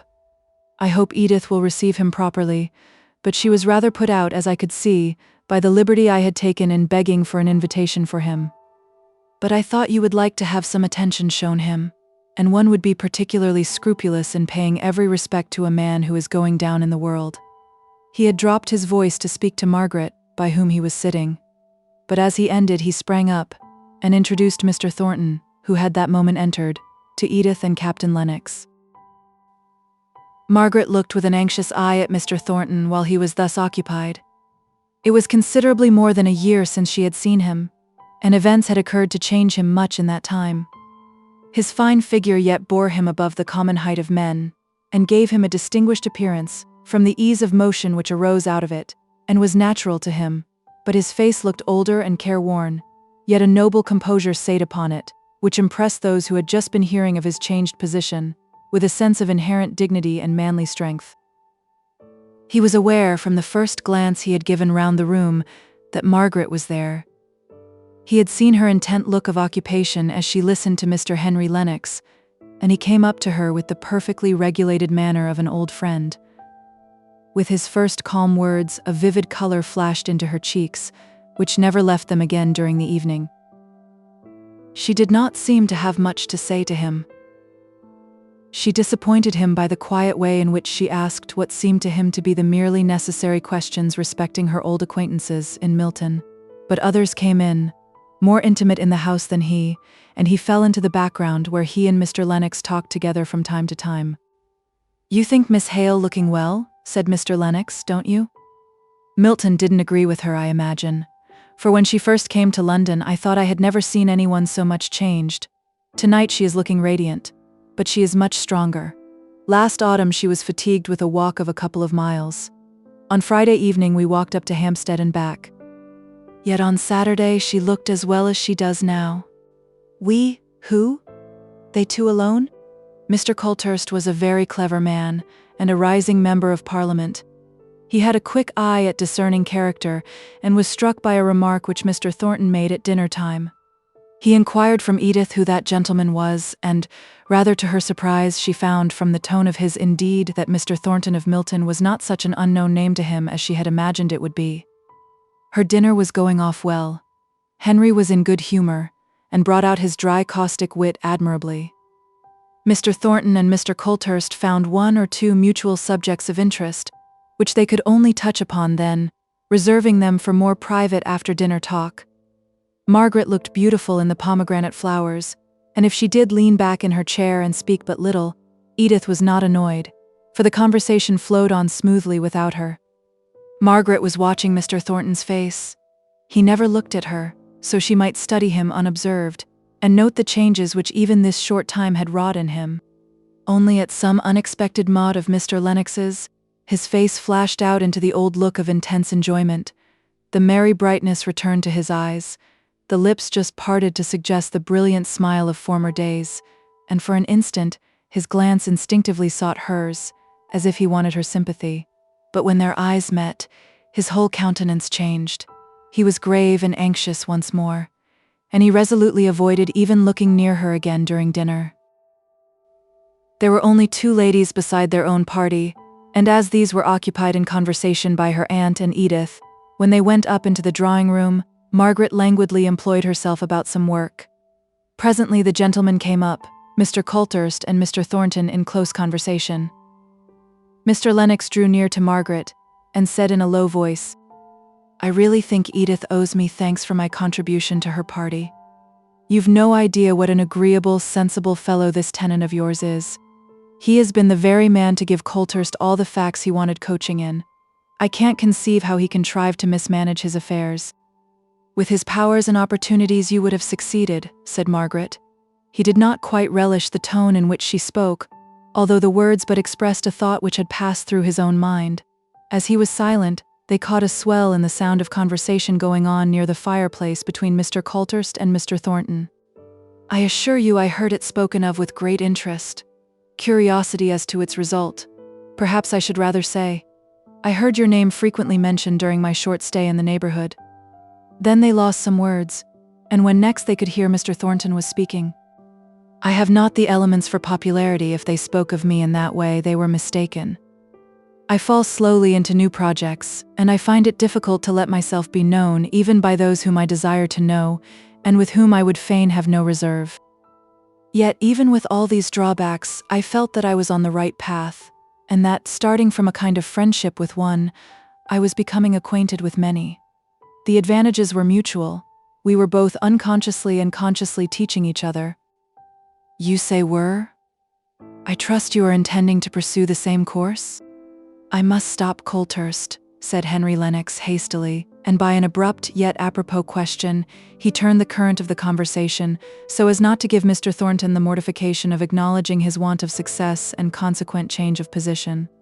But as soon as the newly started subject had come to a close, Mr. Thornton resumed the conversation just where it had been interrupted, and gave Mr. Colthurst the reply to his inquiry. "I have been unsuccessful in business, and have had to give up my position as a master. I am on the lookout for a situation in Milton, where I may meet with employment under someone who will be willing to let me go along my own way in such matters as these. I can depend upon myself for having no go-ahead theories that I would rashly bring into practice. My only wish is to have the opportunity of cultivating some intercourse with the hands beyond the mere cash nexus. But it might be the point Archimedes sought from which to move the earth. To judge by the importance attached to it by some of our manufacturers who shake their heads and look grave as soon as I name the one or two experiments that I should like to try." "You call them experiments, I notice?" said Mr. Colthurst, with a delicate increase of respect in his manner. "Because I believe them to be such. I'm not sure of the consequences that may result from them, but I am sure they ought to be tried. I have arrived at the conviction that no mere institutions, however wise and however much thought may have been required to organize and arrange them, can attach class to class as they should be attached, unless the working out of such institutions bring the individuals of the different classes into actual personal contact. Such intercourse is the very breath of life. A working man can hardly be made to feel and know how much his employer may have labored in his study at plans for the benefit of his workpeople. A complete plan emerges like a piece of machinery, apparently fitted for every emergency, but the hands accept it as they do machinery, without understanding the intense mental labor and forethought required to bring it to such perfection. But I would take an idea, the working out of which would necessitate personal intercourse. It might not go well at first, but at every hitch interest would be felt by an increasing number of men, and at last its success in working come to be desired by all, as all had borne a part in the formation of the plan. And even then I am sure that it would lose its vitality, cease to be living, as soon as it was no longer carried on by that sort of common interest, which invariably makes people find means and ways of seeing each other, and becoming acquainted with each other's characters and persons, and even tricks of temper and modes of speech. We should understand each other better, and I'll venture to say we should like each other more." "And you think they may prevent recurrence of strikes?" "Not at all. My utmost expectation only goes as far as this, that they may render strikes not the bitter, venomous sources of hatred they have hitherto been. A more hopeful man might imagine that a closer and more genial intercourse between classes might do away with strikes. But I am not a hopeful man." Suddenly, as if a new idea had struck him, he crossed over to where Margaret was sitting and began without preface, as if he knew she had been listening to all that had passed. "Miss Hale, I had a round robin from some of my men, I suspect in Higgins' handwriting, stating their wish to work for me, if ever I was in a position to employ men again on my own behalf. That was good, wasn't it? Yes, just right. I am glad of it, said Margaret, looking up straight into his face with her speaking eyes, and then dropping them under his eloquent glance. He gazed back at her for a minute, as if he did not know exactly what he was about. Then sighed and saying, "I knew you would like it," he turned away, and never spoke to her again until he bid her a formal good night. As Mr. Lennox took his departure, Margaret said with a blush that she could not repress, and with some hesitation, "Can I speak to you tomorrow? I want your help about something." "Certainly. I will come at whatever time you name. You cannot give me a greater pleasure than by making me of any use at 11? Very well." His eye brightened with exultation. How she was learning to depend upon him. It seemed as if any day now might give him the certainty, without having which he had determined never to offer to her again. Chapter 52. Pack clouds away. For joy or grief, for hope or fear, for all hereafter as for here, in peace or strife, in storm or shine. Anonymous. Edith went about on tiptoe and checked Sholto in all loud speaking that next morning, as if any sudden noise would interrupt the conference that was taking place in the drawing room. 2 o'clock came and they still sate there with closed doors. Then there was a man's footstep running downstairs, and Edith peeped out of the drawing room. "Well, Henry?" said she, with a look of interrogation. "Well?" said he, rather shortly. "Come in to lunch." "No, thank you, I can't. I've lost too much time here already." "Then it's not all settled?" said Edith, despondingly. "No, not at all. It never will be settled, if the it is what I conjecture you mean. That will never be, Edith, so give up thinking about it." "But it would be so nice for us all," pleaded Edith. "I should always feel comfortable about the children, if I had Margaret settled down near to me. As it is, I am always afraid of her going off to Cadiz. I will try, when I marry, to look out for a young lady who has a knowledge of the management of children. That is all I can do. Miss Hale will not have me, and I shall not ask her."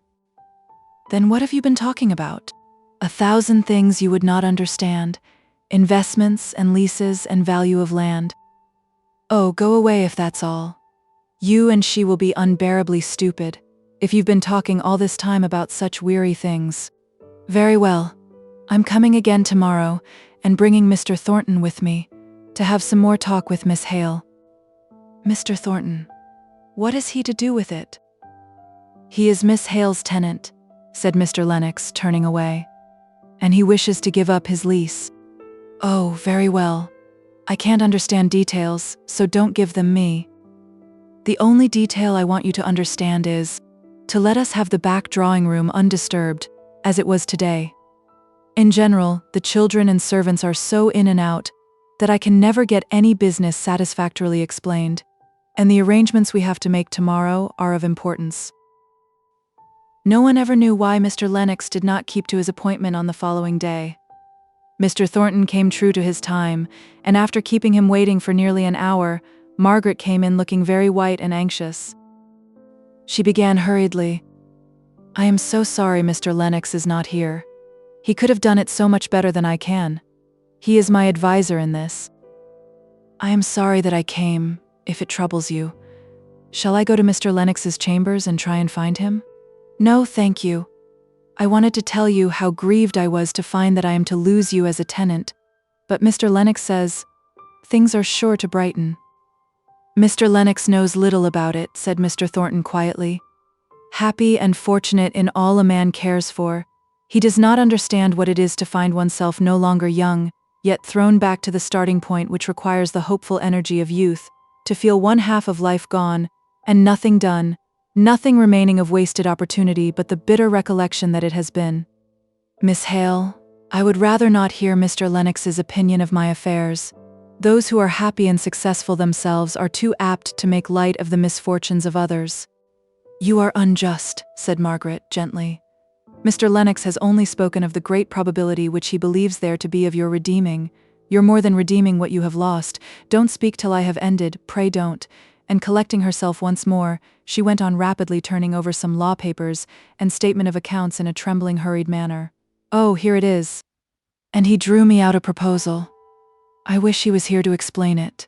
Showing that if you would take some money of mine, £1,857, lying just at this moment unused in the bank, and bringing me in only 2.5%, you could pay me much better interest, and might go on working Marlborough Mills." Her voice had cleared itself and become more steady. Mr. Thornton did not speak, and she went on looking for some paper on which were written down the proposals for security, for she was most anxious to have it all looked upon in the light of a mere business arrangement, in which the principal advantage would be on her side. While she sought for this paper, her very heart pulse was arrested by the tone in which Mr. Thornton spoke. His voice was hoarse and trembling with tender passion as he said, "Margaret." For an instant she looked up, and then sought to veil her luminous eyes by dropping her forehead on her hands. Again, stepping nearer, he besought her with another tremulous, eager call upon her name. "Margaret." Still lower went the head, more closely hidden was the face, almost resting on the table before her. He came close to her. He knelt by her side to bring his face to a level with her ear, and whispered, panted out the words, "Take care. If you do not speak, I shall claim you as my own in some strange, presumptuous way. Send me away at once if I must go, Margaret." At that third call she turned her face, still covered with her small white hands, towards him, and laid it on his shoulder, even hiding it there, and it was too delicious to feel her soft cheek against his, for him to wish to see either deep blushes or loving eyes. He clasped her close, but they both kept silence. At length she murmured in a broken voice, "Oh, Mr. Thornton, I am not good enough." "Not good enough?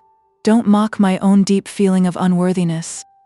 After a minute or two, he gently disengaged her hands from her face and laid her arms as they had once before been placed to protect him from the rioters. "Do you remember, love?" he murmured. "And how I requited you with my insolence the next day? I remember how wrongly I spoke to you. That is all. Look here. Lift up your head. I have something to show you." She slowly faced him, glowing with beautiful shame. "Do you know these roses?" he said, drawing out his pocketbook, in which were treasured up some dead flowers. "No," she replied, with innocent curiosity. "Did I give them to you?" "No, vanity, you did not. You may have worn sister roses, very probably." She looked at them, wondering for a minute. Then she smiled a little as she said, "They are from Helstone, are they not? I know the deep indentations round the leaves." "Oh, have you been there? When were you there?" "I wanted to see the place where Margaret grew to what she is, even at the worst time of all, when I had no hope of ever calling her mine. I went there on my return from Havre." "You must give them to me," she said, trying to take them out of his hand with gentle violence. "Very well, only you must pay me for them." "How shall I ever tell Aunt Shaw?"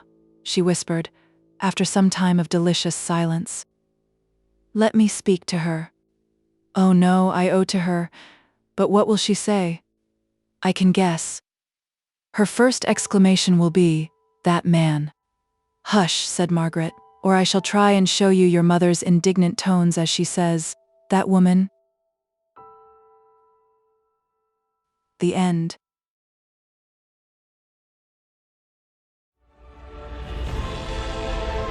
A whole galaxy to go.